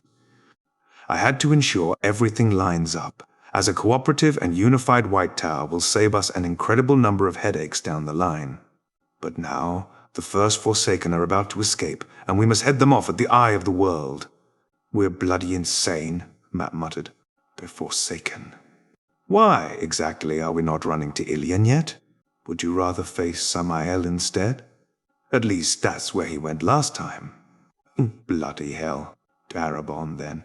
That's as far as you can get from Shi'enar, right? Mokaedian, Rand said. Bilal, blood and ashes. I should just stay here. Gravin. Matt stared at his longtime friend. Are you bloody kidding me? We've also got Lanfear chasing me around, Ishmael running around the place believing he's the Dark One, Graendal in Arad Doman, Semihaj joining up with invaders from across the sea, Messiana infiltrating the Aes Sedai. What do you prefer? A simple life, Matt grunted. Rand laughed. So much for our grand adventure. Come on, Matt, you'll be fine. You'll be fine. We know what we're up against, we know what we can do, and our enemy is completely in the dark and working off of a multitude of incorrect assumptions. We're ticking every single box for a successful battle. You're lacking in soldier morale, Matt argued. Rand laughed. So you have been paying attention. Luckily, the soldiers that are lacking in morale are not supposed to even enter the battle. Everyone ready? Moiraine called. Way! They were still in the stables, Tom Merrilin having rejoined them. There was enough bad blood between him and both Elida and Morghese that they'd decided it was best if he didn't show his face during the Aes Sedai's visit. In addition, Loal had also decided to travel with them, expressing interest in seeing the influence of a Tavervan up close. No calls to wait came, so after making certain no one else was present, Moiraine wove a gateway that led to a forested area where snow still dotted the landscape. Rand was the first one to step through into the chilly wind, leading his horse with him. It's cold here, Matt muttered after he stepped out of the gateway, already rubbing his arms. Enjoy it while it lasts, Rand said. The blight is like an oven, and not a dry one. It's not like I want to go there. If you want me to deal with the taint before I start to go insane, yes you do. Now stop moping. You're not going to be in any danger. Worst case, I need to channel for a bit, and Agenor and Balthamel are both not entirely there anymore. Plus, we have the element of surprise. What about Ishmael? Rand kept his grin off his face. No matter his attitude, Matt did pay attention. He'll focus entirely on me. If he's even physically there in the first place. Enough dawdling, Moiraine said. Let's go. Why can't we go straight to the eye? Perrin asked. Because it moves, Moiraine said. It's always located in a different position and appears based on need. Not quite true, Rand corrected, although it does give off that impression. The weaves protecting the eye play with the perceptions of those nearby, confusing them and leading them across strange paths to make it appear as if the location of the eye shifts. This protects it against the forces of the shadow that surround it on all sides, but also confuses previous visitors like me and Moiraine enough that we cannot simply make a gateway there. With the knowledge I have now, I could overcome these protections, but that is not enough to work off of an older memory. Will you be able to lead us straight there, then? Moiraine asked. I should be able to, Rand responded. I expect this is also what allowed Agenor and Balthamel to find it, despite having no need to be there. Is that why you felt comfortable spending the night in Faldara? Moiraine asked. Yes, Rand replied. And we've also won a full day because we didn't use the ways. Faldara, Mumat asked. The northernmost fortified town in Shi'enar, Rand replied. We will be meeting with Lord Egelmar there. One of the great generals, Matt said. Indeed, although we will not be talking about any of that yet. For the next hour, their small but ever-growing party made its way through the frigid land where spring had not yet arrived, Although, Rand realized, that was a common factor across the entire Westlands, perhaps even the entire world. Still, it was even more apparent here. Then, they crested one last hill, and Fal Dara came into view. It had been built for purpose in its entirety, with imposing grey walls and towers dominating the view. And outside those walls, a large stretch of land it had. All its trees and other vegetation removed, making it impossible to sneak up to the fortifications without being detected. Inside the walls, Rand knew, there was a law that no one was allowed to hide their face for any reason, as this would leave Myrddraal unable to hide. Similarly, at night, every street would be lit, preventing Myrddraal from slipping into or out of shadows. An ability even Rand, with all his knowledge, could not figure out. The best theory was that it was, in some twisted way, associated with the One Power. This itself depended on another theory. When Agenor had created the Trollocs, he had used humans for his experiments and combined them with animals through a mixture of genetic manipulation and the One Power. The Myrddraal themselves had been an unexpected result, occasionally being born to Trollocs, but one theory regarding their origin was that Myrddraal were those individuals that, if they had been human, would have been channelers. As they approached the gates, Lan told them all to take off their facial coverings and explained the reason for this. Shortly after, the first shouts came. Daishan, Daishan. Last time, Rand had been confused. This time, he kept half an eye on Lan, although the warder didn't betray any emotion. Will the golden crane fly again? One soldier asked, but Lan gave a non-committal answer. The warder was incredibly well respected in the Borderlands, and not without reason. Not only was he one of the best blade masters in the entire Westlands, with unparalleled knowledge of the Blight, he was also the uncrowned king of Malkia, which had been betrayed and fallen to the Blight when Lan was still in diapers. Until he had become Moiraine's warder, Lan had always considered it his destiny to fight the Blight until his death, and part of him still did. However, he always sought to do so alone, without leading other men to their deaths. And the golden crane, of course, was the symbol of Malkia. Loyal, too, was recognized, although merely as an ogier. He was surprised for a moment, before smiling widely and returning the greetings. Fal Dara was crowded beyond belief, certainly as busy as Cayman had been, but the mood was subdued. Rand remembered why. Masses of Trollocs had been gathering at Tarwin's Gap, the pass between Malkia and the Blasted Lands, a natural choke point. Tomorrow, the armies of Shienar would ride to stand against the Shadow, and they were riding out to die, based on what the scouts had been reporting. It was why Lan's appearance was so anticipated. People were expecting him to ride with them. Perhaps they were even expecting a miracle from a man who was an icon of the everlasting war with the Blight. They arrived at the fortress in the center of the city, to more shouts for Lan and the Golden Crane. Here, it was as busy as it had been in the entire city, but there was a purpose to it. Smiths, Fletchers, everyone was busy preparing as much for the coming battle as they could. Despite that, a grizzled man in armor immediately approached them when they arrived at the stables. Ingtar. The last time around, the man had given his life for Rand, seeking to make amends for his actions as a dark friend. A cause he was currently still dedicated to, if Rand remembered correctly. It was the events surrounding their visit to Fal Dara, and the months after that had given the man hope the light might still win. And knowing that, Rand saw no reason to condemn him now. Ingtar would almost certainly have the same change of heart this time around, making him a more reliable ally than many of the non-dark friends Rand had dealt with over the years. Lan asked Ingtar about the situation, receiving a rather optimistic report that even Rand's friends probably saw through immediately. The man guided them to Lord Egelmar's study and said his goodbyes, returning to his duties. Egelmar rose and exchanged greetings with the group, while a few servants brought refreshments and some cloths to wipe away dust. He led them to a sitting room adjacent to his study, where everyone took a seat. "A long journey from Tar Valon," Egelmar said. "You must be tired." "Our journey was both shorter and longer than that," Moiraine replied. "We ask to stay here for one night of rest and fresh supplies, if you can spare them." Egelmar frowned, clearly having hoped Moiraine would aid the fight at Tarwin's Gap, and Lan too. He voiced that thought, pointing out that Moiraine would be an army by herself, and if Lan flew the Golden Crane, an army would follow him. All is not yet lost, Rand interrupted. We must travel into the Blight now, but the Shadow may find itself surprised, thinking it has the advantage when it does not. Confident words, Aiel said. Who may you be, young man? Rand al'Thor, from Two Rivers. I fear there is little more I can say right now, although I am sure we will meet again soon. You all are? Aiel asked, his eyes passing over their group. Those I do not know, that is. All but Tom, Rand responded, indicating the gleeman.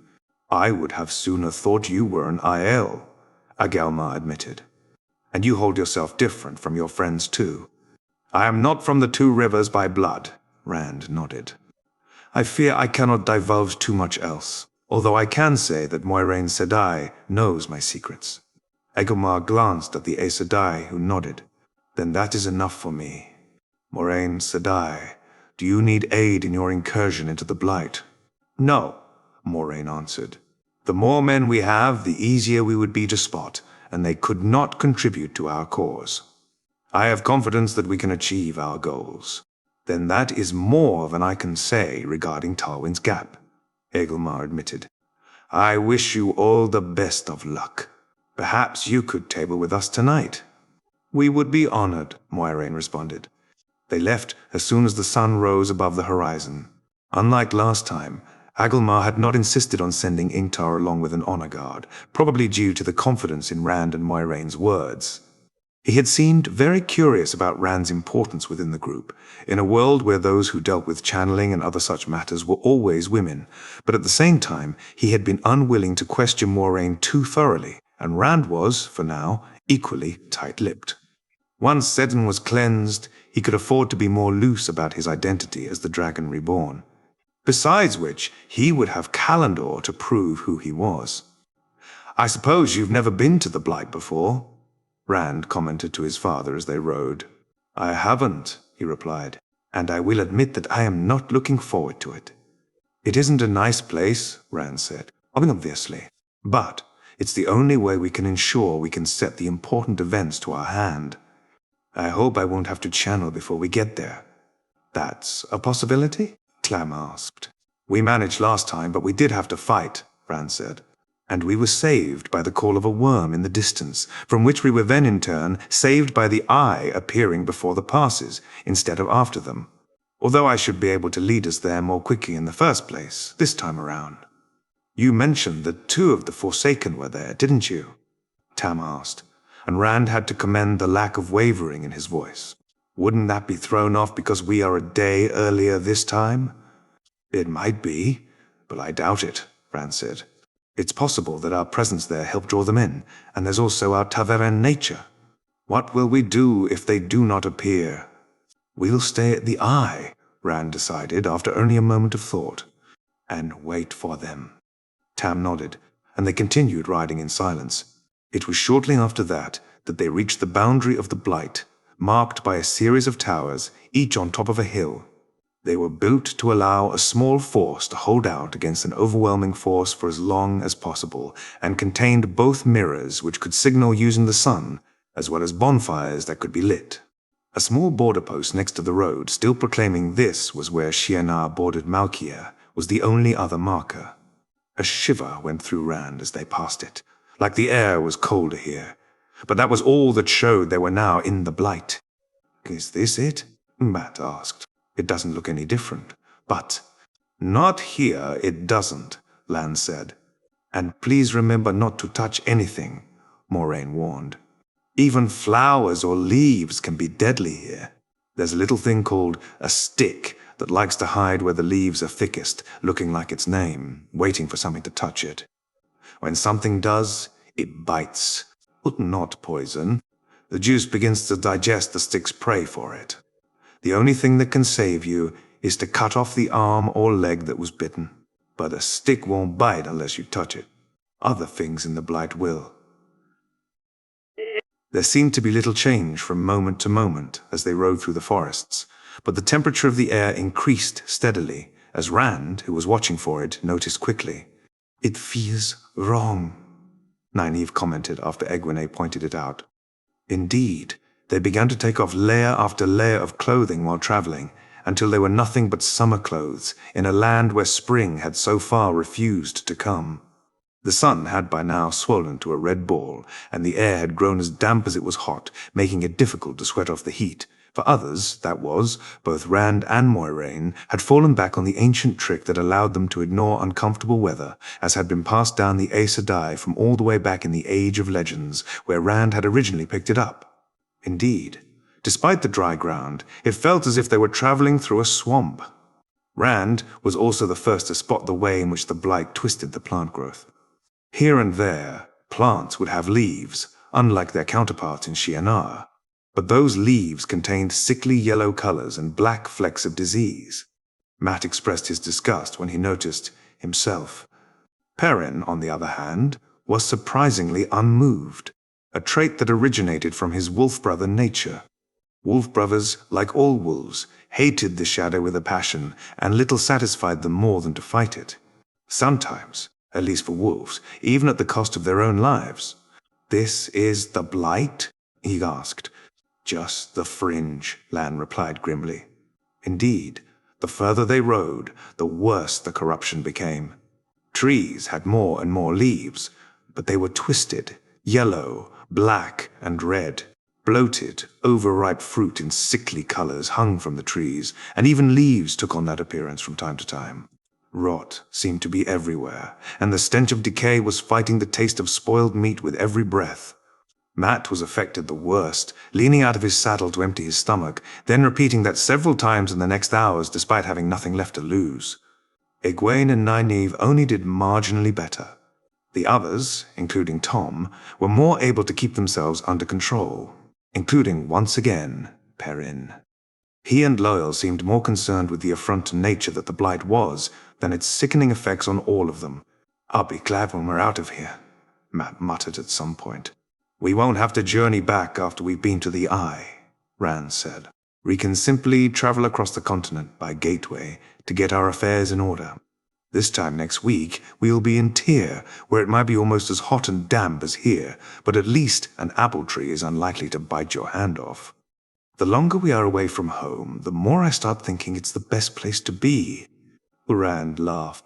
"The unknown is always a draw, but we were quite lucky with where we were born, or, in my case, with where the person who found me lived." In the evening, they camped on a bare hill, the same spot Rand remembered from last time around, with the ruins of the 7 towers of Malkia's fallen capital visible in the distance, and nearby the string of lakes that were deceptively normal until the surface was disturbed and a gigantic mass of tentacles appeared. At least such displays helped scare Matt into not doing anything stupid. And tomorrow would be the big day. They would have to kill 3 Forsaken that day, or Rand might not be able to cleanse Sedin for weeks or even months longer, although perhaps the White Tower could help out if that came to pass. Siwan Sanchez strode forward in all her regal amyrlin seatness to welcome the rather early arrival of Elaida, the daughter heir of Andor, the false dragon, the Aes Sedai guards of that false dragon, and of course everyone else accompanying them. Daughter. She was in the courtyard of the White Tower, and sisters were streaming in, all of them no doubt curious how they could be here already. "Mother," Elaida responded coolly. "You are several weeks early," Siwan noted. Implausibly early, in fact. Although she refused to reveal how, Moiraine Sedai has rediscovered the weave for traveling and brought us almost all the way here. Siwan almost lost her composure at that revelation. She would have loved to respond with some ridiculous fishing-themed saying to throw out, but it seemed as if she was too shocked to make one up on the spot, as she usually did. No one would dare call her out on it after all. "That is unbelievable," she settled on eventually. "Did she teach you?" "No," Elaida said sourly, although she said she was willing to share the knowledge once she has more time. "I will speak to her about it soon," Siwan said. She was going to have words with Moiraine. And if she could travel, then why was she and the Dragon Reborn not here already? She turned to the Aes Sedai who were watching over Loghain. "Take the false dragon to the dungeons. Keep him shielded. You know what to do. We will not quite perform his gentling immediately, But soon. That surprised the sisters, although Elida clearly knew already, but no one went against a direct order from the amyrlin seat. Confident they would do as she told them, Siuan turned back to Elida. "Daughter, you will join me in my office to discuss certain matters." "Yes, mother." Elida clearly did not like it, but also recognized that they would have to talk through what was about to happen. Together, the two, enemies, at least politically, walked through the halls of the White Tower all the way to the top. Siuan invited the Red Sister in, and they sat down, Siuan at her desk to remind the woman of her authority. "You spoke with Moiraine, then?" "I did. The letter that she sent me indicated that she was traveling with others. What do you know about them?" Elida clearly wasn't eager to tell Siuan any more than she had to, but Siuan wanted to have as much information as possible with her incredibly annoying friend throwing everything off course. "I did not speak to most of them," Elida said. "There were 5 youths from 2 rivers, 3 boys and 2 girls. The girls are powerful channelers, at least on par with Elaine. There was also an older man, the father of one of the boys."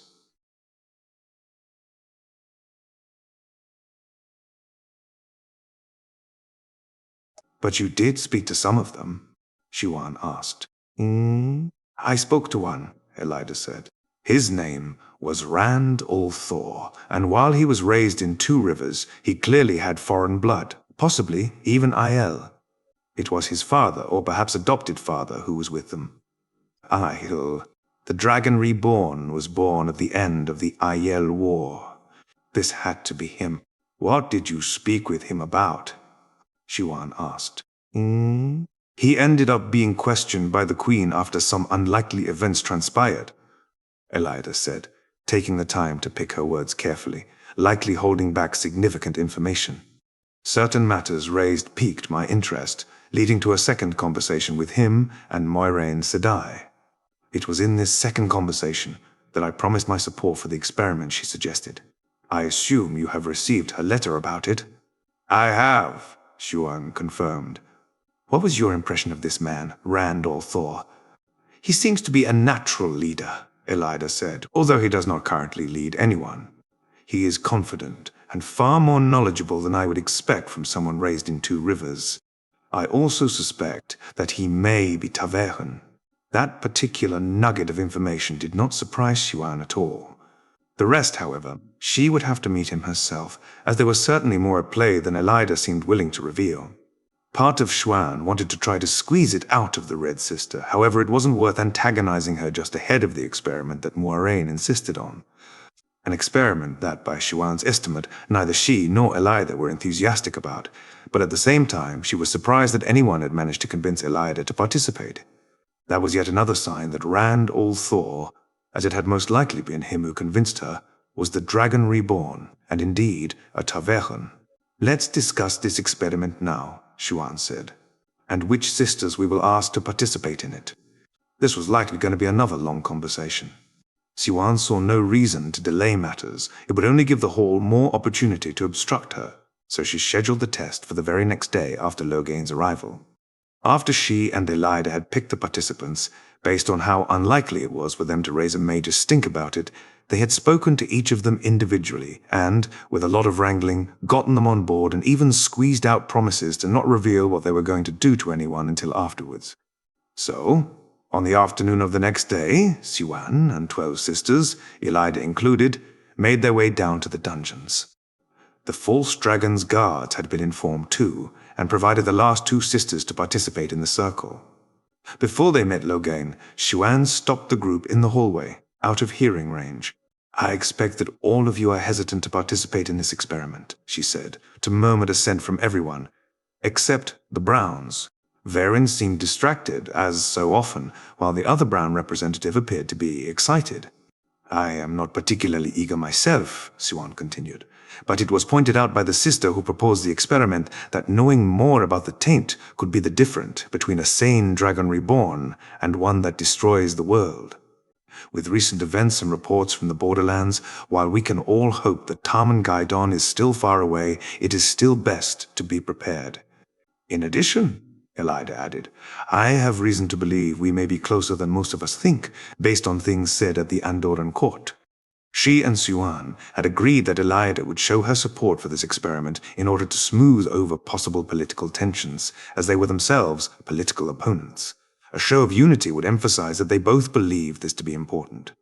However, Eliada had refused to elaborate what exactly had been said, and if Xuan's eyes and ears had caught something, the information had not yet made it to Tarvalon. "I think we should have done this long ago," Varen said absently. "But it is good to remedy past mistakes." "Quite," Xuan agreed. "We've already discussed many of the doubts some of you have when you were asked to participate in the first place, so we will simply go and see whether we can learn anything useful." She led the way into the dungeons, joining the two sisters who were still waiting outside Logain's cell. They had remained in a circle with the two that were joining the experiment. "Logain habla," Xuan spoke, standing in front of the bars. "Xuan Sanche de amyrlin seat," he responded. Despite being dirty, despite no doubt being tired, Logan did not appear a broken or humbled man. He stood proud and met Xuan's gaze in a way few could, despite the bars between him and freedom. "We wish to perform a minor experiment, which would require several of us to link with you in a circle. Are you aware what a circle is?" Logain laughed. "I am not some commoner, Amyrlin. Yes, I know what a circle is. What surprises me is that Aes Sedai would willingly link with a man." "You will not be able to control the circle," Xuan said severely, although Logain seemed unfazed about that. Perhaps he had been referring to the taint, not a risk, imagined or otherwise, of him taking over. "Are you willing to lend your abilities in this matter?" She tried to keep her voice neutral, but some disgust tinged it nonetheless. "Why would I?" Logain asked, seeming amused. "What's in it for me?" "What do you consider a fair exchange?" Xuan asked, genuinely curious what he would answer. "Release? The false dragon dead?" Xuan raised an eyebrow impassively. Logain chuckled. "So, not quite a free pass to ask for whatever I want." He hummed as he considered his actual offer. "Delay my gentling by 2 months, so that I may live that much longer. And a nicer place to stay than this cell. So long as you keep me shielded, I am no escape risk, and attempting physical violence would merely get me killed immediately." 2 weeks, Xuan countered. "So little?" Logan asked, again daring. Xuan thought. "Oh! And after you have been gentled, you shall be free to go, rather than being forced to remain at the White Tower, on the condition you do not name yourself the Dragon Reborn again." Logain laughed, more loudly this time. "That will be no problem, for I now know that I never was the Dragon Reborn."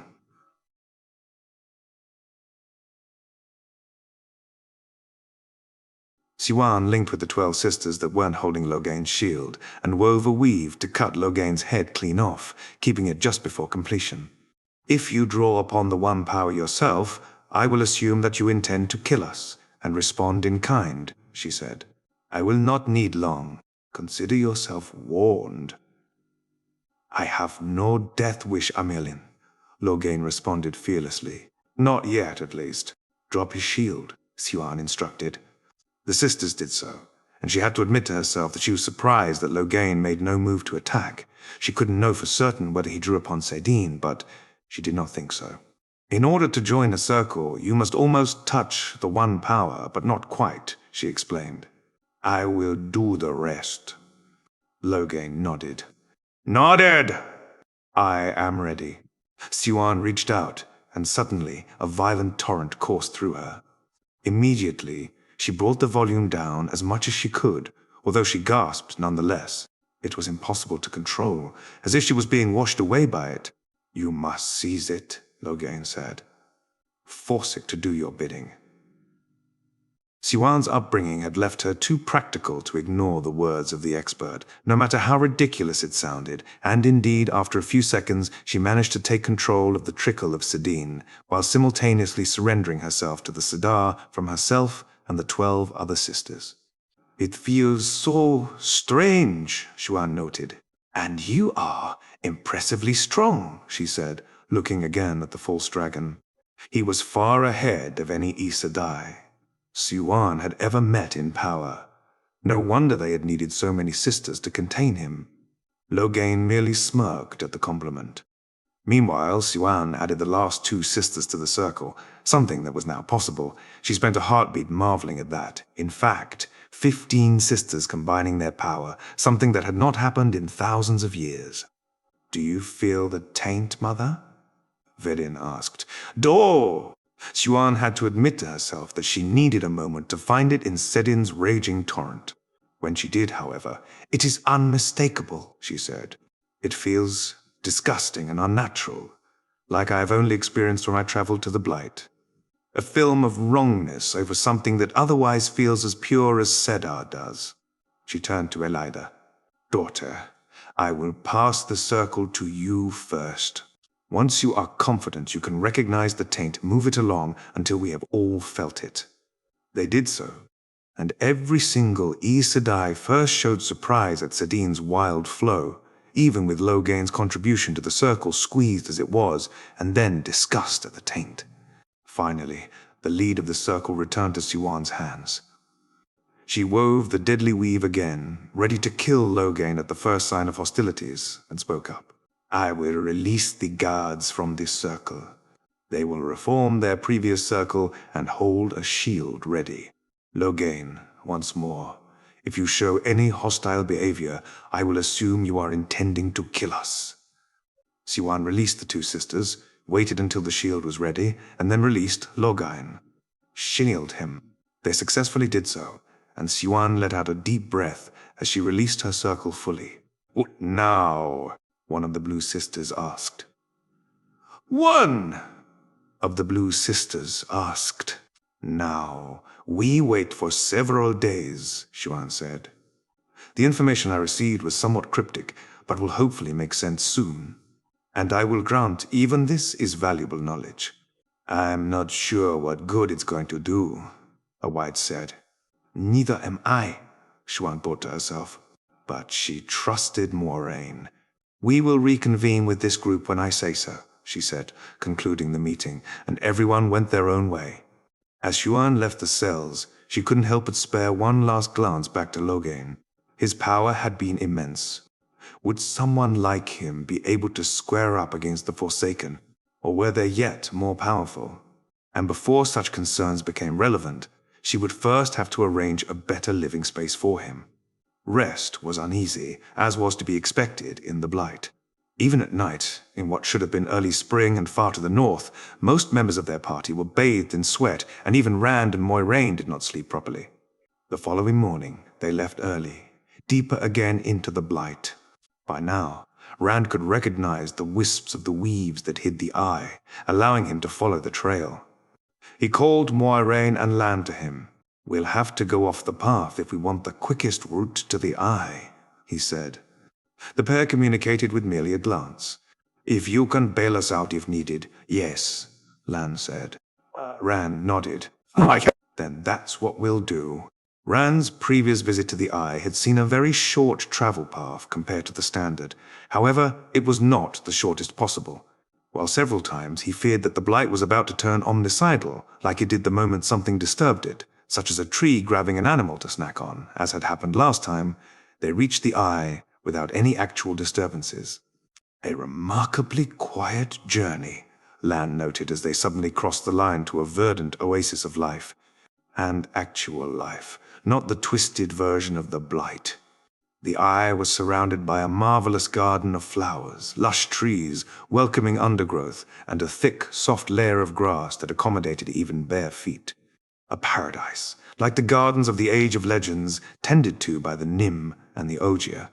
Which made sense, as the Green Man was the last surviving Nym tasked to guard the Eye. The giant being appeared through the trees just then. He was far larger than even Loyal, and made of green vines and leaves. His hair was grass flowing to his shoulders. His eyes were hazelnut brown. Vibrant green leaves made up his tunic and bark his boots. He was in tune with the life around him in a way no human or even Ajah could ever match, as plants grew the way he wanted, and butterflies flitted around him and landed on top of him. The only thing marring the perfection was a long scar running across his cheek and temple, where his vines were brown and withered. It was the technology that had birthed beings like the Nim which Agenor had corrupted to create the Trollocs and other shadowspawn, in the same way the Dark One tainted everything and everyone he touched. But now was not the time to think about that. Where'd have come? The Green Man spoke, his voice a deep rumble. It has been a very long time since anyone found their way straight here, not because of their need, but because they knew the way.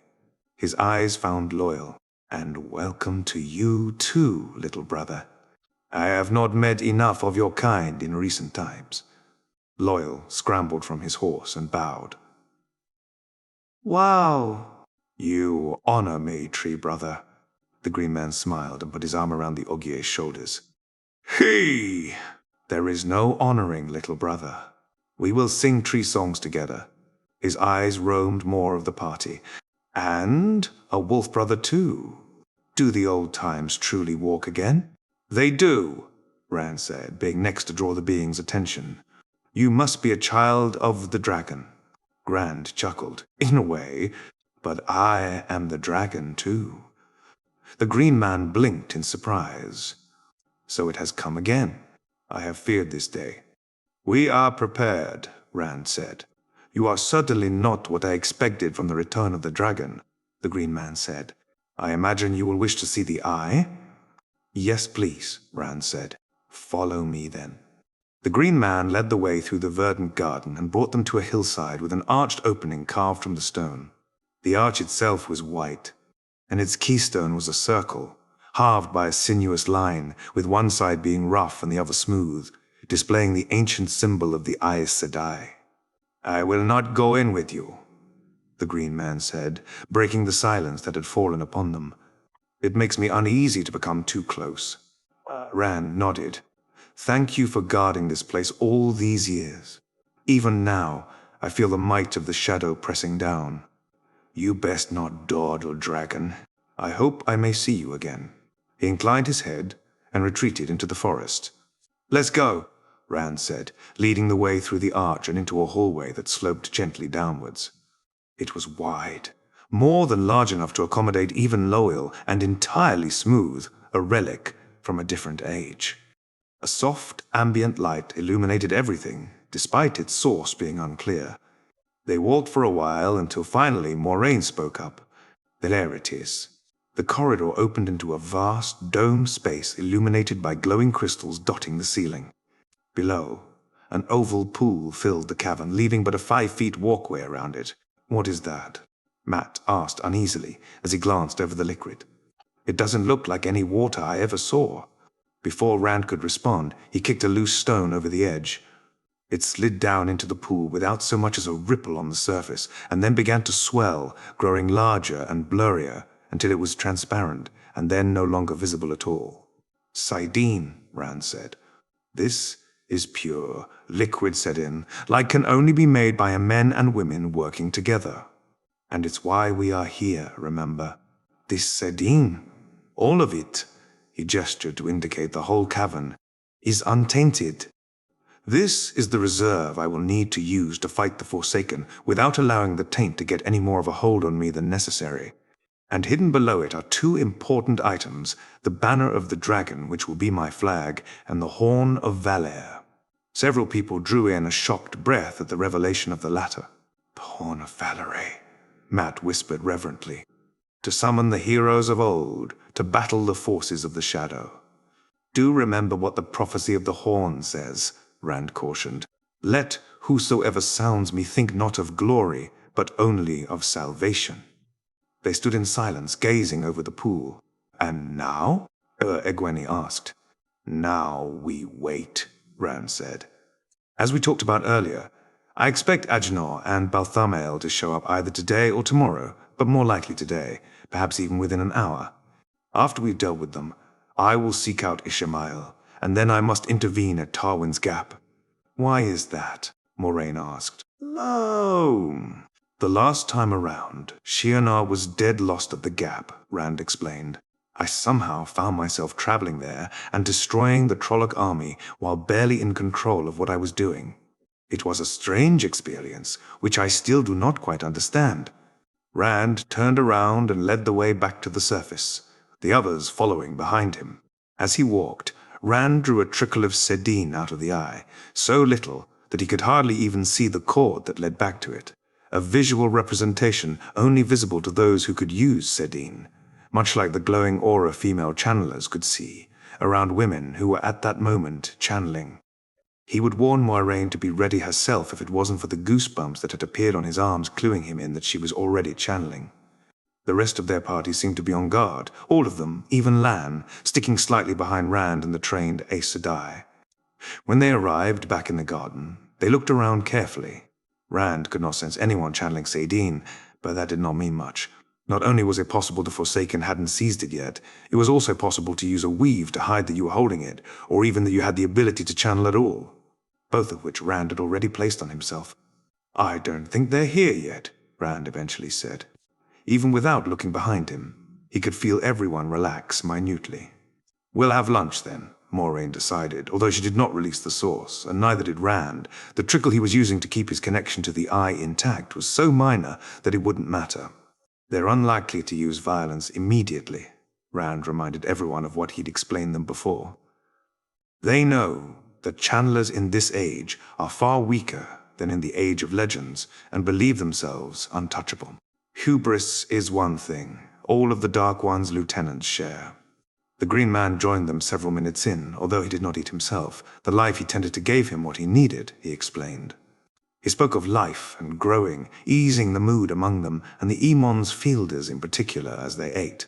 Rand had already finished his own lunch when the garden suddenly quieted. The Green Man stopped speaking immediately, and everyone rose at once, looking around to spot the threat. From between the trees, two men appeared. Although they both wore a dark cloak with a cowl up to hide their faces, Rand remembered what they looked like.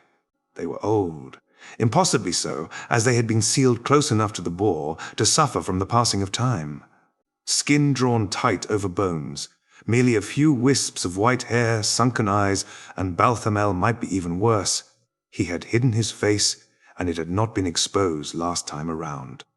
"We have found you," Agenor rasped, his voice like bones gnashing against one another. Rand did not waste time, suddenly drawing vastly more sedin from the eye and forming the weave of balefire. Agenor hadn't even had time to seize sedine before the white-hot beam connected, and his shocked face looked haunted for a moment as his face, his clothes, his everything momentarily inverted in color before he faded away. Balthamel just barely ducked away from Rand's second beam, seizing sedine himself. He began a weave of his own, and Rand started cutting his threads. Then, a thinner beam of balefire shot through the air from the side, and Balthamel met the same fate as his companion. Rand nodded to Moiraine in thanks and took stock of the situation. Last time, Baalzamon had not appeared until slightly later, but he wasn't even sure what had happened exactly. The world of dreams might have been involved. "I didn't think the Forsaken would die that easily," Matt said, although his voice was a bit higher than normal. "And the others probably won't," Rand said. "For all intents and purposes, I just showed my hand. Stay here. I will seek out Baalzamon. He has no interest in any of you right now, so the danger should be gone." "Be careful," Moiraine said. "I will," Rand promised, before weaving a gateway to the top of the hill on the side of which the eye was found. The other side was a cliff, the same that had cut off Rand's flight from Agenor the last time around, and had marked the edge of the Green Man's garden. That time, he had been looking merely to get away, not even realizing when Agenor burned himself out in an attempt to draw more and more from the eye, and it had put him at Tarwin's Gap. From there, he had ended up fighting Baalzamon, almost certainly in the world of dreams. He looked out over the cliff, a dark vista of the mountains of doom ahead of him, jagged and unyielding black peaks that were too corrupted to host even the twisted imitation of life that the Blight did. It seemed likely to Rand that Ishamael had noticed his use of balefire, and that might draw him out. He traveled to a barren peak ahead of him, a flank of the true Mountains of Doom, and waited, looking around. In the next few minutes, Rand wondered if he had to travel all the way to Sheol Ghul to get Ishamael to come out. He did believe himself to be the Dark One, after all. He wasn't sure if he liked to take that much risk, While the seals were severely weakened, they did still hold back some of the Dark One's influence, and fighting at Shaiol Ghul might damage them further. Thankfully, Baalzamon appeared a few dozen yards away, traveling with the true power, a method that could only transport oneself and seemed to distort reality. He looked as he had in Rand's dreams. Unlike Agenor and Balthamel, his appearance was that of a normal, good-looking man at first glance. He wore expensive, dark clothes and a blood-red cloak, and was tall, with dark hair. With Luz Theron's memories, he was easily recognizable as Elan Moiraine Tedronai, philosopher and longtime friend of Luz Theron, until he turned to the Shadow, one of very few to have done so in complete alignment with the Dark One's true goal, to break the wheel and end all existence. However, hot flames burned where his eyes should be, and whenever he opened his mouth, flames burned there too. That was a side effect of the true power, and perhaps so was his insanity, although Rand was not quite sure whether his centuries bound by the seals, yet aware of the passing of time, had played a larger hand in that. Luz Therin Telamon, Baalzamon spoke once he had approached. Baalzamon, Rand responded evenly. Or should I say, Elan Moiraine Tedronai. Surprise flickered over his face, and Rand immediately attacked, forming balefire. However, Baalzamon was ready, and he dodged to the side. Even as he did so, he wove lightning, and Rand responded by a conduit that diverted the strike. Rand wove fire and air, shooting arrows towards Baalzamon like he had done to the Trolloc forces a month ago, and Baalzamon traveled a short distance away, attacking from behind Rand with a complex web of fire, earth, and spirit that sought to explode the ground. Rand shielded himself with earth, and while molten rock blasted into the air around him on all sides, a beam of fire shot from his hands, moving where he guided it. Baalzamon threw himself to the ground, only barely dodging, and Rand stopped his attack to weave lightning. Baalzamon brought up a hand, and a shield diverted the strike. But more.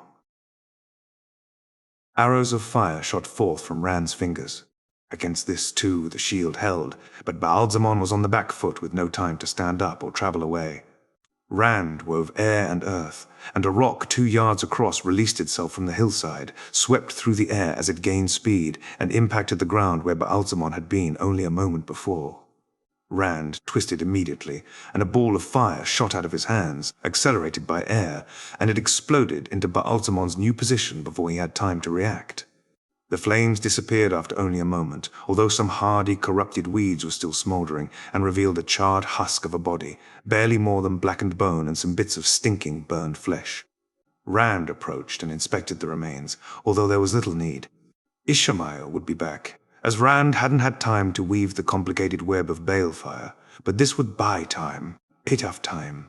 Rand wove a gateway, and was glad to find that the weave took, leaving a location required familiarity with it, and his previous arrival through a gateway combined with the intense fight while he was there appeared to have been sufficient. He stepped through, finding himself in a rather similar location to where he was.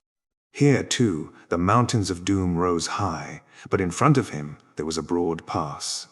There, 200 yards away, stood a mass of Trollocs, thousands or perhaps more than 10,000 in number, their forces flowing up onto the slopes of the mountains. Hundreds of Fades accompanied them, and Dragkar swept through the skies on their large, leathery wings. Behind Rand stood the forces of Shienar, dwarfed by their opponents, yet determined to defend mankind against the Shadow. The battle, no doubt, had been just about to begin. Rand formed a flaming sword in his hand, like he had done so many times before he'd received formal training in the One Power, when it was one of the few weaves he knew how to perform, and raised it high above him. Both sides noticed him at around the same time and watched in confusion. Then Rand channeled, and Trollocs died. Waves of fire shot out of his sword, rolling across the blasted land as they grew and widened. He stomped his foot, and the earth itself moved, waves traveling towards the Dark One's army and growing in size to consume them. Blossoms of fire exploded between the Trollocs, and a lightning strike fell. A Dragkar. A second followed moments after, and then they shot down from the sky in a rhythm faster than one could count, their harsh claps melting together. The Murderer pointed to Rand, ordered their troops to strike him down, only to be set on fire, consumed by earth, or electrocuted by lightning. And Saidin. Pure, clean Sadine coursed through Rand for the first time in more than a month as he wove beautiful destruction against the forces of the Dark One. The light would know victory on this day. Thousands of shadowspawn were vanquished in mere minutes, and when the flow from the eye started to weaken, Rand ended his onslaught. He turned around, facing the Shianaran army that had been watching in astonishment, raised his sword in a salute, and traveled back to the Green Man's garden. Several people sighed in relief when Rand returned, and his father wrapped him into a fierce hug. "Did everything work out?" Moiraine asked anxiously. "It did," Rand responded. "Although I was unable to get Ishmael with balefire, so he will return. We'll have time for that, though. The Dark One's resurrection clearly isn't instant. So now we'll go cleanse Sedin," Moiraine said, as if she couldn't believe those words. "We will," Rand agreed. He turned to the Green Man. "How about you? Do you wish to stay here, or would you rather leave? Perhaps you could live the rest of your days with the Ogier, tending to a garden that does not need to fight the Blight every day, teaching them your songs and what you remember from the Age of Legends." The Green Man inclined his head to acknowledge Rand. "I will consider it. I will consider it. Could you perhaps return here soon, so that I do not need to make my decision now?" "Of course," Rand said. "Your time. You have earned whichever path you choose from here." He turned back to Moiraine. "Before we leave, we must go down into the eye and collect what it hid." "Right," she said. "I had forgotten about that." "I think we all did," Tam said. "This has been a rather exciting day." Together, they made their way down into the chamber, descending in the empty cavity that had contained the Sedin, at the bottom of which they found a chest containing the artifacts Rand had mentioned, as well as— "What are these?" Thum asked. "Between everything else that happened at the Eye, I had forgotten all about that," Rand said. "Those are the pieces of a seal on the Dark One's prison. As far as I am aware, all 6 other seals should still be intact right now, although weakened like this one." Moiraine, unsuccessfully, tried to snap a piece into 2. "Don't bother trying that," Rand said. "While they grew weaker later on, these pieces still have the qualities of Quendila. I remember Lan lost a good dagger attempting to scratch one. It is moments like this that make me wonder why I was stupid enough to demand to come with you," Egwene remarked. Rand hugged her gently. "Ooh, because you didn't want to be left out while we went and saw the world. And besides, do you not enjoy your lessons with Moiraine? And do you not want to learn better control of your gift?" She smiled up at him. "Ah, yeah, I do." He grinned. "And also, you're too darn stubborn to not leave your mark on the world." She punched his chest in mock offense. "Anyway," Rand said, letting go of her, "it's time to get a move on." He led the way back up to the surface and looked up at the sun. "We'll have to continue into the night if we start now," he told Moiraine. "But I'm thinking that might not be a reason to delay." She nodded. "You're right. The earlier this is done, the better." "Link with me, please," Rand said. Moiraine did so, then handed him control. Like they were used to doing by now, Rand minimized the flow of Sedin and used Moiraine's Sedar to weave a gateway to a hilltop overlooking Shadar Logoth, the same place where he had performed the cleansing last time around. Everyone went through the gateway, and once Rand closed it, he immediately opened a new one. Back in Faldara, Lan had bought a tent, which was stored together with some other commodities that belonged to him, even though he had no interest in them.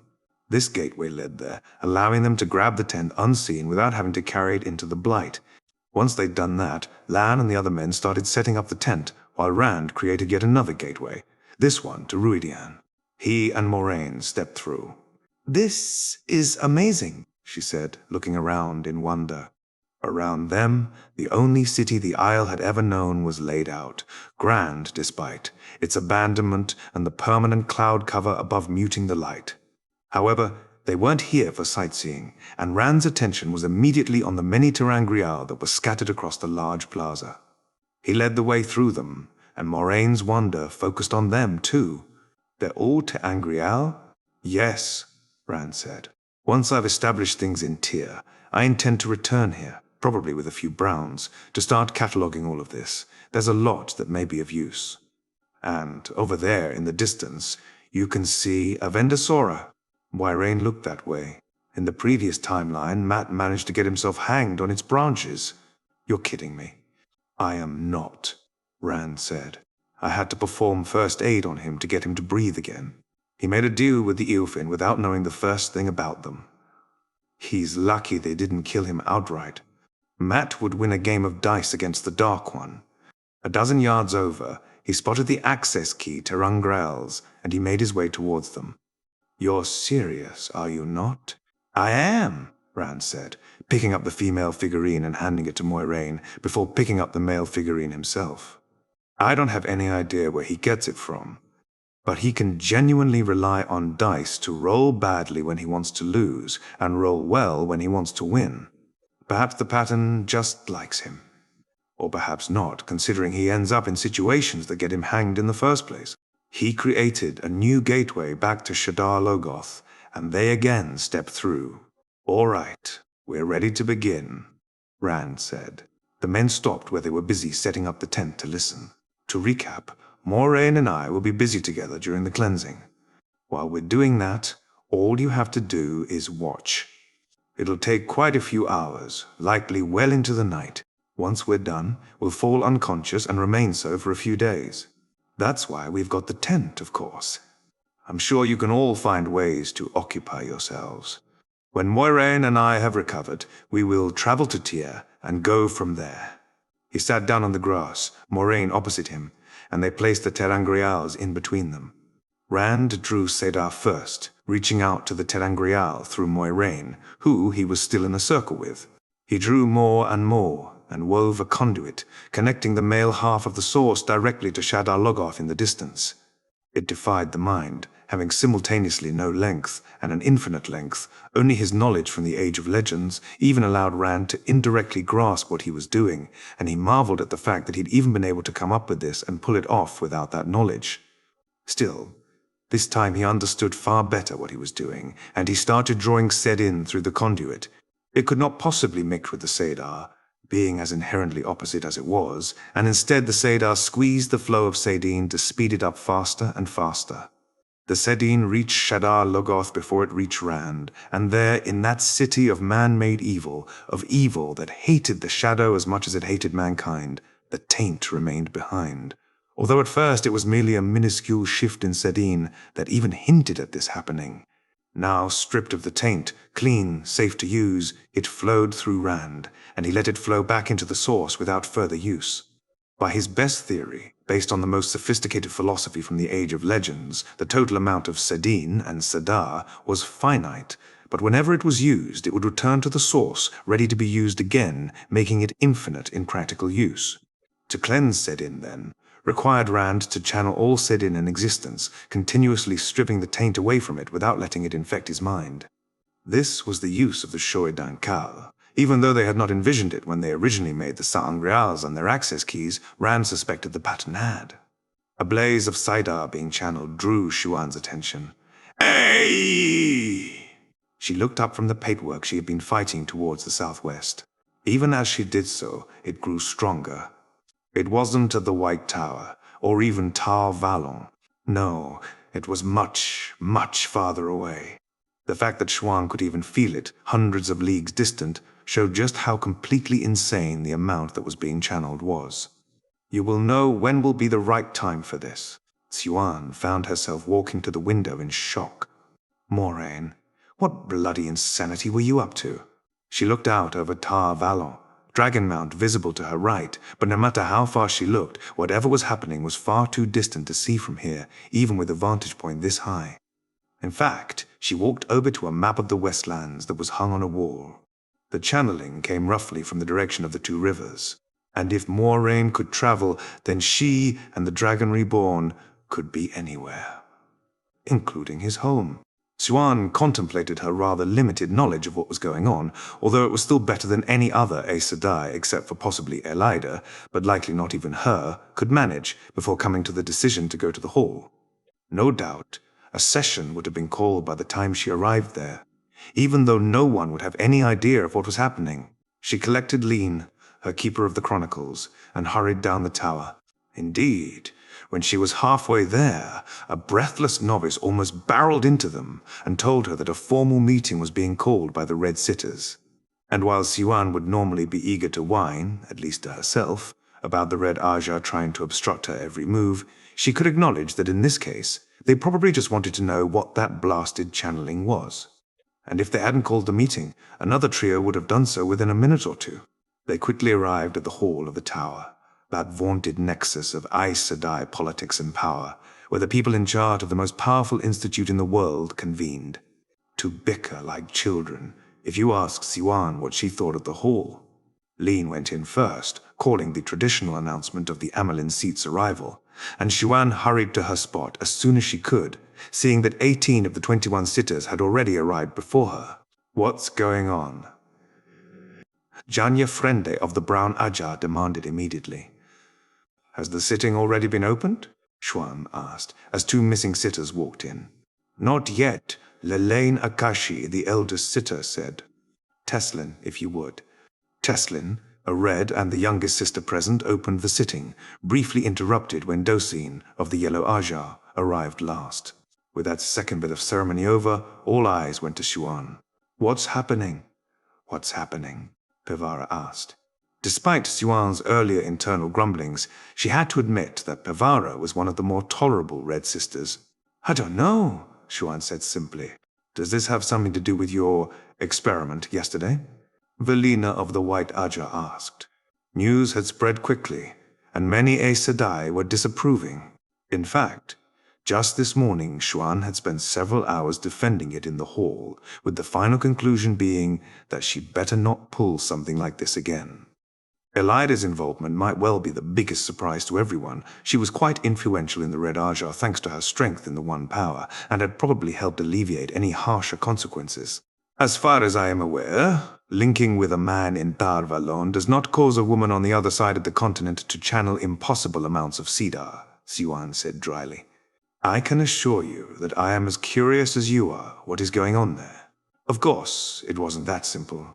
Dozens of Aes Sedai filled the viewing areas surrounding the hall as Siwan and the other sitters talked in circles, with the initial questioning of Siwan eventually turning into an overly elaborate conversation that boiled down to no one has the slightest clue what's going on. After 2 full hours, with that impossible channeling still going on out there, possibly in 2 rivers, possibly not, the sitting finally closed, leaving everyone as clueless as they had been. Tomorrow, Siwan would call together the group from yesterday and perform the experiment again. She was rather curious what could possibly have changed. Amis, wise. One of the Tawadat Aiel opened her eyes in the world of dreams. Soon, she was joined by 3 other dreamers, Bear, Moiraine, and Shana. "I hope you could clarify what's happening," Bear said. The elderly woman had lost none of her strength of personality with age. "A little, but not much," Amis replied. "As I'm sure you've already heard, we have felt extremely strong channeling to the west, across the spine of the world." Bear nodded, and Moiraine corroborated Amis's claim. "I suspect this is related to the changes we have seen in our dreams for the last month," Amis continued. "I believe the time for our seekers is already running out." "We just sent them," Moiraine exclaimed. "Hey!" "We did," Shana said. "But if unprecedented things are indeed happening, the dreams have never been as unreliable as they were this past month." "But only if their visions crossed that one day," Bear pointed out. Indeed, visions from before that day had become unreliable, but visions from after that day seemed as accurate, which meant plausible, but not certain, as they had always been. "And perhaps that is why we must hurry," Amy said. "We thought we should start preparing to search for he who comes with the dawn, and suddenly our dreams are pressing us to seek him immediately, like we had been dallying for a year." "The Seekers will only just have crossed the Dragon Wall at all," Moiraine said. "I had a dream 3 nights ago," Shana said, "of he who comes with the dawn, inviting the Seekers into his seat of power, the Stone of Tyr. Only I was there as one of them." He offered us shade and water, as an Aiel would, and he spoke to me and Rhuidean. What did he say? What did he say? Moiraine asked. He asked us to embrace our new purpose, Shauna recounted. To leave behind our forsaken oaths from the Age of Legends and join him, so we may spit in Sightblinder's eye on the last day. All four remained silent as they digested the vision. Dreams were often not literal, and could mean something very different from their obvious interpretation. Even when they were, they might not come to pass at all. The dream could be literal, in this case, a direct precognition of what would happen in a few weeks, although without Shauna there. Shauna's presence, then, was symbolic of he who comes with the dawn, extending this request, this offer, to all clan chiefs and wise ones, and through them, all Aiel. It could also be metaphorical. Many wise ones across centuries had feared that the breaking of the Aiel, which the prophecy of Rhuidean spoke of, was that the past of the Aiel as oathbreakers became public knowledge and would drive them to despair. Perhaps the invitation of he who comes with the dawn, then, was simply the practical reality. That those Aiel who did not fall to despair would adopt this new purpose. Perhaps it was different from that, even, and they would swear a new oath. Perhaps he would reforge the Aiel by force. And, of course, perhaps none of this would come to pass at all. It did not seem like a warning of something to avoid, but even that could never be quite ruled out. There is only one conclusion I dare draw from that, Bear said. The Seekers will be late to the stone, even if they go there immediately. I agree, Shauna said. I've wondered about this dream since I had it, and I would have shared it earlier if we had met before tonight. However, by itself it did not seem quite worth calling for an early meeting.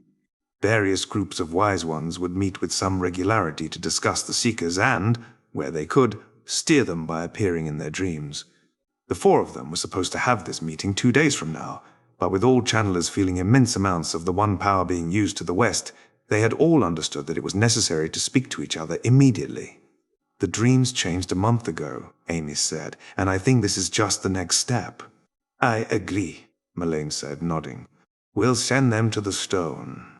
After we speak to the other wise ones, Shauna cautioned. Of course, Moiraine said. Then let's go speak to them, Armis said, concluding this meeting. High Lord Turak settled down in the ship's cabin as his highest officers and High Lady Suroth joined him, together with a few Suldam and the Damane they had chained. Orwyn, please explain what the Damane have been reporting. There is extremely strong channeling going on to the east, the Sultan explained. All Damane I have spoken to report the same. They say it is hundreds, perhaps even thousands of leagues away, and the amount is comparable to what all Damane together would be able to manage. Turak suspected that everyone here was already aware of this information. They all had at least one Suldam in their entourage. However, it was always good to ensure there could be no confusion about what was being discussed in important meetings. Could it be an extremely strong Damane? Suroth asked. Impossible, Esonde said. Even the strongest Damane in all of Seanchan would only be able to channel a fraction of this power. We also need to consider the possibility that there may be Marath Damane, Turak said. We do not know what we will find when we arrive. They may have forgotten their oaths. Esonde shook her head. Despicable as they may be, Marath Damane are no stronger than Damane. Captain General Kennar, what are your first thoughts regarding the military side of a potential invasion? Turak asked. We must be on guard for the possibility of having to fight opponents with access to the one power like our own do, High Lord, Kennar replied. Do we need to reconsider our plan to gain a foothold in a remote area and gather information first? If there is unity across the Arith Ocean, whether it be Hawkwing's empire or a new one, a foothold may provide time to gather a force to oppose us, High Lord. With only the forces of the High Lean at our disposal, and Damane on both sides, this could drive us back into the sea. And if there is no unity, then we are almost certainly able to match any one nation we find, even if their armies include channelers. Only an alliance would risk our success. Turak glanced at Suroth, trying to divine her thoughts. She was the only one who was close to an equal. Turak was a member of the royal family, 12th in line to the throne, as shown in the way he kept his head fully shaved. But Suroth was herself of the high blood, shown in how she shaved everything except for a small band in the middle, where her dark hair grew long. She did not speak up, however, so Turak asked the next question. If we do not establish a small foothold first, how do we know whether we need to conquer in the first place? An excessive show of force might lead to misunderstandings. We could commandeer a smaller ship or two, interrogate the sailors, and, if needed, use such a ship to get scouts to land unnoticed, Kenna said. Once they return, we can make an informed decision. However, it may please the High Lord and High Lady to already make plans for every possibility. If we are not welcomed, we should push hard, Suroth said. Leave them no time to organize a resistance, whether they are unified or not. It is at the very least worth considering, Turak said. Your thoughts, Captain General? Turak's suspicion that Kenna would have his doubts were immediately confirmed. High Lord, in order to mount an effective push like that, we would need more troops than the Hylian has. Would we need those immediately? Turak asked. Kenna considered the question. No. The Hylian forces are sufficient to establish a presence. However, more forces would have to arrive quicker than the time it takes for a messenger to sail across the Arith Ocean, forces to prepare in the homeland, and those forces to sail back east. Turak nodded, meaning we would have to mobilize those forces before we land. Yes, High Lord.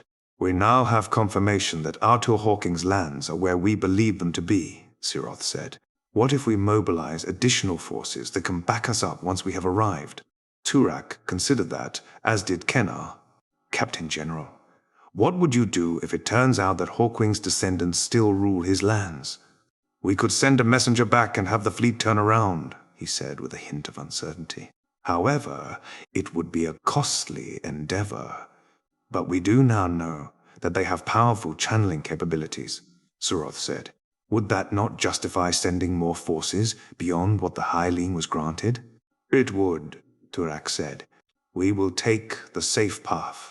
A messenger ship will return to the homeland to report how events unfolded and request more troops. High Lady Suroth, I propose we both offer to personally reimburse 25% of the financial costs incurred by the reinforcements if it turns out they are not needed to reduce the risk the Empress, may she live forever, takes by preparing them and sending them out. That is a risk that seems worth taking, she said. Ensure that the messenger is clear that we only take these financial costs if they are sent back to the homeland. Of course, Turak agreed. The Empress, may she live forever, decided on the Hylian, and its financial risks personally. If Artur's lands are hostile and we need to invade, the Empire also stands to gain more, as it will assume direct governance. With that, the meeting was concluded, and Turak sent everyone back to their own ships while he started carrying out the decisions they made. Night had fallen over Shadar Logoth and its surroundings, yet still Rand and Moiraine were channeling, doing whatever it was that had formed a large black dome inside the cursed city. Egwene was bundled up in warm clothes, even though it wasn't quite as cold as previous nights had been. Nynaeve had listened to the wind and told them spring was finally coming, which Tom said was because they had beaten the shadow at the eye.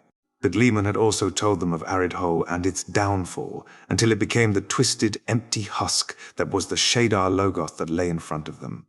Now, it was partially consumed by the half-sphere, and all of them were watching it. No one wanted to sleep while a miracle of a magnitude that had not been seen since the Age of Legends was happening in front of their eyes.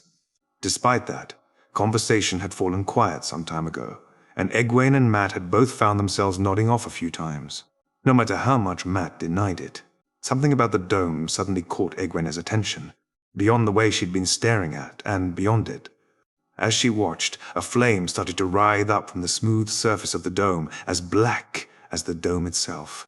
Another one formed, and a third, and more joined them, until the entire thing burned pitch black. Then it collapsed in on itself, vanishing into a point and taking the Forsaken City along with it. 6 heartbeats later, A thundering noise made itself known, and a strong wind began blowing towards the city, making egwene hold onto the loose shawl she had bound around her head for warmth. Was that it? She asked as she realized the channeling from right behind her had stopped. She turned and saw that both Rand and Moiraine had slumped over. Nynaeve was already on them, checking their health, and Egwene joined her at Rand's side.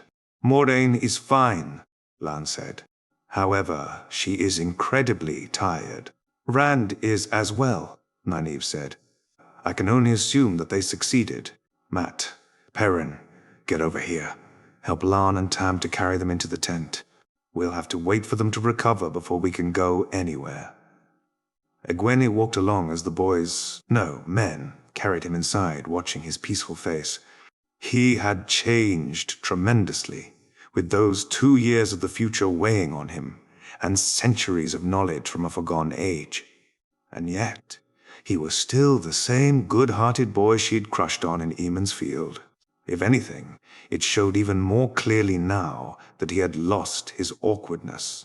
She grabbed the blanket and put it over him before crawling under it herself, hugging herself against the tall redhead. Part of her worried about how much she had to learn in order to balance Rand as a wife or girlfriend or whatever the future would make them should. But she was never one to shy back from a challenge, and she was determined not to disappoint him. Siuan led her previous group of sisters to Loghain's new quarters, where 4 other sisters were standing guard. None of these were part of the 14 that had linked with him a few days ago. "Mother?" Bavara queried. "Da!" Siuan and Elida had agreed on her because she was one of the Reds least likely to cause issues about the experiment, on top of being one of the more influential Reds. "Regulus, what will the exact experiment be today? You did say we would have a second experiment, but I don't see the use in just repeating the same thing. We've all felt the taint." "We have," Siuan agreed. "Dai!" "The letter I received was somewhat mysterious, but I trust the sister who sent it. We will repeat the experiment in the same way as the first time, and I will be just as disappointed as you if we don't learn anything valuable." Although everyone kept their Aes Sedai mask up, Siuan had no trouble picking up on the annoyance of several sisters who clearly thought this was a waste of time. Siuan wasn't sure if she didn't agree, although Moiraine had obviously known something big would happen, and this seemed related to it, which was why she carried on with it anyway. "You can enter with us," she told the guards. The amyrlin seat was above things such as knocking, so Siuan simply marched ahead into Loghain's quarters. The false dragon was sitting at a table, reading, although he looked up when they entered. "There you are again." "Here we are again," Siuan said. "We wish to repeat the experiment from earlier." "Just the same thing again?" he asked. "No! Didn't do much beyond passing the leadership of the circle around, did you?" Great. A mouthy, false dragon. As if this experiment wasn't silly enough yet. The worst thing was, they couldn't even do much about Loghain mouthing off. Unless they wanted to resort to torture or corporal punishment, he was already going to face the harshest sentencing he could possibly receive. He simply had nothing to lose by being abrasive towards his captors. "Yes, just the same as the first," Siuan said, trying not to let her frustration shine through. "Same deal as previously. You make any seemingly hostile move while unshielded, I execute you. Don't worry about me. I like living. Right now, at least. Even if I somehow got all of you, I'd never get the rest of the tower." "Link with me," Siuan instructed, drawing 12 sisters into her circle. "Drop his shield." The guards dropped Loghain's shield, and she reached through him. Again, she felt herself momentarily overwhelmed by the torrent of sedin, pushing her and trying to crush her in. Its wild flow, but she had expected it this time, and immediately squeezed it to a trickle. Loghain gasped. She looked at the false dragon, his face showing pure astonishment. It's gone," he exclaimed. "The taint is gone."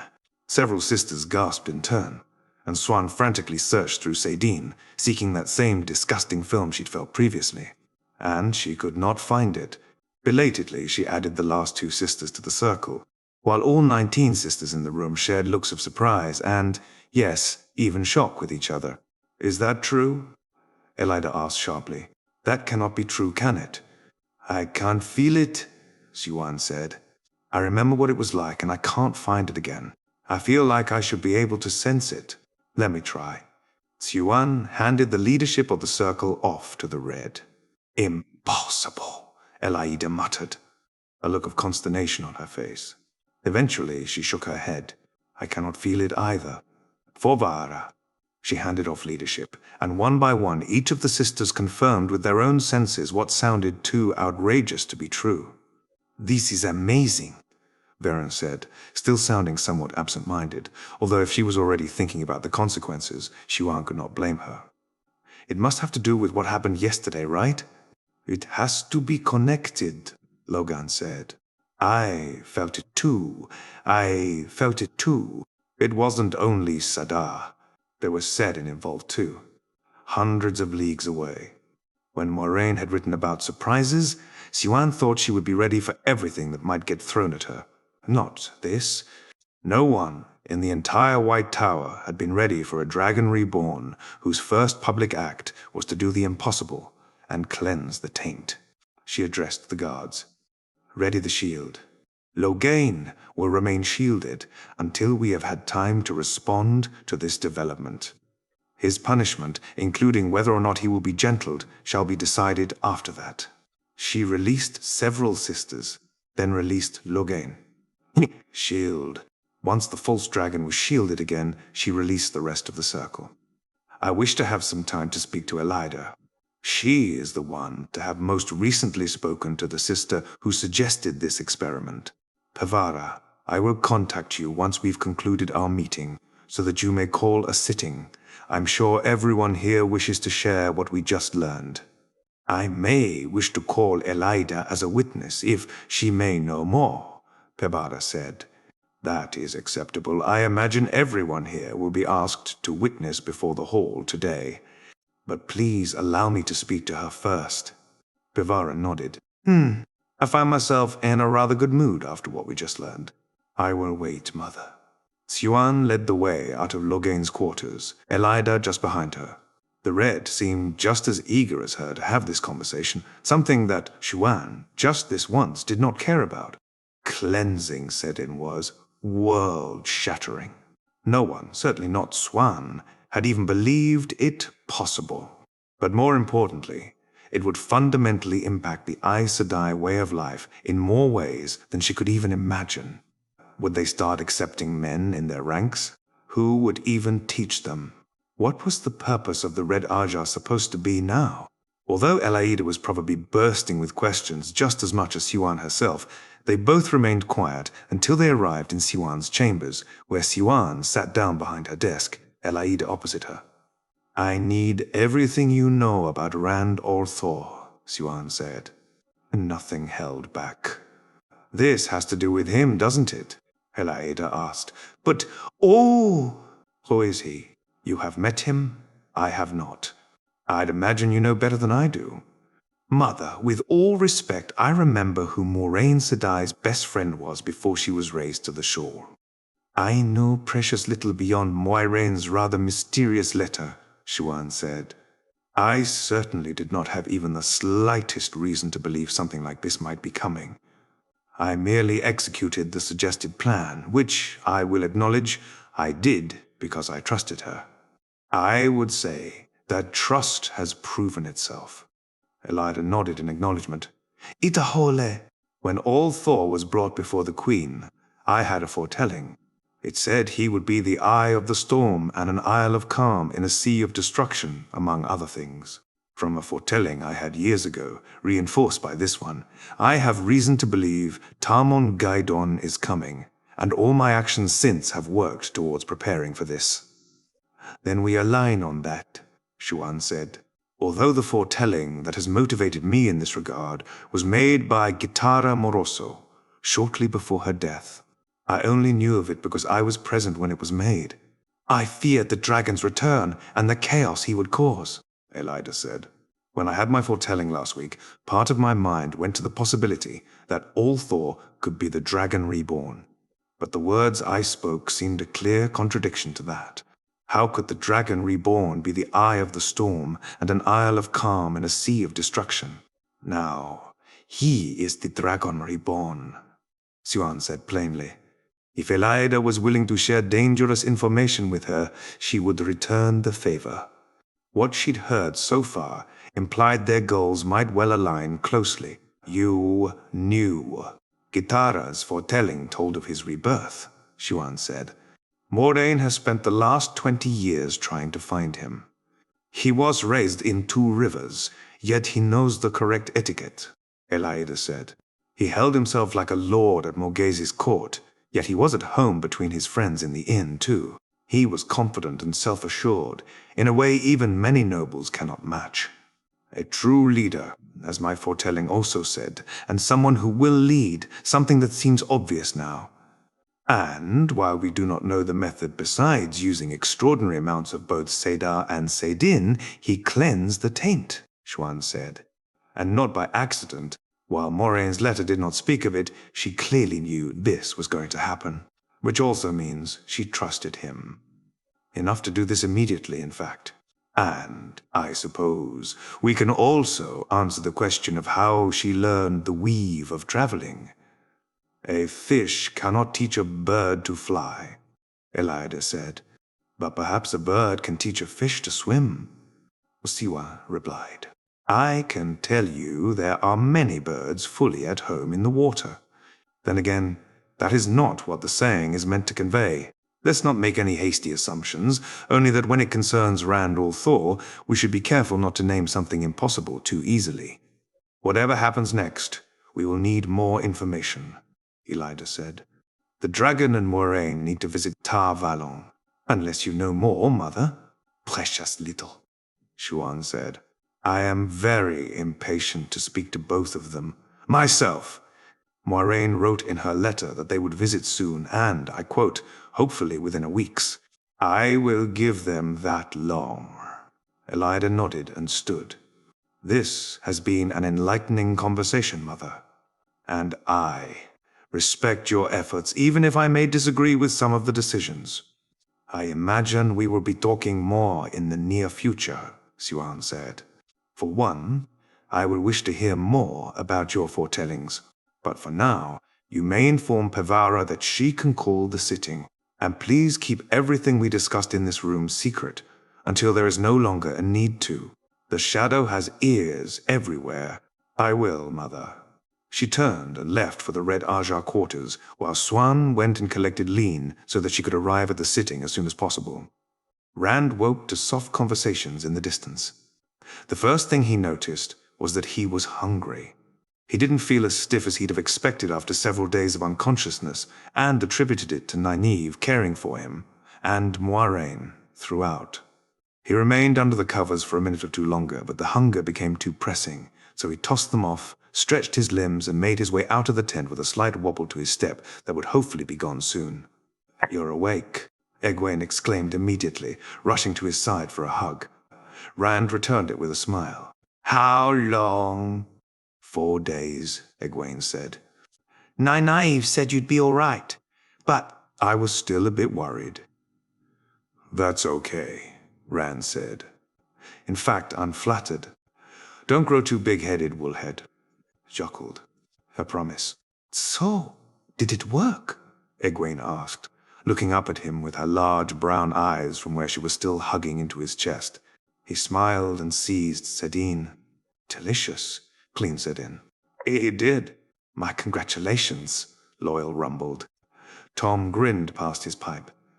I do have to say, being in your company has certainly been worth it so far, even if I fear I may soon run out of charcoal or ink to write things down with. And you don't even have a court for me to be a bard of yet.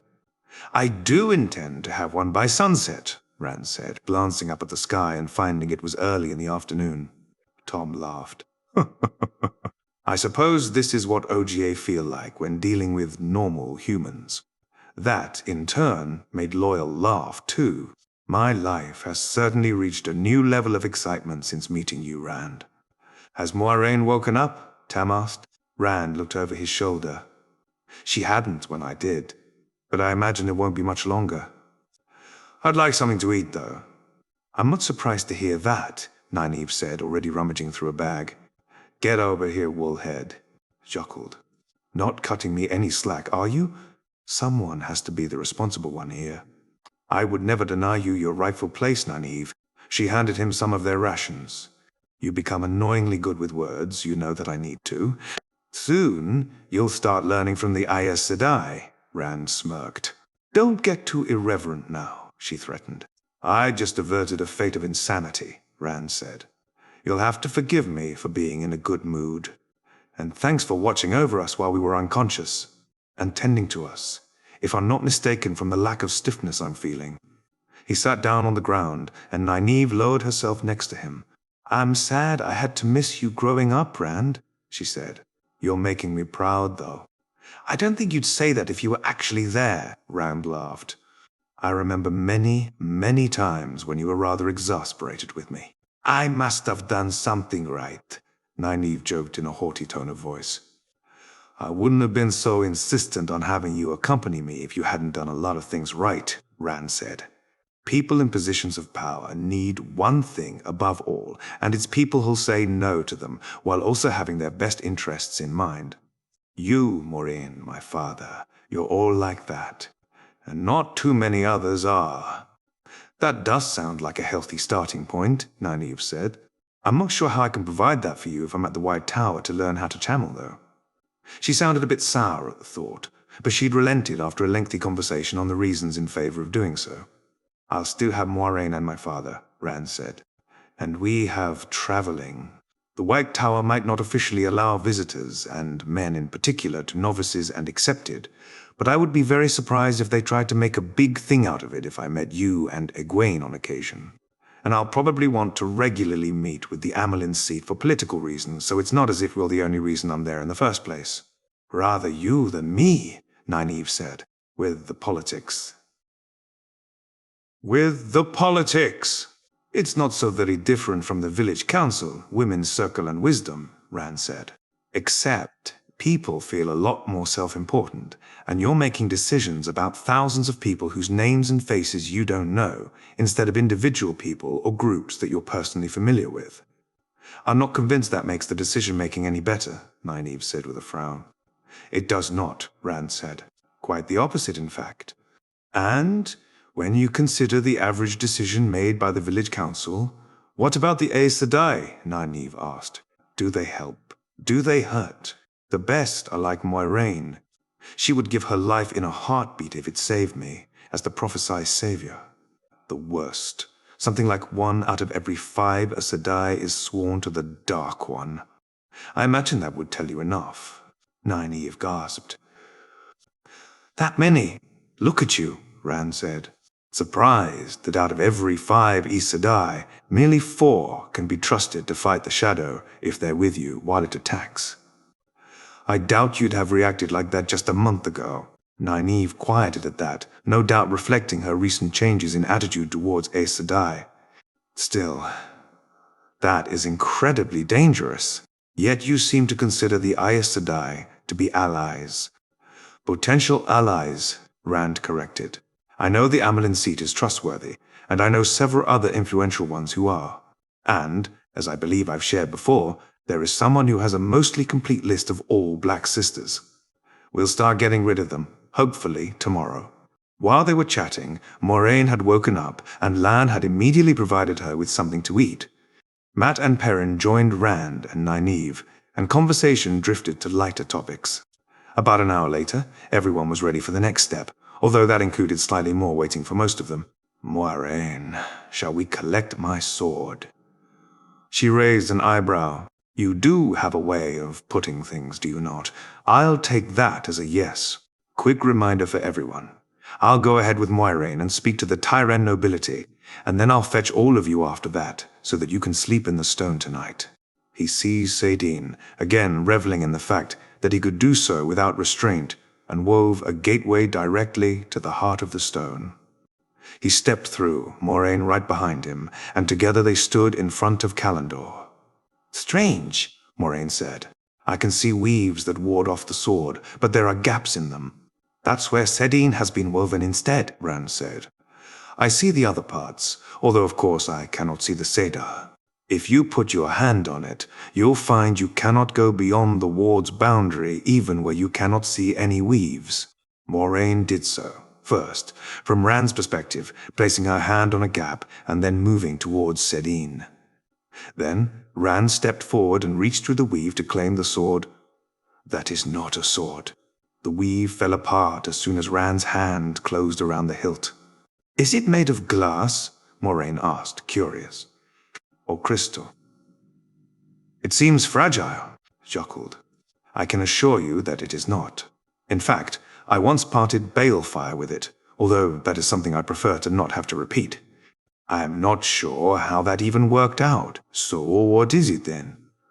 A sangria for Sadine, Rand answered. One of the strongest ever made, although not quite on the level of the Shoidan Kal. However, it cannot be used safely, not by itself. Unless the wielder is in a circle with two women can forcibly draw the wielder into a circle. And then they have control of the weaves, and he wouldn't even be able to leave the circle until they released him. Exactly, Rand said. Which is why, most of the time, I will only be using it to display my status as the Dragon Reborn. Although when I do need to use it, I will likely ask you to link with me. But let's go meet the High Lords. I'll let you take the lead, Moiraine said. Rand wove a mirror of mists, not to change his appearance, but to show richer clothes than what he was actually wearing. He would be able to have clothes befitting his position made for him soon, but he hadn't had the opportunity before. Did you know that? The first time around, you ordered rich clothes for me and then burned my old ones, thus forcing me to wear them, Rand said with a chuckle. I was rather annoyed at that back then. That seems like an extreme measure, Moiraine noted. You knew I was the Dragon Reborn, Rand said, but I was refusing to admit it, even to myself. It was part of your attempts to prepare me for the position, despite my reluctance is probably an understatement, to accept it. By dressing me like a lord, you made people treat me like a lord, which forced to learn to behave like one. It didn't take long for them to come across a High Lord who stopped dead in his tracks at the sight of a tall, red-haired stranger, even if he was wearing rich clothes. Who are you? The man demanded, putting his hand on the pommel of the sword he was wearing at his side. Rand put Callandor in front of him, the tip resting on the floor of the corridor. I am sure you know, High Lord Tolian. The plain-faced man stared at the sword like it was a snake. That's impossible. I fear I must disappoint you in that regard. Perhaps I could speak to you and the rest of the council, or at least those that are here in the stone, High Lord Torean. I don't, he stammered, but Rand cut him off. If you or your peers decide to greet me with violence, I will be forced to return the favor, Rand said. I am sure you know enough about me to understand how bad of an idea that would be. But rest assured, I will not attack anyone who does not attack me first, even if they are with someone who does attack me. A pair of guards had turned the corner, but at a gesture from Torean, they remained at a short distance. I will do that, Torean said. Who is with you?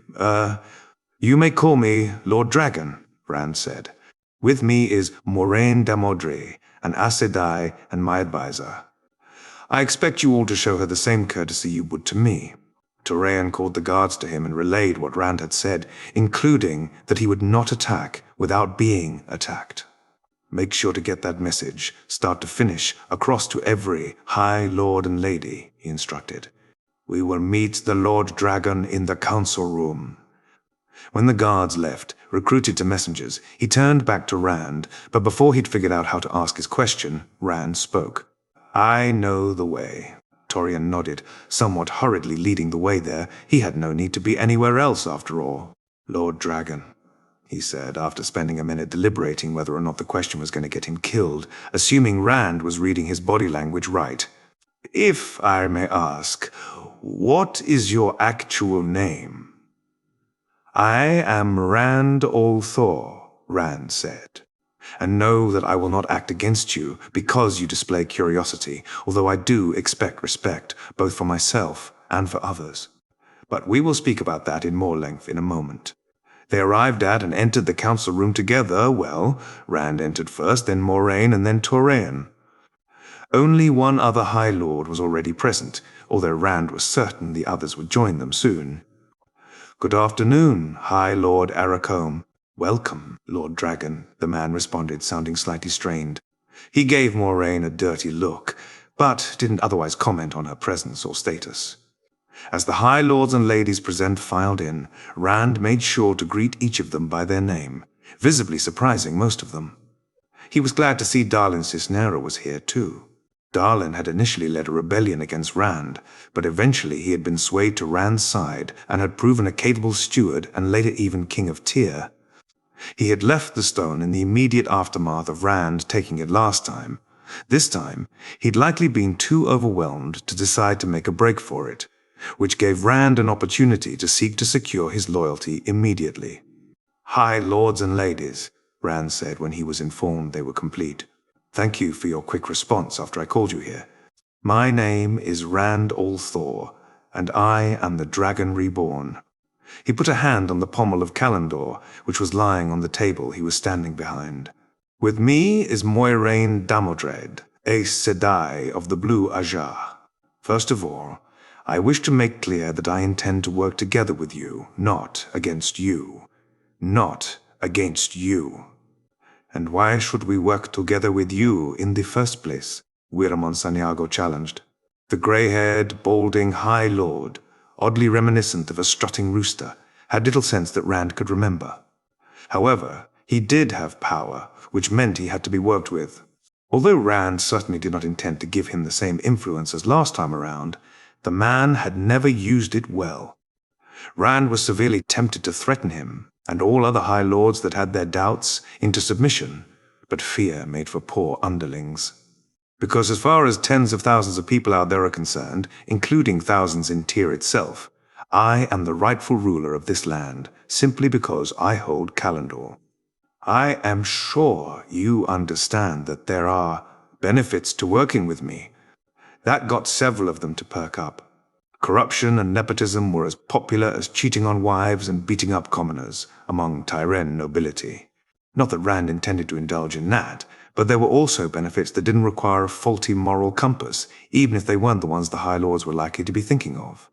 But that is going to require a concession from us, Darlin said. It will, Rand agreed bluntly. I do not intend to personally take care of Tyr's day-to-day affairs, at least not where it can be avoided. This is in part because it is likely that I will obtain power elsewhere as well. However, there are certain Tyrene laws that I find objectionable. Now, the Lords were looking worried, such as Torian tried. The law that forbids channeling will go, Rand said, leaving no room for debate, as will any other laws that discriminate against channelers, male or female. We mustn't allow male channelers. Hi, Lady Aiel exclaimed, presumably forgetting for a moment who Rand was. Those of you with eyes and ears among the Aes Sedai, or other contacts with them that you would refuse to admit to in any circumstance, may be aware that extremely strong channeling was felt in Western Andor 4 days ago, strong enough to be notable from hundreds or even thousands of leagues away. On that day, the taint was removed from Sedene. The male half of the One Power is again safe to use. We are on the brink of a new age, Lords and Ladies. The world will change tremendously in the coming years. You will have to adapt, for if you do not, you will be left behind. The last sentences Rand spoke were almost drowned out by the protests from the nobles present. He let them shout and complain for a while, then wove air and caused a thunderclap, although quieted to not leave their ears ringing. I do not intend to simply lay down a number of laws today without dialogue, he said.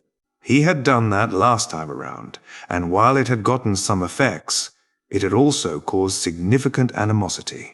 The purpose of this meeting is to announce my presence here in the stone to all of you, and to make you aware of what I intend to do. You will all have time to consider any legal changes I propose, and discuss them with me, although I must stress that your disagreement is not itself going to be a reason for me to not enact it. However, if you provide argumentation behind your disagreement, I will consider it first. I am but one man after all, and I can, and will, make mistakes. Rand made brief eye contact with each of the High Lords and Ladies in turn, ensuring that they had received the message. Lord Dragon, Darlin said, What is your intention for the future of Tyr? I intend for Tyr to be my primary seat of power, Rand said. I also wish to bring it wealth, prosperity, and safety for all, commoner and noble. As I already said, I wish to pursue this goal with your aid, where possible. And if it is not, Darlin asked, then I will seek to resolve the conflict in the most peaceful manner as possible. Tarmongaidon is fast approaching, and we will need to stand unified if we are to beat back the shadow. Someone scoffed at that, and Rand shot them a sharp look. Is my very presence not a sign that the last battle is near? He challenged. It remained silent, so he turned back to Darlin. Does that answer your question, High Lord? To a degree, Darlin conceded. I do wish to speak to you more, Lord Dragon. You will have the opportunity soon, Rand said. These coming few days, I will still be busy with some pressing business. After that, I will have more time, including time to speak to all of you in personal meetings, if you so desire. I will make use of that as soon as I can, Lord Dragon, Darlin noted. Then, as far as I am concerned, today's meeting is concluded, Rand said. I will speak to the serving staff about my quarters and those of my friends, who I will bring in shortly. As with Moiraine, I expect that you do not bother them unnecessarily. And if you have a problem with one of the youths, you will bring it up with me, not with them. He again made eye contact with all the nobles, then nodded. Be on your way. The next morning, Rand met up with Moiraine and Lan after breakfast. I wonder what your friend will think, Rand said with a smirk. Moiraine couldn't hold back a small laugh. Siuan must be going crazy by now. Let's not keep her waiting then, Rand said. I'll let you do the honors for the gateway. I'm not familiar with the White Tower's layout. Straight to the amyrlin's quarters, right? Unless you want to give the Black Ajah time to react to the presence of the Dragon Reborn, yes. I have heard it said that referring to yourself in third person is a sign of madness, Moiraine joked. Rand laughed. But if that is the only madness the Dragon Reborn has to deal with, he will gladly accept it. Moiraine wove the gateway, straight into the amyrlin seat's office, and stepped through, Lan behind her and Rand, who dropped his mirror of mists, the amyrlin seat wouldn't mind, followed last. Siuan had been sitting behind her desk, but when Rand got to look around the room, Moiraine, she exclaimed when she saw who had stepped through. That's traveling! It is, Moiraine said. Rand suspected she was heavily relying on her training to hide emotions right now. An opportunity to put Siuan on the wrong foot as many times as today wasn't likely to come to pass again any time soon. Perhaps not ever. And he is the one you found, Siuan said, glancing at Rand, her talent to see Tavarin confirming it already. Rand drew Calendor from the scabbard on his back and placed it in front of him, like he had done the previous day when meeting Torreon. I am indeed the Dragon Reborn. Siuan fell silent when she saw the blade. Then she looked back at Moiraine. I would have liked a more timely update on what you have been doing, daughter. Moiraine allowed a small smirk. Feel free to cuss at me, Siuan. At that, Siuan's Aes Sedai mask relaxed and showed some of the stress she'd been hiding. In that case, perhaps you can tell me what in the bloody light is going on, you blasted madwoman. It is, as I said, Moiraine responded, still completely calm. I found the Dragon Reborn. Then I came here at the first opportunity to speak to you. First opportunity, Siuan said skeptically. I am sure all those earlier occasions where you could apparently bloody travel do not count, including the one where you send an entire delegation, complete with false dragon ahead of you. We were on a schedule, Moiraine said primly. Perhaps we should take a seat. Fine. Take a bloody seat, Siuan exclaimed, leading them to a sitting room that probably didn't see all that much use, considering the small number of people she could even remotely treat as equals. Rand shared an amused look with Lan as they sat down, before focusing his attention back on the two women again. And burn me, what did you do with Sai? The entire tower has been like a disturbed anthill for 4 days now. So you did the experiment, Moiraine noted. Good. Explain, Xuan growled. We used an elaborate weave of Sadar to strip the taint of Sedin and let Shadar Logoth trap it until the two annihilated each other. Speaking of which, I should report that Shadar Logoth no longer exists. Moiraine d'Amodre, I swear by the light, if you do not start speaking sense very quickly, I will keelhaul you. On what boat? Rand asked amusedly. Siwan rounded on him. You? She paused, then took a deep breath and closed her eyes. Rand guessed she was doing meditative exercises like were taught to novices and accepted. After what had to be at least 25 heartbeats, she opened her eyes again. Moiraine Sedai, perhaps you could give a brief overview of recent events while traveling with this man, who is the dragon. Reborn. Moiraine nodded, appearing completely serious. Let's see. I found Rand in Two Rivers, where it became clear to me very quickly that he was the Dragon Reborn. The shadow was right behind me, but his surprising swordsmanship skills helped fend off their forces. We then started traveling in this direction, eventually managing to shake off most of the shadow's forces in the area.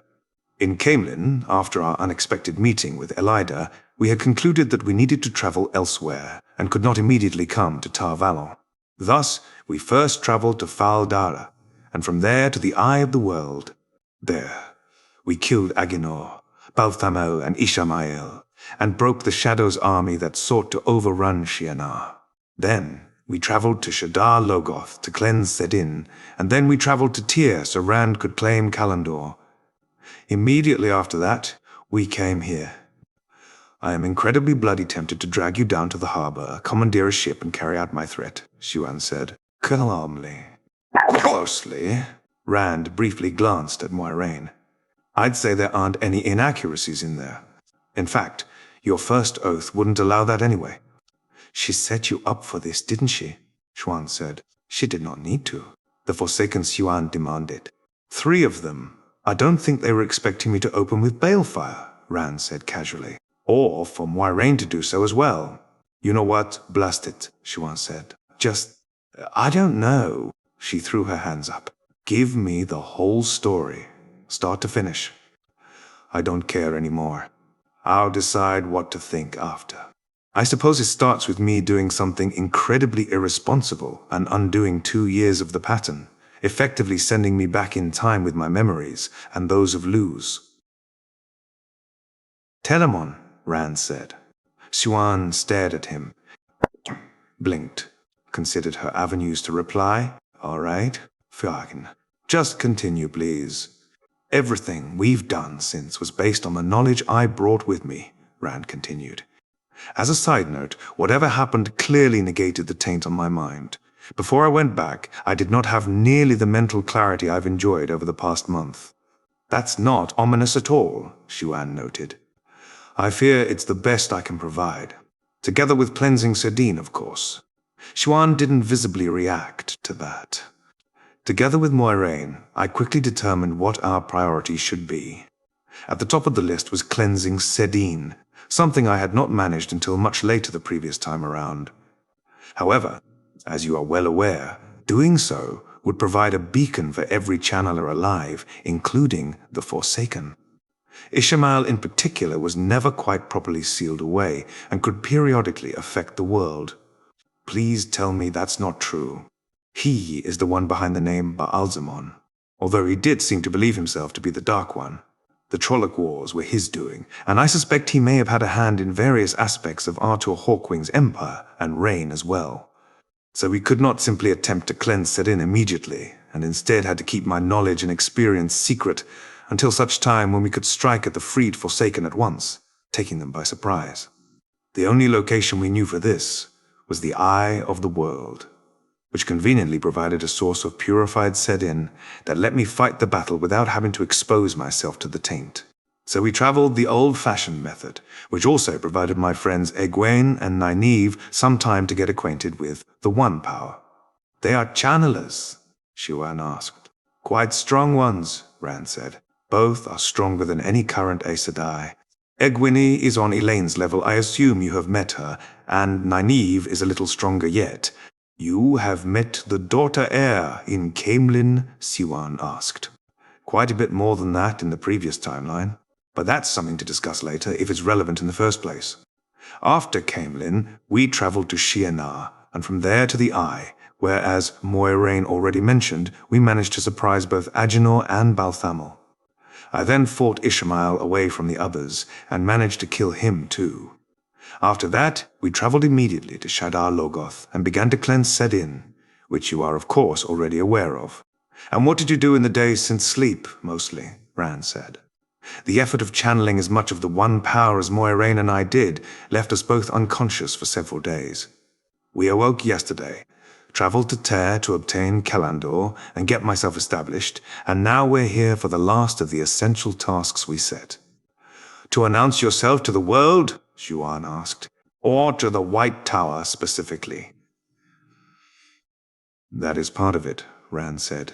The main goal is to rout the Black Ajah before they have time to respond.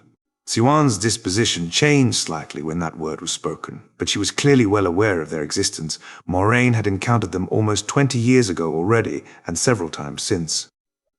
And how would you want to go about that? A stage magician cannot reveal all his tricks, Rand said cheekily. Let's get your Keeper of the Chronicles in here first and bring her up to speed. Siwan looked to Moiraine. Moiraine, if you could. Despite not showing any emotion, Moiraine managed to convey the equivalent of a dirty look to an astute observer like Rand or Siwan. Payback for what she'd made Siwan go through earlier, probably. Moiraine stood and made her way to Liane Sharif's office, returning with the rather surprised Domani woman a minute later. In the meanwhile, Rand wove his mirror of mists again, showing a style of dress much like he had been used to in the old timeline. Where do Moiraine Sedai and your other visitor come from? Motherleen queried. Moiraine Sedai has rediscovered the weave of traveling, Siwan said. Liane's eyes widened in amazement. Oh. She was tall, with coppery skin, and beautiful in the way most Domani were, despite putting little effort into her appearance. From what Rand remembered, she had embraced her Domani nature more after her stilling, and in fact, she had joined the Green Ajah after Nynaeve had healed her. However, all of that was unlikely to come to pass. But that is also a security risk, Liane said, having gotten over her excitement. And do you not mind her sudden and unannounced appearance, Mother Moiraine, had important information that needed to be shared with me as soon as possible, Siwan said. Rand wondered if it was a true statement in the most obvious sense. After all, Moiraine had arguably dallied a bit with coming here, or in the sense that it was Siwan's opinion. You may have a point regarding security, however. I had not yet considered that. There exist wards that can bar the creation of gateways within them, Rand supplied. Who are you? Liane asked. I am Rand al'Thor, he responded, showing Kalandor. Liane gasped. Is that Kalandor? Yes. I am the Dragon Reborn. Liane seemed too shocked to speak, so Rand continued. I am sure every sister in the tower has heard by now that Sedin has been cleansed. Moiraine and I performed this task. As for why I am here, today will be the downfall of the Black Ajah. Liane still needed a few moments to gather her balance, although she masterfully kept it off her face. But she grasped onto the one thing she knew how to respond to. Those are very dangerous words to speak, Lord al'Thor. Then today will be a very difficult day for you, Liane Sedai. Thankfully, we are not merely a step, but a full leap ahead of the shadow. But we must act quickly. When the Black Ajah learns the full extent of my recent actions, they will not underestimate us anymore. Liane turned to Siwan, seeking her direction. We will do as the Dragon Reborn says, daughter, Siwan said. What he and Moiraine Sedai have told and shown me, as well as the conversations I have had with Elaida Sedai, give me full confidence in him. Some surprise actually showed on Liane's face. Elaida Sedai knows you are harboring the Dragon Reborn, and kept that information secret. That was a surprise to Rand too, and Moiraine, although she showed none of it. I have found surprising common ground with Elaida Sedai this past week, Siwan said. We do not like each other, but we both see the value in working together despite that. So, what do you propose, Dragon Reborn? Lean asked, turning back to Rand. She seemed a little doubtful about things, but followed Xuan's orders. First, I want you to collect the oath rod, Rand said. It can be used to unswear and reswear oaths, which will be necessary, as the Black Ajah has removed their oaths and sworn different ones, ensuring loyalty to the Dark One. Then, get someone to send Sheriam Sadai up here. Lean briefly looked to Xuan for confirmation, then left to carry out those two tasks. She, Xuan, and Moiraine most likely assumed Rand just wanted to get Sheriam in on the hunt as well. Rand hadn't shared Sheriam's allegiance to the Black Ajah with them. Sheriam arrived in Xuan's quarters shortly after Lean had returned with the oath rod. You sent for me, mother? She asked, before looking around and having her eyes fall on Rand. A man who was not a warder was a rare sight in this part of the White Tower. Rand took the initiative. We did. I am Rond Thor. He showed Calendor, the Dragon Reborn. Sheriam's breath hitched for a moment. Today I seek to rid the White Tower of the Black Ajah, he continued. The goosebumps on his skin told him Sheriam embraced the source, but he was ready and slammed down a shield, forcefully cutting her off and causing a rather louder gasp. Rand whipped Calendor up and placed it against Sheriam's throat. Lean Sadai will give you the oath rod and channel into it. You will unswear any oaths you have sworn, and then re-swear the first oath. What? Xuan exclaimed as she caught up with the situation. Sheriam is black. She won't be the only one you believe trustworthy that is black, Rand said, keeping his eyes locked on Sheriam's. The redhead swallowed heavily. Do as he says, Xuan said when Lean hesitated, and she handed the oath rod to Sheriam. So, what do you want me to do? Sheriam drawled. Bah! You've done it before, haven't you? Rand challenged. But...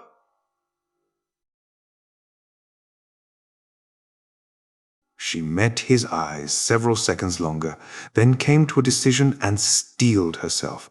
I rescind my oaths, rescind my oaths. She was clearly in pain, but didn't show it. Once she'd stopped biting her teeth, she spoke again. I vow that I will speak no word that is not true. Rand pulled Calendor back, and Sheriam placed the oath rod on the ground.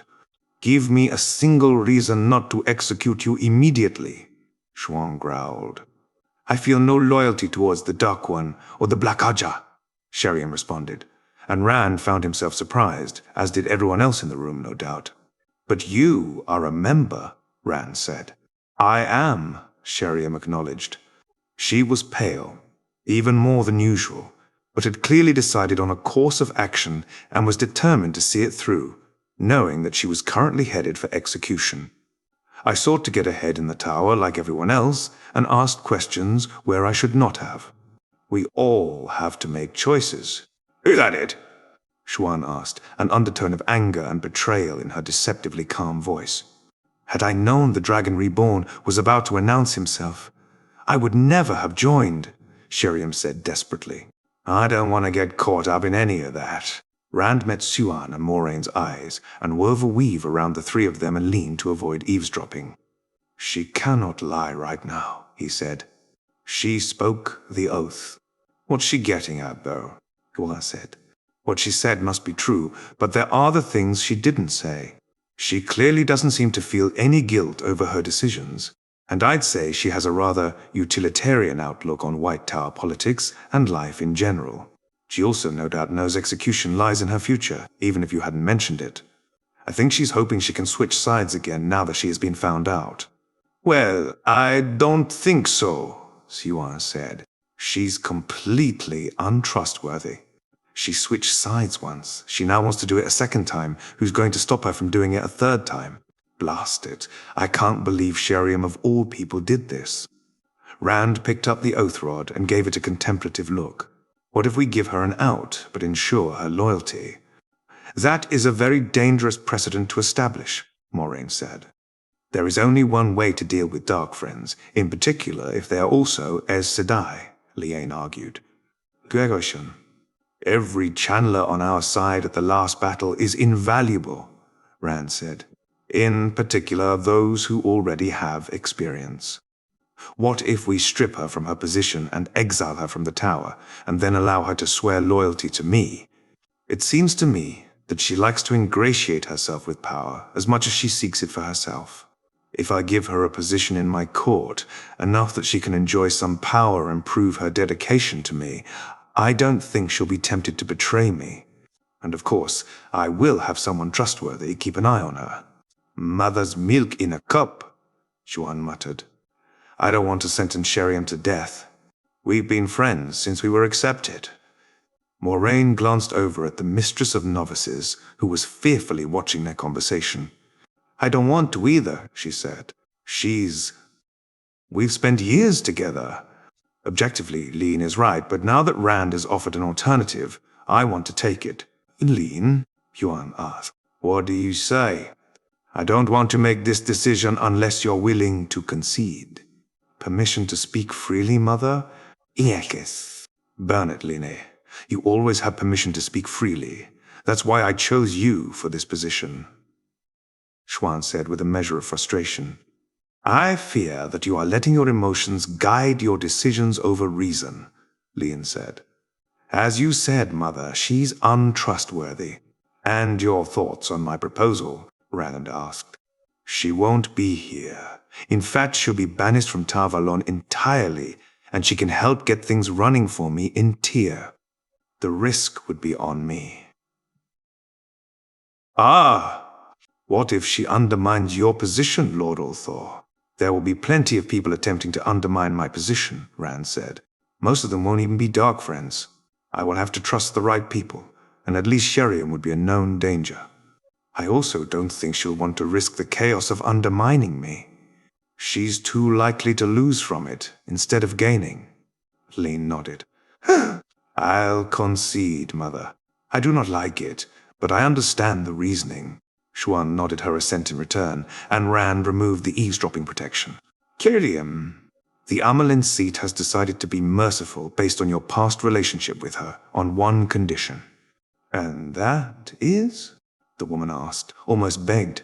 You will be stripped of your position, both as mistress of novices and as Aes Sedai, and banished from Tar Valon. You will swear loyalty to me on the oath rod, and support me as I expand my seat of power in Tyr. I accept, she responded immediately. Then the question is, how do we word the oaths? Rand said. And also, does Sheriam keep the first oath? Just an oath of loyalty should be sufficient, right? Moiraine said. I want her to swear 3 separate oaths, Rand said. This has to do with how the oath rod works, which is something I intend to discuss with the amyrlin seat and the hall at a later date. They debated the issue for a while before pinning down the final oaths. I rescind my oath, Sheriam said, clenching her teeth. Then, repeating Rand's exact wording, which he'd written down, she swore her oaths. I vow that I will loyally serve Rand Ulthor, the Dragon Reborn, until his or my death, whichever comes first, or until he releases me from this oath. I vow that I will not use methods that I believe Rand Ulthor would disapprove of to advance my position, in his ranks or any other. I vow that I will fight the shadow to the best of my ability, within the constraints of my other oaths. Rand released his shield around Sheriam, and she gasped. Thank you, my lord, for giving me another chance. You'll have to show me that you deserve it, Rand said sternly. For today, that means assisting us in the removal of the Black Ajah as a whole from the White Tower. I only know a few names, Sheriam said, although I could tell you about the power structure. That won't be needed right now, Rand said. Mother, could you call Verlene here first? And, considering your recent interactions with her, perhaps Elida too. I'll leave that to your judgment. She might be reluctant to acknowledge the existence of the Black Ajah, Xuan said, but I do trust her. Lean, could you send for both? Of course, Mother. It only took a few minutes for Elida to arrive. Good morning, Elida Sedai, Rand greeted. Master all 4, she responded curtly. You are a man full of surprises. I could say the same of you, he replied. Well, you would be a woman full of surprises, of course. Elida glanced at the unanimously blue audience. I would rather not discuss sensitive matters among any more people than strictly necessary. Do not worry, Rand said. After today, the Black Ajah will no longer have a presence in this tower. Elida stilled. Whoa! Those are dangerous words to say, even for a man such as you, Master Ulthor. Rand turned toward Sheriam. Sheriam, do you know how many sisters are members of the Black Ajah? No, she responded, but I would estimate certainly over 100. Elida wasn't the only one who let out a shocked gasp at that comment. And perhaps you could elaborate how you know that. Rand prodded. Until I swore loyalty to the Lord Dragon earlier today, I was a member, Sheriam said. While the identities of other Black Sisters were always kept very secret, dealing with the Black Ajah Supreme Council has allowed me to estimate the number to a degree. Elida, now clearly even more disconcerted, turned to Rand. Why is she still alive? Because her true loyalty is to power, Rand responded, and I hold more of it than the shadow can provide her. Even people that I do not trust can still be useful to me. Also, he tapped the oath rod, we did not take risks. But surely she receives a punishment. She will be stripped of her position, both as mistress of novices and as a Sedai, and banned from Tar Valon, Rand said. Varin entered Siwan's office at that moment. You sent for me, Mother? She asked, distractedly looking around the group, although her eyes widened minutely when she saw Rand. Rand, in turn, thrusted the oath rod into her hand and pointed Kalendor at her, although not quite as threateningly as he had with Sheriam. Varin Mathwin, rescind your oaths. Now! Varin's eyes did widen in shock, and her absent-minded demeanor vanished. She gave him a calculating look, but this time, when Rand felt the goosebumps of someone embracing Sadar, he did not weave a shield. I rescind my oaths, Varin said, making Rand lower his blade again. You are the Dragon Reborn. I am, Rand said. And today, the Black Ajah falls. Varin's eyes shot to Sheriam for a second. Sheriam has elected to swear herself to me, Rand said. You'll have to explain to us what is going on, Moiraine told Rand. I do find myself curious as well, Varin said. I fear your curiosity must remain unsatisfied for now, Varin Sedai, Rand said. Although perhaps you can interrogate me at a later time. As for the curiosity of the others present, you can probably satisfy it better than me. You are aware I have not quite completed my work, Varin asked. It is more important to act now than to allow the Black Ajah to whisper in the wrong ears. Varin nodded. I understand. She turned to the larger group. Several decades ago, my curiosity got the better of me, and I found myself in a situation where I had to choose between swearing loyal to the Black Ajah or death. But Rand trusts you, Moiraine observed, unlike Sheriam. He did threaten my life, Varin pointed out, although she seemed slightly smug. Or perhaps that is merely how you interpreted it, Rand said with similar smugness. The oath of loyalty to the Black Ajah demands that we do not betray them until the hour of our death. Varin explained. I chose to interpret that the Dragon Reborn was intending to kill me, and thus deciding to rescind my oath would not constitute a betrayal of that oath, as it was the hour of my death until the Dragon Reborn changed his mind. Clever, Moiraine said. All members of the Brown Ajah seek to leave a lasting legacy, Varin continued. For some, it may be to describe the many species of plants, or insects, or mammals that our world harbors, or perhaps the history of a kingdom, all gathered into one place. For me, I have sought to compile a complete overview of the Black Ajah, its inner workings, its methodology, and its members, all to be revealed at the perfect time, such as after the Dragon Reborn announces himself, but before the news of this announcement has even made its way out of Tyr. Rand smirked. Indeed, Varin agreed. You are correct that this is a wonderful time, although I still find myself mystified how you knew what I know. I have quite a bit of knowledge one might not expect me to have, he said. How to cleanse Sedin, for example. So that was you, Perrin murmured. I did wonder whether it might be a sign that tarmongaidon was near. I imagine even my birth would already be such a sign, Rand commented. But perhaps we should gather your notes so that we may outline a plan. How do you intend to move through the tower to my personal quarters without notice? Farine asked. By traveling, Rand replied. Moiraine, do you know the location of Verine's rooms? In response, Moiraine wove a gateway, Verine gasped. How did you discover that? I taught her, Rand said. We linked up. Moiraine handed control of the circle to me, and I performed the Sedar weave for her until she could reproduce it by herself. You know how to weave Sedar? Farine asked. In the Age of Legends, it was common for men and women to work together when using the One Power, Rand said. All prominent channelers of the age were proficient with both Sedin and Sedar. Everyone who wasn't aware of Rand's memories gave him a flabbergasted look. I am the dragon, reborn, Rand said. And you have his knowledge, Farine asked. I do. But let's not delay. The more time the Black Ajah has to react, the more of them will escape. They walked through the gateway, finding Verine's warder Thomas waiting on the other side, clearly surprised at what was going on. Verine, he asked. Our plans just changed, she said. This is... She turned to Rand. What is your name? Randall Thor, he said. And he is the Dragon Reborn, Verine said. He is being somewhat cryptic, but he clearly knew what we've been up to and wants to act immediately. Thomas took the shock surprisingly well. He studied Rand for several seconds, then turned to Verine.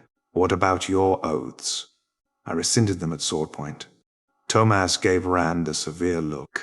She was free to interpret it however she wished, Rand pointed out. Indeed I was. Verine mumbled as she removed her various protections, both physical and of the One Power, from a cabinet and liberated her notebooks. This contains everything. They made their way back to the gateway, Thomas following them. Verine briefly explained what the portal was, leaving him as awed as any Aes Sedai who had learned of them. I have all information here, Verine explained, placing her notebooks on Siwan's desk. This one contains the structure of the Black Ajah. Every sister is part of a heart, which consists of 3 sisters. Each knows the identity of both other sisters in their heart. In addition, every sister also knows the identity of one person outside their heart. Because of this, it is difficult for any one sister to expose the Black Ajah. But you know more names, don't you? Moiraine said. Were you? There's no way you were the head of the council, Sheriam said. That would have made things significantly easier, Verine noted. No. I had to work with some compulsion weaves and memory-altering weaves I'd cobbled together. Not great, but they did the job. I interrogated every sister I could get alone, which is the majority of all current Aes Sedai. I would estimate I have found about 190 members. That caused several more gasps, which she ignored. Based on the number of sisters I have not been able to interrogate, I would estimate the total number of black sisters is above 200, but not by much. 200, Xuan breathed. Out of merely 950 Aes Sedai total. That is a ludicrous number, Elida said. Go. Power begets power, Rand said, glancing at Sheriam. Aes Sedai are powerful simply because of the ring they wear, and the mindset that Aes Sedai are taught in the tower encourages them to exert that power and seek to multiply it. For the more ruthless ones, joining the Black Ajah is simply another method to do so. In addition, the Shadow would no doubt prioritize the recruitment of an Aes Sedai over the recruitment of, say, an innkeeper or a farmer. And to top it off, people who seek power are both more likely to join the Shadow and more likely to decide to have themselves tested for the ability to channel. After a few seconds of silence, Verine continued. All black sisters that I have found are catalogued by Ajah in this notebook. Of note are Talene, Sador, and Valina, who are sitters of the Black Ajah. There is a fourth, Sheriam said. I do not know their identities, but the Black Ajah Supreme Council can rely on 4 sitters for important votes. 4? Xuan exclaimed. Oh! How much influence have they had? A lot, and for a very long time, Rand said. How else did you think they got away with murdering Amyrlin's seats? What did you just say? Elida demanded. Tamra Ospenia died only a few months after she had heard the prophecy heralding the rebirth of the Dragon Reborn, Xuan said. As did every single Aes Sedai she sent out to look for him. And I had my suspicions about Sierin Vayu's death, too. Let's work out a method to capture as many Black Sisters as possible, first, Rand said. It took them about half an hour to work out a plan everyone was content with, after which Xuan sent off a novice to request the Blue Ajah sitters to call for a meeting of the Hall. Even such a simple action was a political decision, of course.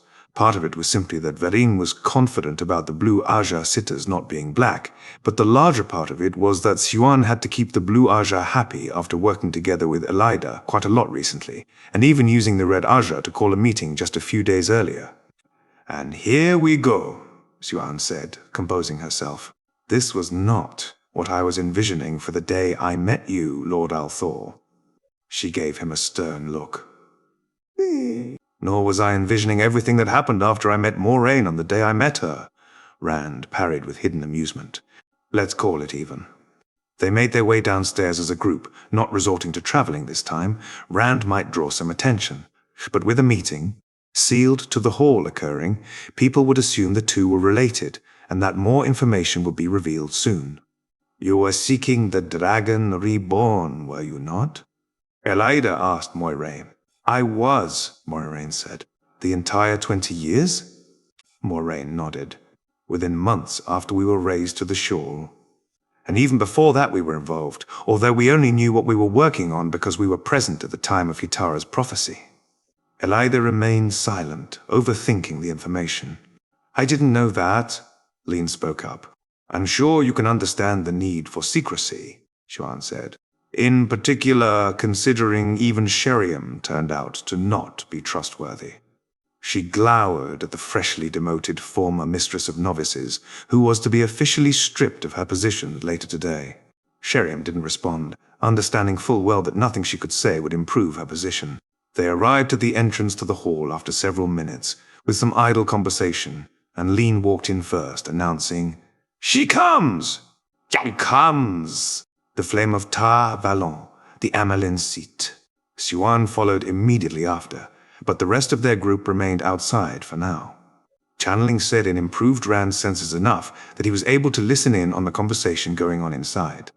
I am intrigued by your request, Mother, someone said from Egwene's thread. Rand recognized the voice as belonging to the blue sitter, Lelaine. Before you requested that we call this meeting, I did not even know there was a man meeting with you.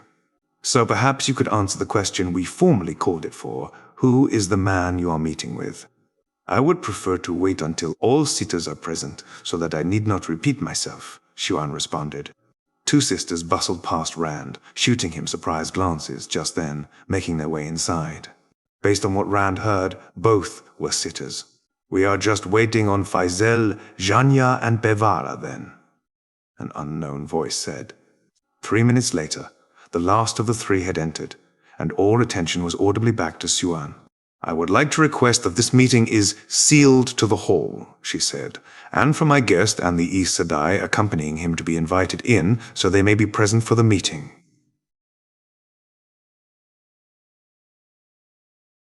Only so long as it concerns them, another voice unknown to Rand spoke up. Should we find ourselves discussing another matter, sealed to the hall, they must depart. Of course, Xuan agreed. What is brought before the hall of the tower is for the hall alone to consider, someone spoke up. Rand recognized the voice from Matt's thread, Teslin. Whosoever intrudes unbidden, woman or man, initiate or outsider, whether they come in peace or in anger, I will bind according to the law, to face the law. Know that what I speak is true. It will and shall be done. A voice unknown to Rand spoke next. There are those within earshot who are not of the hall. What is spoken in the hall of the tower is for the hall alone to hear until and unless the hall decides otherwise. I will make us private. I will seal our words to our ears only." Sound cut out as she wove a weave against eavesdropping, but shortly after, Teslin appeared and invited them in, Rand, Moiraine, Sheriam, Elida, and Vereen. Rand walked in front, the other four following right behind him, something that caused a few raised eyebrows among the sitters, and he made his way first to the middle of the open space in the center of the hall, in front of Siuan, and then further, standing on her side. It might not quite be decorum, but it wasn't a blatant breach either, considering Siuan was introducing him to the sitters, as opposed to Rand being questioned, in which case he should have remained in the middle, with his back to most sitters. "Mother," Lelaine said, "now that this man is with us, will you answer the question of who he is?" "I will," Siuan said with the calmness of someone who was about to speak the words she had worked her entire life towards, and had to make sure she delivered them right.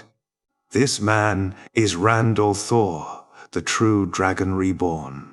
Rand pulled Calendor from the sheath and placed it in front of him, the point resting on the ground. Several sitters outright gasped. All showed a physical reaction of some form or another, and at least one of them embraced Saidar, despite the rules against this in the tower. "He is also responsible for cleansing Saidin," Siuan continued, "although I wish to note." She trailed off, recognizing that her phrasing would have allowed her to bypass the first oath. "No, I am noting that I was unaware of this plan until after it was executed, and I did not meet with him or contact him before today." The goosebumps on Rand's skin disappeared again, and based on several glares sent the way of one of the Green sisters, she was the one who had embraced Sadar. Rand didn't know what her name was. "Go," a slender brown queried. "Oh, how did you cleanse, Sadin?" "Perhaps that is a topic best saved for a later date," Rand deflected. "While part of the amyrlin seats and my own intention for today is to introduce me to the White Tower, we do have a pressing matter that we need to address." "And what would that be?" one of the red sitters asked. Despite what Rand would expect from reds, this woman was looking at him with more interest than apprehension. "The influence of the shadow in the White Tower," Rand said. Several people sent suspicious looks his way, although he couldn't discern by reaction which ones were black.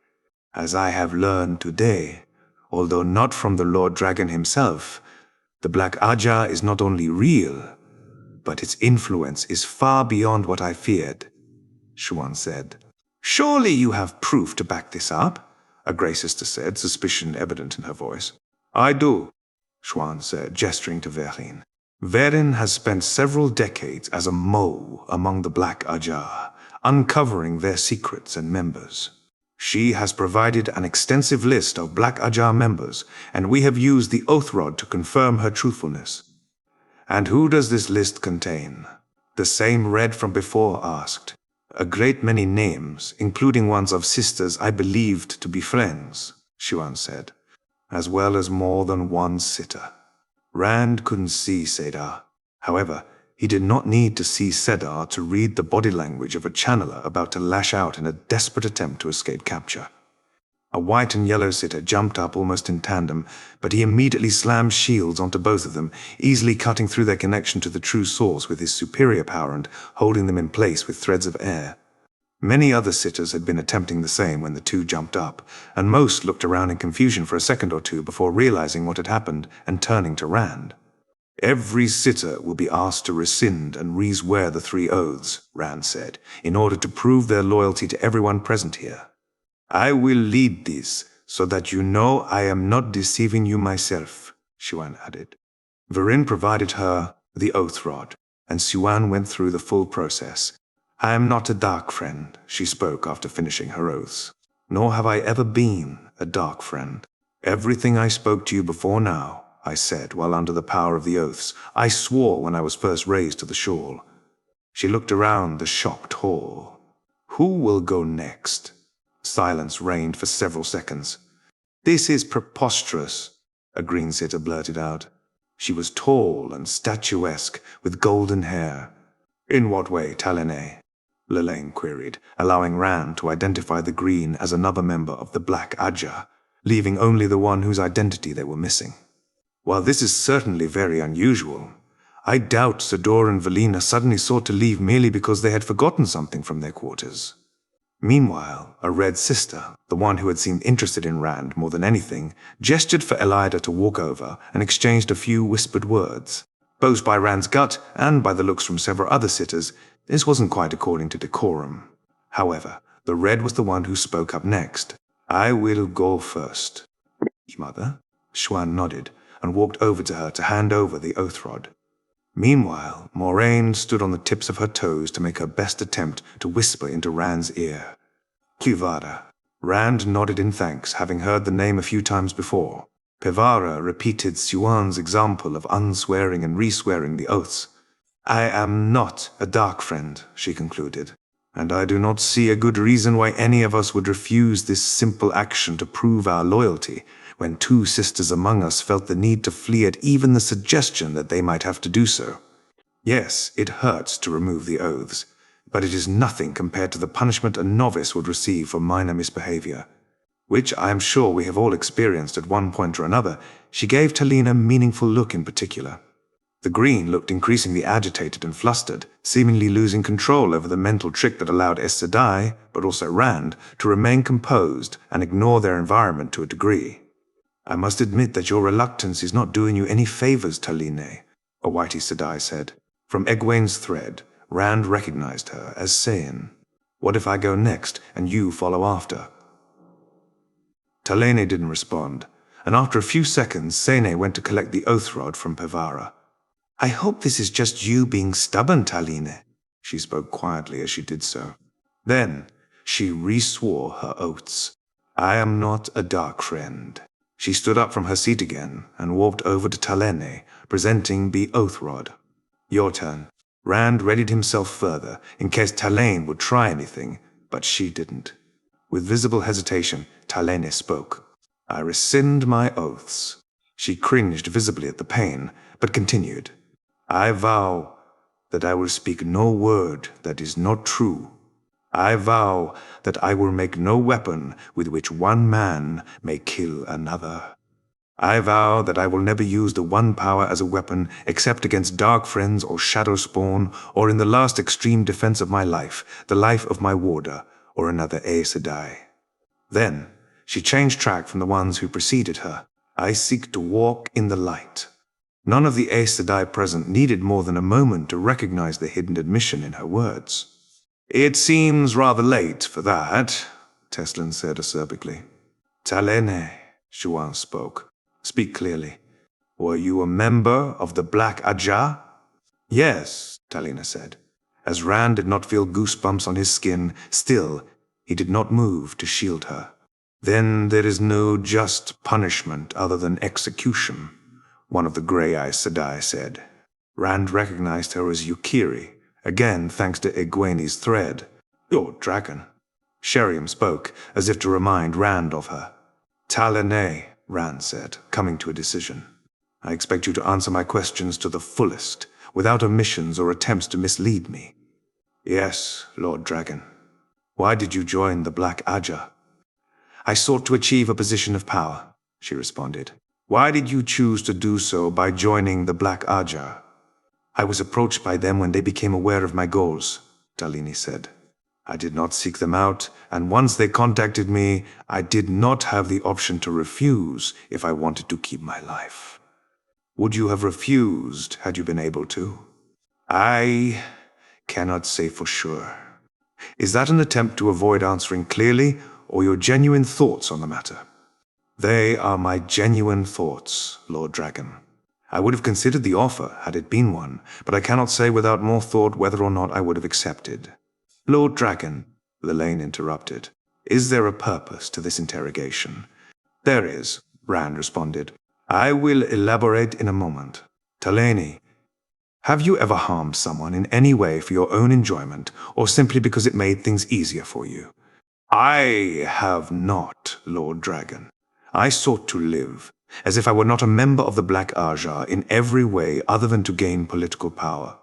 What if you were ordered to perform illegal acts by the Black Ajah? I have performed tasks for the Black Ajah at times, but never violent ones. As I understand it, Such tasks would usually be given to those members who either did not mind or outright enjoyed them. Do you hold any loyalty to the Dark One? I followed orders purely because it would improve my position and allow me to further my own goals. Did you attempt to deceive me at any point during this conversation? No, Lord Dragon. Then I wish to make a proposal to the Hall, Rand said, now addressing everyone. I am only just starting to build a base of power in Tyr, and I will need to properly establish myself in the months and years to come ahead of tarmongaidon. One aspect of this is that I need to have channelers at my side. Of course, I am seeking to cooperate with the White Tower, and I have full faith in our ability to do so.